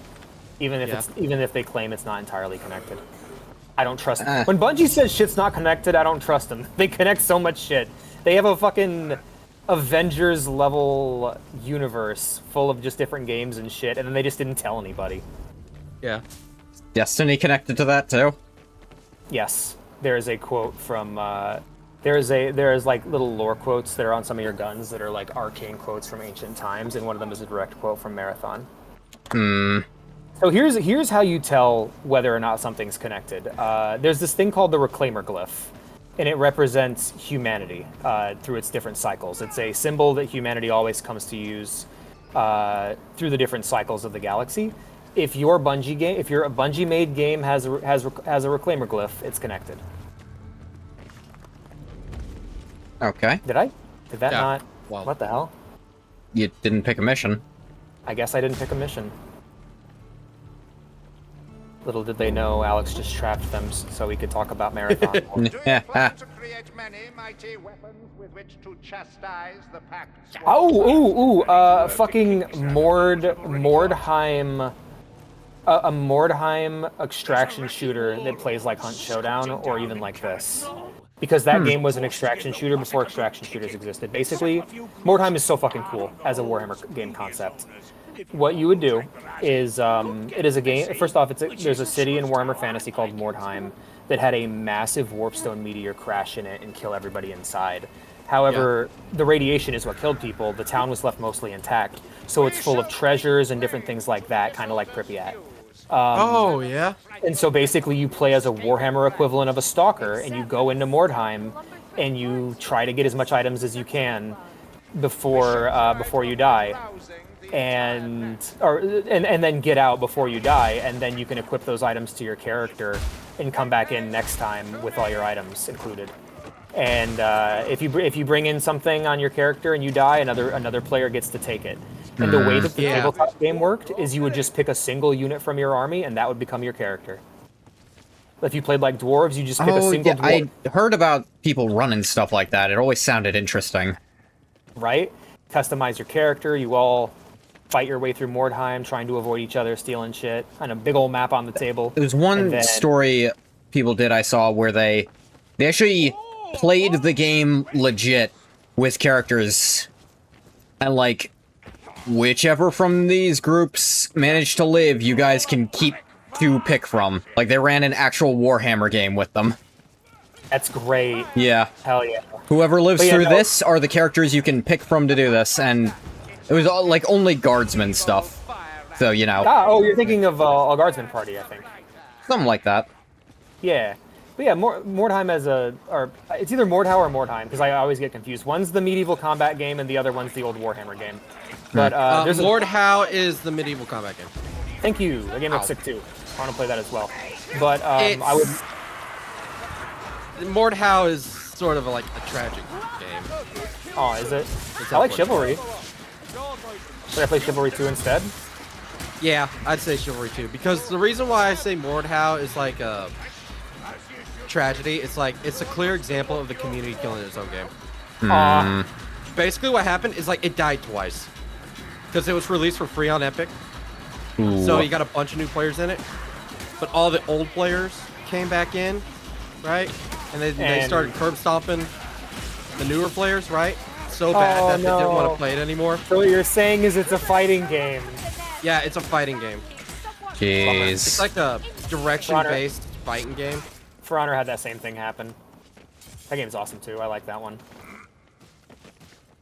Okay. Fucking die, rat. But yeah, like, I really want to play a tabletop version of it, but it's hard to put together because they don't sell it anymore. And there's a digital version of the tabletop version you can play on Steam that I actually have. But I would love a version that played like this. Like, actual Warhammer extraction shooter. No, that could be cool, yeah. I know Hunt Showdown has, like, old flintlock and matchlock weapons. So I figured that might be that style of game might work quite well. Or I should just play the Hunt Showdown, because I've heard good things. But that was just kind of calling back to our... I actually do have Hunt Showdown if you want to play it. Shit, I'll have to pick it up. I got it wishlisted. Hey, this one's for Omedagon. Halo Dream Games, do you have any? Halo Dream Games, I don't know. Halo kind of died for me a long time ago, honestly. Okay, right? fair enough. So it's kind of hard. I'm gonna have to go through some old memories with that. Let's do some things. First off, Bungie Halo, not 343 Halo. So when it was good, and AKA when I played it like a month ago. So like within that, it's kind of hard. I have 3 Think games. about it. Yeah, I got 3. I want a I want a really over the top and probably not canon Sergeant Johnson boomer shooter that plays using Halo weapons and the style, and it has the tone of Black Dynamite. I want a fucking, like 70s blaxploitation movie with Sergeant Johnson. Okay, the other that does one, sound fun. right? The other one I really want is a Sangheili Souls-like, where you play as a single elite on a planet that's been like ruined, and it's just basically your character's trying to survive. There's tons of different eras you could set that in, but just being able to play as an elite in like a third-person Dark Souls game would be kind of fun.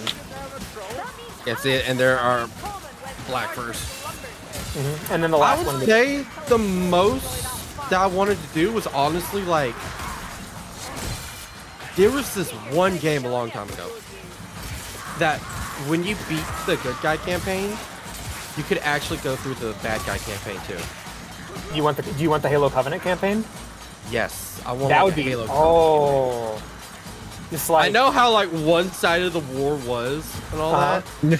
Just alright, play again on easy mode. Reach Yeah, you're pretty playing much. as the Arbiter. That's it. That'd be great. Okay, wait. I was going to say that's just Halo 2, but Yeah. No, But Reach when he's Tel Vadam and he's taking heads. Yeah. You know? Being a really cool, honorable warlord glassing a planet. The other one was ODST XCOM. XCOM style. Yeah, XCOM style ODST where you're Finally playing gonna as be a Star Wars XCOM game. Right? I'm so fucking hyped. Me too. Oh yeah, not- Zero Company. Yeah, Yeah. it's rad. There's so many. Another Warhammer game idea I had: Horus Heresy Warriors, where you play as the Primarchs and just fight swarms of space. Oh yeah, that'd be amazing. Is it me, or is this quiet more worrying? Banked him with a hammer. Tink. I've grown to be a really big fan of like the Star Wars video game spin-off thing of just let's take every corner of this setting and explore it in a different way. Trying to think of how we'd make a racing game out of Halo. Insurrectionist Pod racers? I racing. don't know. They actually got a pod racing game coming out soon. They do. Looks great. I love the old one. I just beat it last couple of years back. It was great. Heck yeah. I love that you can overclock it literally until your vehicle explodes. Wait, you can do that? Yeah, in the old pod racer, you could increase your speed more and more, and whenever it came time to gear shift, it would just keep going up and up and up, and each time you did it, there'd be a higher chance that your engines would just blow up. Awesome. I did not know that. It's great. Yeah, legit. You can play it on the 64. There's a great PC port that actually lets you use a 360 controller if you want. It's old, so that's something to be praised. Yeah.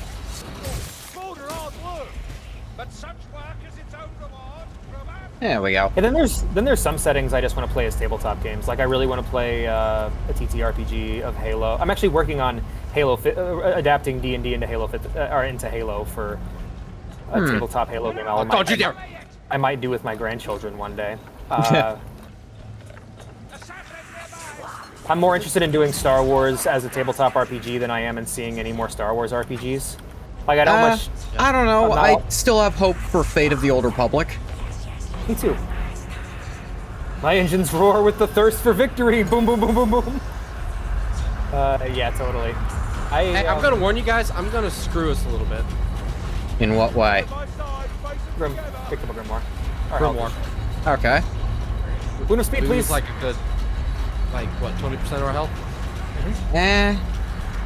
It's fine. I took the stuff that gives me temp health. I like switch my build a little to be more durable. Heck yeah. Oh, joke for a Warhammer Dream game. Thorgrim Grudgebearer teaches typing, and you're just typing up grudges in the Book of Grudges. That'd be pretty great. Every time you hit enter, you see him stab the quill into his wrist to get more blood for the pen.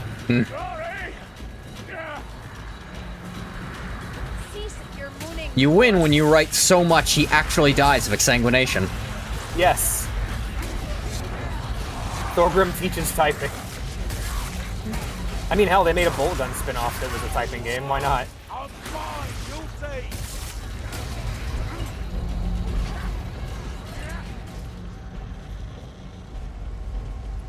Hey, when did I get? Oh yeah, I remember I got ammo.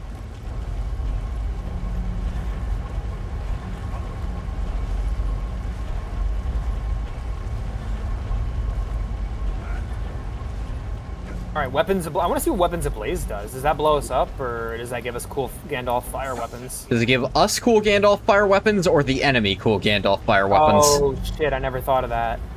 Man, Shadow of Oh, War. it's both actually. Ignites both allies. Turns and out it's enemies. both. Oh yeah. Man, Shadow of War is a really hard game. Is it? Yeah. Yeah, I know why people were complaining about the grind now. Basically, your character progression bottoms out within the first few hours, and you just stop getting stronger, and then everything else keeps getting stronger. And it becomes more and more difficult to capture orcs alive and add them to your army, because they have so many perks in the game that just stop you from doing that. I remember one of my biggest complaints in Shadow of Mordor is if you let an enemy get too strong. There was like the way that you actually like beat them down was like just like a grind. Yes. Because they'd be immune to almost every single thing you could do. Yep. Like combos, range. My big problem with Shadow of War was I feel like they very fundamentally misunderstood Lord of the Rings when they made it. Dude, that game, those protagonists are so doomed. There's one way that story is going to end. It has such a huge problem with that. Because yeah, you're 100% right. Because the main motivation of the characters in the story, they're doomed. There's no, if they're going to stick to Lord of the Rings lore, there's no way that it can work out for the characters at all. That's why I stopped. Me and the girlfriend couldn't get into the story because of that. We were just like, why are you looking for this? You know? It's more about their weird obsession with the idea that a ring being magic in and of itself makes it evil, when that's definitely not how that works. Nope. But because there's 3 rings that are perfectly fine. Fine. Yep. Still not safe to use them, but yeah. It's not like not like willy-nilly. You can use them a bit, but you can't go crazy with it, because going crazy with magic at all is dangerous. No, but like they had the implication that the ring wraith part was just intrinsic to rings at all. Yeah, I love the fact that in this Lord of the Rings game I have to scream at the character, "Stop making rings," or "You don't need the Palantir, leave it alone." It's fucked. It's all fucked. Just chill until the hobbits get here. I've been getting recommended a lot of Lord of the Rings videos, actually. Mostly about, like... It's mostly about, like, his letters to people. And the latest one I read about was, like... I guess a fan was mad at him because Frodo failed to destroy the ring. Yep. And it was like... he didn't fail. He did exactly what he needed to do. He brought it further than he brought it as far as it could be taken, perhaps further than anyone else could take it. Yeah, but in the end, his heart still failed. Yeah. Sorry, go on. Because like, when the closer you get to Mount Doom, right? The stronger it gets. Yeah. Inside Mount Doom, it doesn't matter who you are. You could be like even in the very beginning, Gandalf even said it. It's impossible. Yeah, like Gandalf. Let's not forget Boromir. Let's not forget Boromir never touched it. It still got him. It still got him too. The only person, there's like exactly 2 people who never seem to be affected by it. One was Tom Bombadil, who doesn't fucking count. And the other was Sam, because the temptations it kept trying to give him sounded like more work than he was willing to do. They gave it a full fucking song. They gave his little dream a full fucking song in the terrible Rankin Bass version of Return of the King. Have you seen what it tried to tempt Sam with? Yeah. Totally, It's like yeah, no. lead Giant, the beautiful armies garden. of Mordor. He's like, that sounds like a lot of work. I don't really want that. And it's like, I wanna- okay, I just want my garden. What do you want? My garden? Your Big garden garden, will yeah. stretch from here to the center of Middle Earth. I don't think I can handle a garden that big. Fucking what? What then? And the ring's you want actually it? just getting mad at him. He's like, come on, you have to want something. No, I'm just gonna take you to Mount No, I'm Doom. good. I'm complacent. Because there was genuinely nothing it could tempt him with like that. Can I rant about a dumb fandom thing with Lord of the Rings? Sure. What? I hate how people try to use the Eagles as like a gotcha. Like, oh, Yeah, why the couldn't real Eagles- answer is, what if it corrupted the Eagles? Then what do you Yeah, do? the thing- exactly. Do you know how eagles eat turtles? They drop them from extremely high heights and then eat their guts. Yeah. That's what they would do to those poor little hobbits. Yeah, They would and drop them, also on top and of then- it, I believe the Eagles are like, I believe they're a special spirit thing that are actually quite dangerous. Ow, ow, what's happening? Oh, someone put the curse of Anra on me. I need to put the Tom Bombadil song. It's still on me. Hurts when I laugh. I'm just constantly dying forever, and I can't do anything about it. More care, Azumgi. You're no This is a use to it. stupid mechanic. Just drop. Just Playable drop. vampires. Look at that. Drop dead. Oh, Drop dead. I want your bomb. ow. All and confusion I was like- for both. But yeah, no, yeah, I love Lord of the Rings. It's great. And then there's Tom Bombadil, who just... Bogger, what was that? The reason they didn't give it to him was because they were pretty sure he'd get distracted and leave it somewhere, because it meant literally nothing to him. Nothing to him. Yeah, he's so above it all. Tom Bombadil, my hero.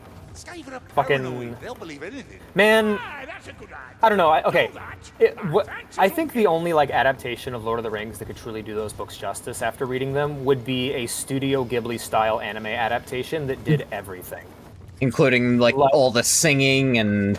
Yeah, all the singing. I Yeah. love the singing. No, I was not disagreeing with you. I was listing off the things that a movie can't really get away with. And I wasn't disagreeing with you. I was exclaiming excitedly Yeah. about how much I love the singing.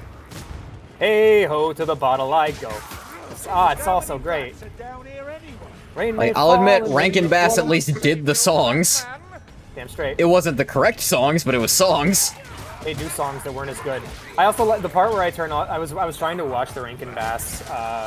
Where there's a whip, there's a way. There's no way. Where there's a whip. There's a. We don't want to go to war today. We got to the part where Boromir and Faramir's dad. What the fuck was his name? The steward. Anyway, I think I've only ever known him as a steward. the steward has the power. I know he has his name. It's the scene where the steward reveals that he has the Palantir, and he's like, "This battle's already lost. The Palantir told me." And then Gandalf goes, "Yes, the Palantir never lies. I guess the battle is lost." And I'm like, "What? No, that's not what's going on with the Palantir at all." You need patching up. What? Someone pointed out the Palantir accidentally predicted something. Yeah, it's a smartphone. Yeah, it's your smartphone. It's giving you all the worst news. So when Kellogg's Boobery and what the fuck is Talion and Shadow of War are like, we need the Palantir. I'm just like, stop! You're so doomed.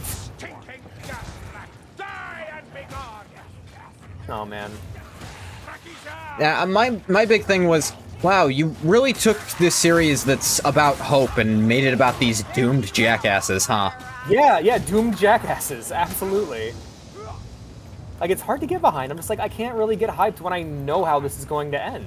And then, of course, there was still the part of it, like, what do you mean the ring's making him evil? That's not how that works.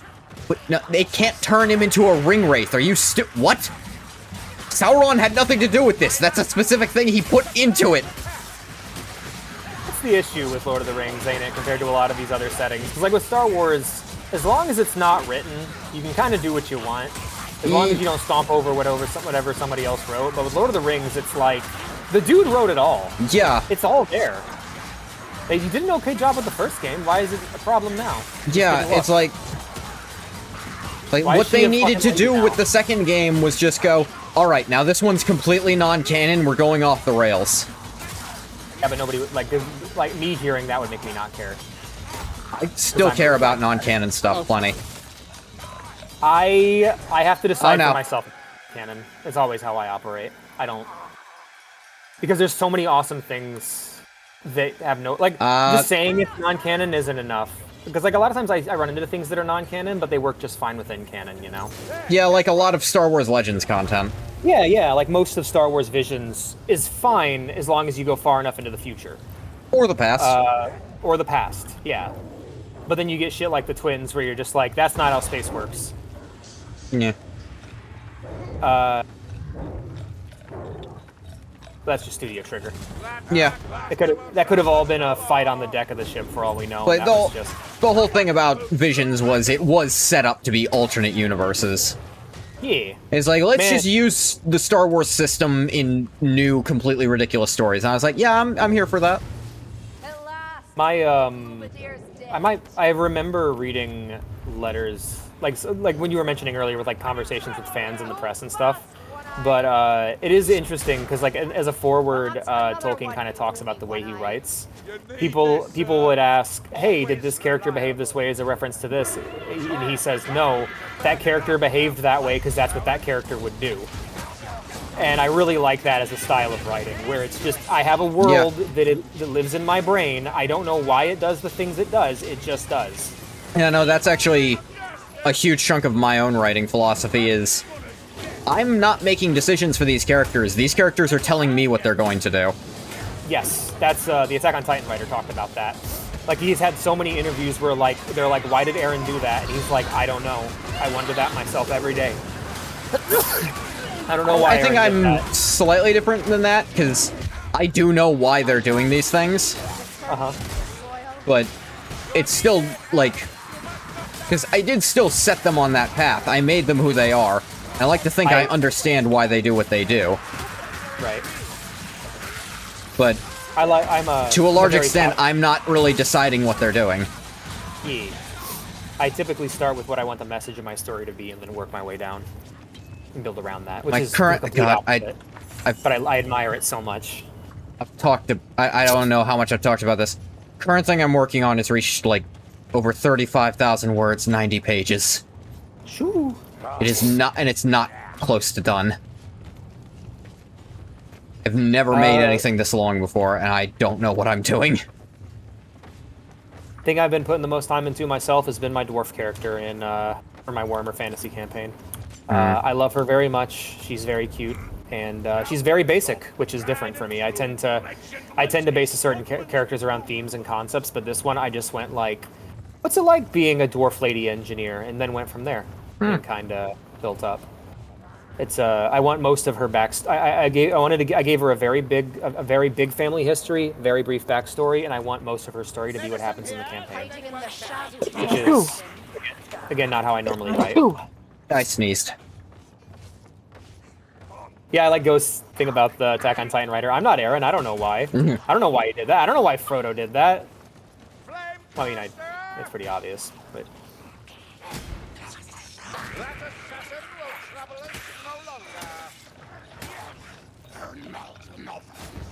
I think after this one, we're gonna need to call it.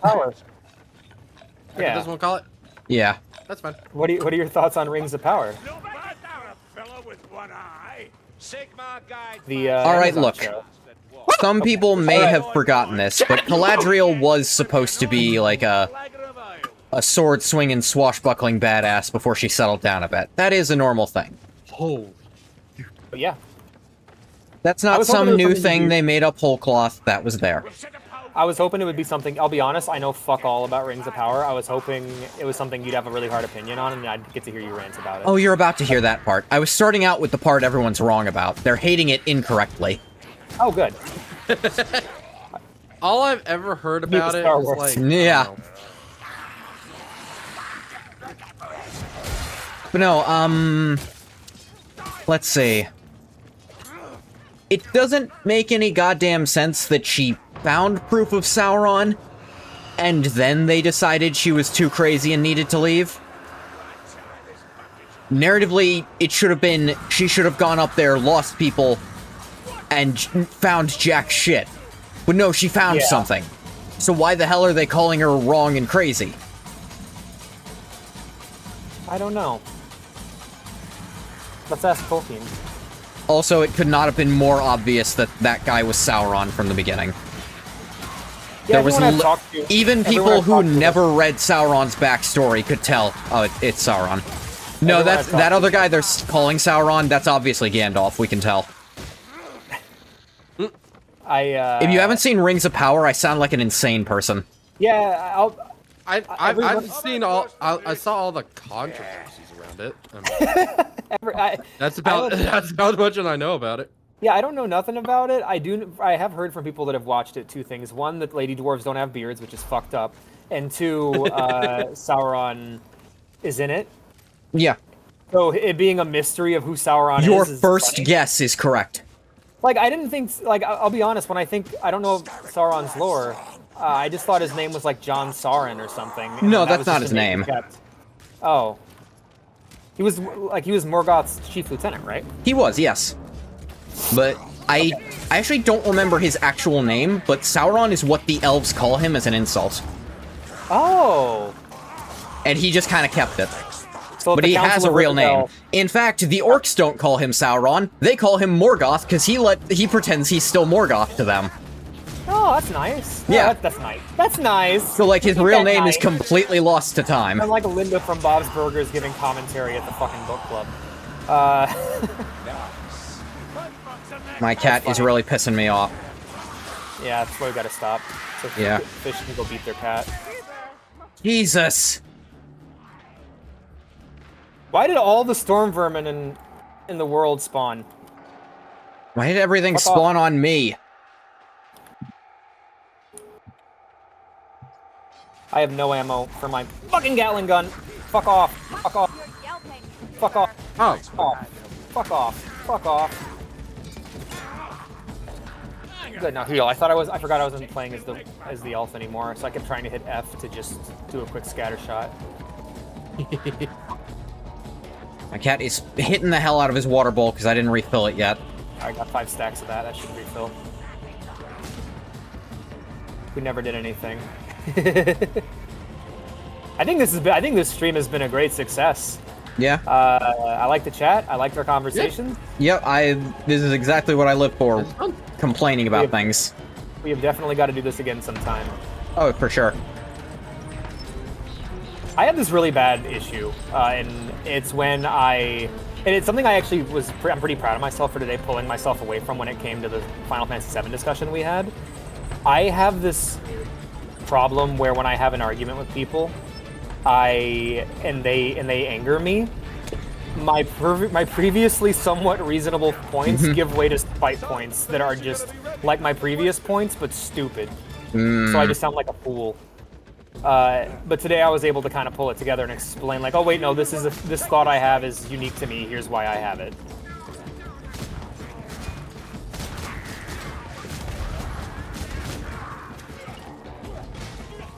I love dual pistols. I love this pistol. I love the way it looks. It's like a fucking sci-fi revolver. I'm not crazy So cool. about any of my equipment.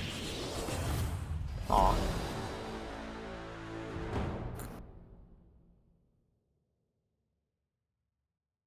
feel like sometimes I'm a lot more laid back and like uncaring about a lot of things than I claim to be, you know? Like, I think I give a lot less of a shit than I think I do. Possibly. I'll be honest, I know I'm like that. Yeah, I wish I could Like, know that I'm if like that. If I don't care about it, I will almost never talk about it. And if you make me talk about it, I'm just going to tell you how much I don't care about it. That is fair. See, I have FOMO, but not in the buys microtransactions way. More in the I don't want to miss a single thing that I love or a single perspective that I might not have had before. So I have to consider everything.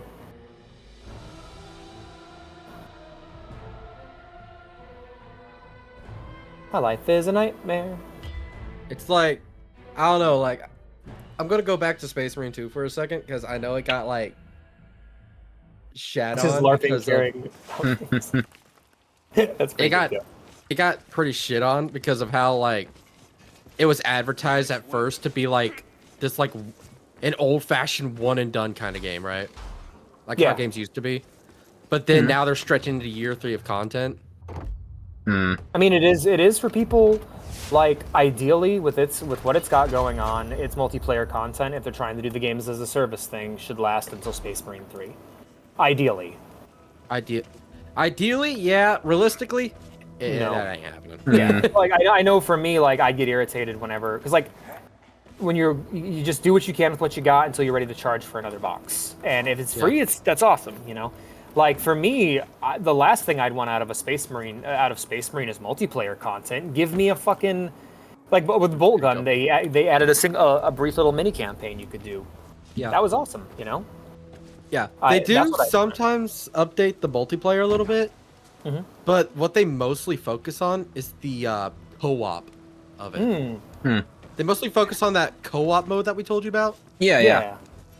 And by the way, you can play the co-op stuff by yourself. You get AI teammates, or Yeah, not. You have that choice, right? My whole thing is like I don't mind playing with other people. That's fine. I just want good scripted single player content, and it seems like the game already has some of that. It reminds me of GTA 5, where I'm just like, okay, I don't care about GTA Online. Can we add all these weapons and vehicles to the single player, please? Yeah, that's what they're doing with Space Marine 2. Like the co-op mode that we were talking about earlier. That's technically, when it first started, that was technically a second campaign that was happening alongside the campaign. Oh, cool. Because like the characters you can customize, they're named characters. Yeah. They actually play a role. It's just mainly off screen. And the side stuff, like the first 6 missions, is the stuff that they were doing off screen. All right, that makes sense. And then they got a bunch of more missions, and it's like other stuff that they were doing during the war. And now it's at the point where they have a longer story than Titus. Oh, so it's Spartan Ops. Yeah, pretty much. I mean, that's a all right comparison, but the thing is that this is actually good, and it's not reusing the same 4 maps. Fair, and people don't like that they keep putting out stuff for it. Think what the future holds, sir? No. The part that I was gonna say that I was getting shit on is like because it was advertised as like a one and done kind of deal, but then now we're stretching to like year 3 of content. And one of the things that I was getting shit on was like how it's doing like paid cosmetics and DLCs. But I'm gonna be honest. If they're adding, like, okay, first off, none of that shit should be paid. Horse armor was too far when it started, and that's where I sit. That being hey, guess said, what game we can blame for that? Oblivion, yeah, no, that's shitty. Hey, I found another excuse to shit on Oblivion. Now I'm taking it. Oh, no, but with what you're describing, it sounds like they're adding entire missions and characters and classes. Like, it's the dark type. That's what I was about to say. Like, the way that I defend it is like the paid cosmetics, they're not going away. Yeah, that's here to stay. Yeah. We already know that. Now, what I ask, very, very politely, is can I have a mod or something that lets me... Okay, that's my... Yes, dream. okay. There actually, I think it is a decent modding scene. Called... There is actually a pretty good modding scene for Space Marine 2. Yeah, from what I've seen. Give me a mod for every game that I own to hide paid cosmetics from other players from my game. I don't want to see them. I don't want to see them. It ruins the experience. Darktide, I hate all the cool armor I see that I just can't get. I am never going to buy a microtransaction. Give me the mod that hides that, please. RuneScape 3 did it. It's not even a mod. It's a fucking option in the game. You can hide all the microtransaction crap. But yeah. Yeah, I only own like 1 or 2 customization things. They release a bunch of stuff. But it's like the one thing I defend is like the paid cosmetics are not going away. But in terms of how they're doing it, I would much prefer how Space Marine 2 is doing it. I want to stop you right there. It's not going away, or this is just the way it's going to be, is not a valid defense. Yeah, I know, but still. You can't put out a house fire by saying this shit's just going to burn. You know? You can't save Middle... How often is there a house left over? You can't save Middle Earth... That's fine. No, that's fair. You can't save Middle Earth by saying Sauron's just going to win. Like, fight. Fight till you're dead. Yep. I know, but it's like... It's like most of the cosmetics that you pay for in Space Marine 2, it's like $5. Yeah, they're also giving And it you usually free comes with like a full set and 6 chapters. They're also giving you free game. So like, if And, they're giving, and everything else that counts, they're giving you for free. Like the missions, the So- game mode. it sounds like I was went- genuinely shocked when I figured out that they were giving us the Tech Marine. You know what it kind of reminds me of? It reminds me a bit of Overwatch, how everyone was cool with the microtransactions in Overwatch because they kept adding new characters in game for free, versus the people who had to. If you want your cosmetics, get your boxes. Otherwise, just play the game and get the rest for free. As long as I can earn my cosmetics in game, I don't mind. You know. Yeah. There are really cool cosmetics you can. If earn I am in there. paying to save time, then that's fine. Yeah, I'm not going to ever pay to save time. Yeah, I'm not going to. Oh, no, but if that's is all not I'm paying for, then please let people pay to cheat. I don't mind. I don't care. As long as it's not affecting me. Okay, they don't do that. The cosmetics that are already in the game for the characters, you have to earn those. Everything else is like, for example, the Carcharodon armor that they recently released. You do have to pay for that. I think that's like $6, but there are like 7 or 8. What? Oh, I just wanted to go upstairs. I don't want to fight. Decline. yeah, decline. But anyway, so like, they got each character has like 6 armor presets that you can earn, and like they are dope too. I mean, rip Carcharodon fans, but as long as I can play with play as my Blood Ravens without having to pay, they are a free thing in the game. Good. You have to like play the mission to earn in-game currency. Remember we were gonna stop after that? We are. Oh yeah, we were. I was just looking at shit in the castle. I know. It said Winds of Magic, so I thought I could like use that to customize some shit. Yeah, there's other things too, like challenges that you can earn even more cosmetics. Surely you at least rejoice in the twin Right. I think games as a service is going to die. It's just a matter of time. I think a lot of here's the thing. A lot of them do die because there's only so many games as a service that can stay alive at once. It is a zero-sum game. Yeah, it is a zero-sum game because there's only so many players available who are willing to put in time. Yeah. I won't be too upset about a game. Like okay, here's the thing. If you're going to make the game in front of me over time and add to it, then make sure it eventually gets to a state, make sure when it gets to the state where it's done, I can still play it and buy it. Like with Destiny. Destiny has removed old content. I can never go and play Destiny 2 the way I want to play Destiny 2. So I'm probably never going to play Destiny 2. I'll just play one. Same. Because even if I have to play it on a console, I at least get the whole fucking game. Yeah. Or like the way I have to go about playing World of Warcraft, one expansion and one private server at a time if I want to experience the whole game. Yeah. Yeah. But I think I only own like what, 2? Hold on. Actually, let me look. Okay, so I own the Blood Angels cosmetics. Yeah, I only own 3 of them out of the how many? I think people have a right to be angry because you're paying for something that you don't need, but in the same hand, I think that if the whole thing is cosmetics fans are paying for real content, are funding real content for everybody else, it's fine as long as it's actually funding that real content. Yeah. I go back to the Overwatch thing of, oh, it's okay that loot boxes exist because gambling addicts are basically funding. Yeah, all the stuff. no, that's a different thing that I'm completely against, right? Like the reason why I'm okay with how Space Marine 2 is doing it is like it's just giving it to you straight, right? And so that's where here's this, and I this go, is what you get. I go, people who buy microtransactions deserve to be scammed because they've made gaming worse. Yeah. I say, oh, it's random. I don't get to pick what I want. Good. In fact, they didn't go far enough. They should have added a currency to the game that let players who actually earned it pick what they want versus those who just open their wallet and swipe their credit card. But you know they're never going to treat the ones who pay them more worse. I mean, that's true. You're correct. Yeah. No, they did. They did end up treating those people worse, but not in the way that I want. the thing with Overwatch was I was cool with the loot boxes as long as it was going towards adding maps and characters that improved the game. It did not. It added characters and maps that made the game worse.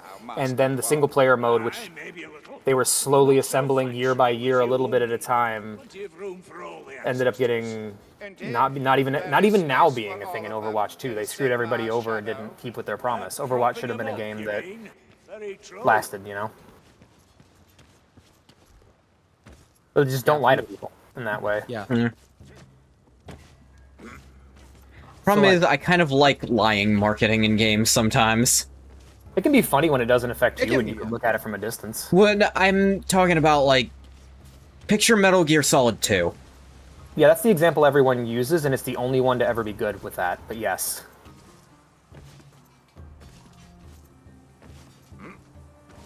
I The think one time. I think there can be benefits to it. There can be, as Metal Gear Solid 2 proved. Yeah. Now, obviously, there's times when it's not great, but I'm personally of the opinion, I know your opinion is different, that Final Fantasy VII Remake did do it well. I know that's different from your opinion. I'm gonna introduce a new opinion here. Okay. Yes. Final Fantasy VII isn't done.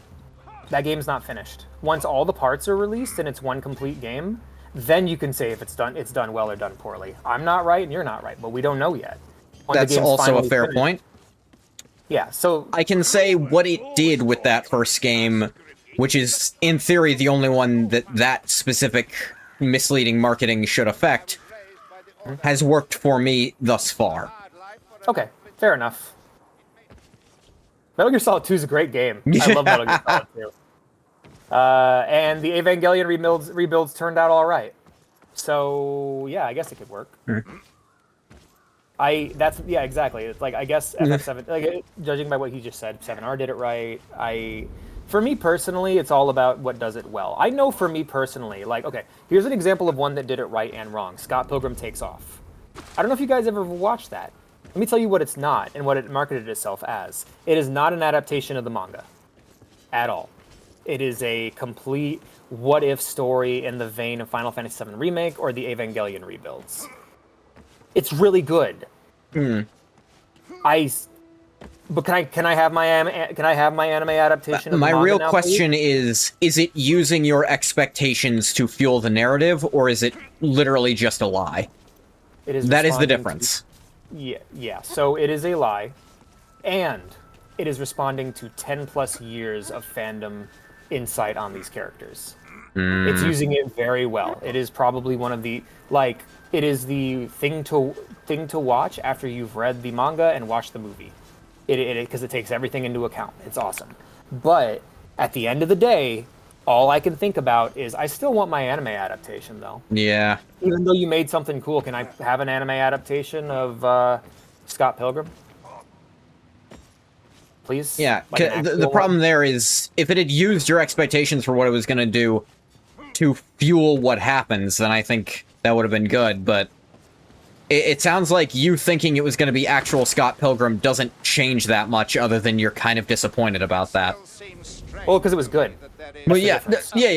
It's good by itself, but it did still do that. I think it just shouldn't have done that, and, you know. No, if they would have marketed it as this is a side story, I think...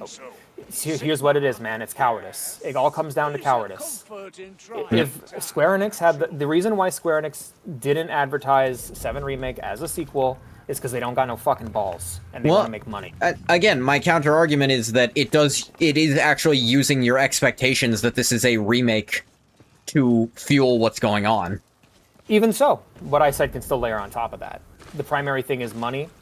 And also there's a long, long story of spite, like, against Final Fantasy Yeah, again, that is not something I was aware of prior to you telling me earlier. Yeah, totally. But that's what it comes down to with Scott Pilgrim as well. It's like, if they had the balls to go, Scott Pilgrim Takes Off, the Ramona Flowers show, I would have watched it. I don't give a fuck what anyone else thinks, but I would have watched it. Yeah. And if 7 Remake went, hey, I might even be... If they didn't lie in their marketing, we would be having a completely different conversation right now. I would have been so excited to play it, man. But... yeah.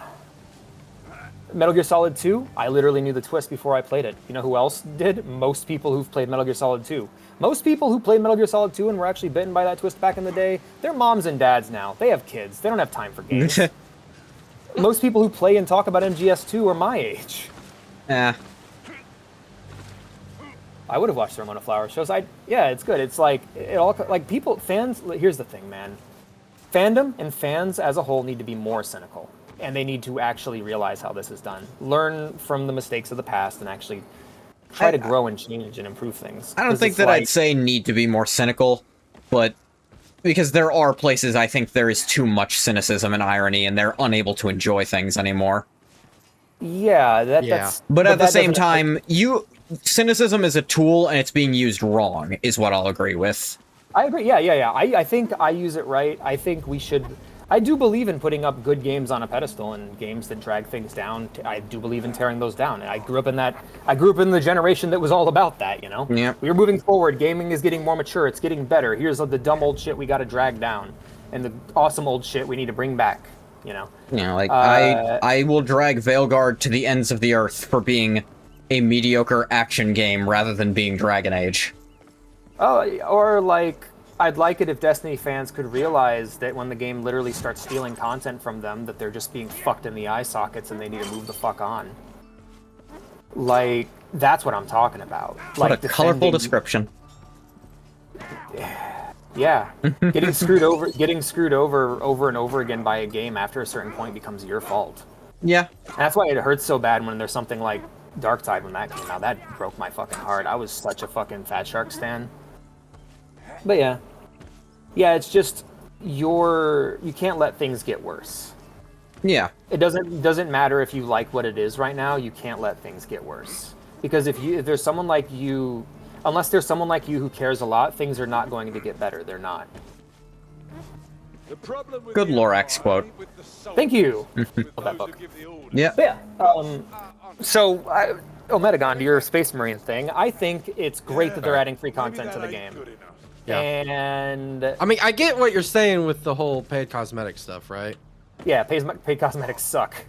Because here's the thing: paid cosmetics have so much more value when they're not paid paid and when they're earned. Is the thing. Paid cosmetics in a game you already had to buy. Mm-hmm. I accept paid cosmetics if I didn't have to pay to play the game, you know? Because it's like, okay, you gotta make your money somewhere and this is how you're gonna do it. Fine. Mm-hmm. Yeah. I will say that paid cosmetics of any kind are bad game design. Because cosmetics that you have to earn create content where there is none. A hat that you really want in Final Fantasy XIV that you can't buy with real money, well, you have to go and actually play the game and earn it. You actually have to do something in the game. If there's a hat I really want in this game that requires me to do a certain thing, I got to go do that certain thing. It creates content where there otherwise would be none, you know? I mean, like Space Marine 2 still does that. Absolutely. Right? Yeah, with like the recent update that came out, they added like challenges for people who have a lot of time in it, like me, and you could earn like capes and halos and other special stuff for these challenges. Yeah, and there are other challenges like the bestiary, where if you unlock more stuff, you can unlock new emblems and weapon skins, right? Yeah, that's so they're still adding other stuff, right? Yeah, it's just some people want to play Carcharodons without having to swipe their fucking credit card, and I think like the high, like even like I know some people get really annoyed by this, but I've always kind of liked the idea of change your playstyle to unlock the thing, like the Hayabusa helm from Halo, where you got to do some really asinine shit. Like I'm like, okay, how do Carcharodons play? Give the player an objective that makes them play like a Carcharodon, so they can eventually earn it, you know? How do you get Alfarius Legion? Shoot your friends and then still win. I don't know. Yes, friendly fire requirements. They do like kill one of your friends, finish the mission anyway successfully. Get kills behind enemy lines. All kinds of fun things. That exact thing I suggested would probably be a terrible idea to put in a multiplayer game, though. It would ruin. There's real precedent. Yeah, was it you don't have to do that, but still. What was that? The Xbox 360 had that. Well, it was something in Kane, I think. Kane and Lynch. Oh, Kane and Lynch. Yes. Yeah, that exact thing did that mechanic. nonsense. Our main gimmick is being able to stab your friends in the back on a mission. What happened? Everyone stabbed each other in the back all the time. It was impossible to play the multiplayer. Yeah. Met a dwarf engineer once. And you got to be careful with it, but like, it's the idea of at the absolute best, the paid cosmetics are harmless. But at their absolute best, earned cosmetics can create a whole new avenue of gameplay, a whole new kind of game. Like that's what we like. That's like. Do you think most people play MMOs in order to like actually play the games? No, they play it to earn cosmetics. No, they play it. Yeah. Play dress up. Every Like single MMO player I've ever seen are for some reason chasing that high of making their skills do like 0.3% more damage. That's a WoW thing. That's a WoW thing mainly, and it has spread to other MMOs. The reason they do that is because they have people who will literally bully them as part of the game. Like in World of Warcraft, you will be ostracized and bullied if you do not play the meta. Yeah. As someone who played Shadow Priest when Shadow Priest was dog shit, I can attest to that. Yep. To be fair, it's when all Priest wasn't that good, but you know. Right. That's why the expansions that people tend to really love are the ones that were a bit more chill about that whole thing. The meta was a bit more like, yeah, you can play as these 4 or 5 classes. Here's like basically the idea that there's got to be at least one spec per class that's decent. Otherwise, you're going to have a bad time because they haven't added that many new classes. Final Fantasy XIV is a bit more chill about it, but that game also has the problem where they treat their end game like I don't know. It's a whole thing. I don't want to get started about 14. That's a whole other ballpark. That's a whole other thing to talk about. But yeah, like cosmetics can affect gameplay, and it's cool, and I like it. I like earning things rather than having to pay for them. Yeah, but there's still like Marine 2 sounds great. Yeah, and I want to play it. I need to bounce soon. Alrighty. Oh, go ahead. I also actually hold on. I want to show you a couple of pictures because like. Yeah, I'm gonna go get some water. BRB. Yeah, I'm gonna stop my recording here. See you next time, YouTube.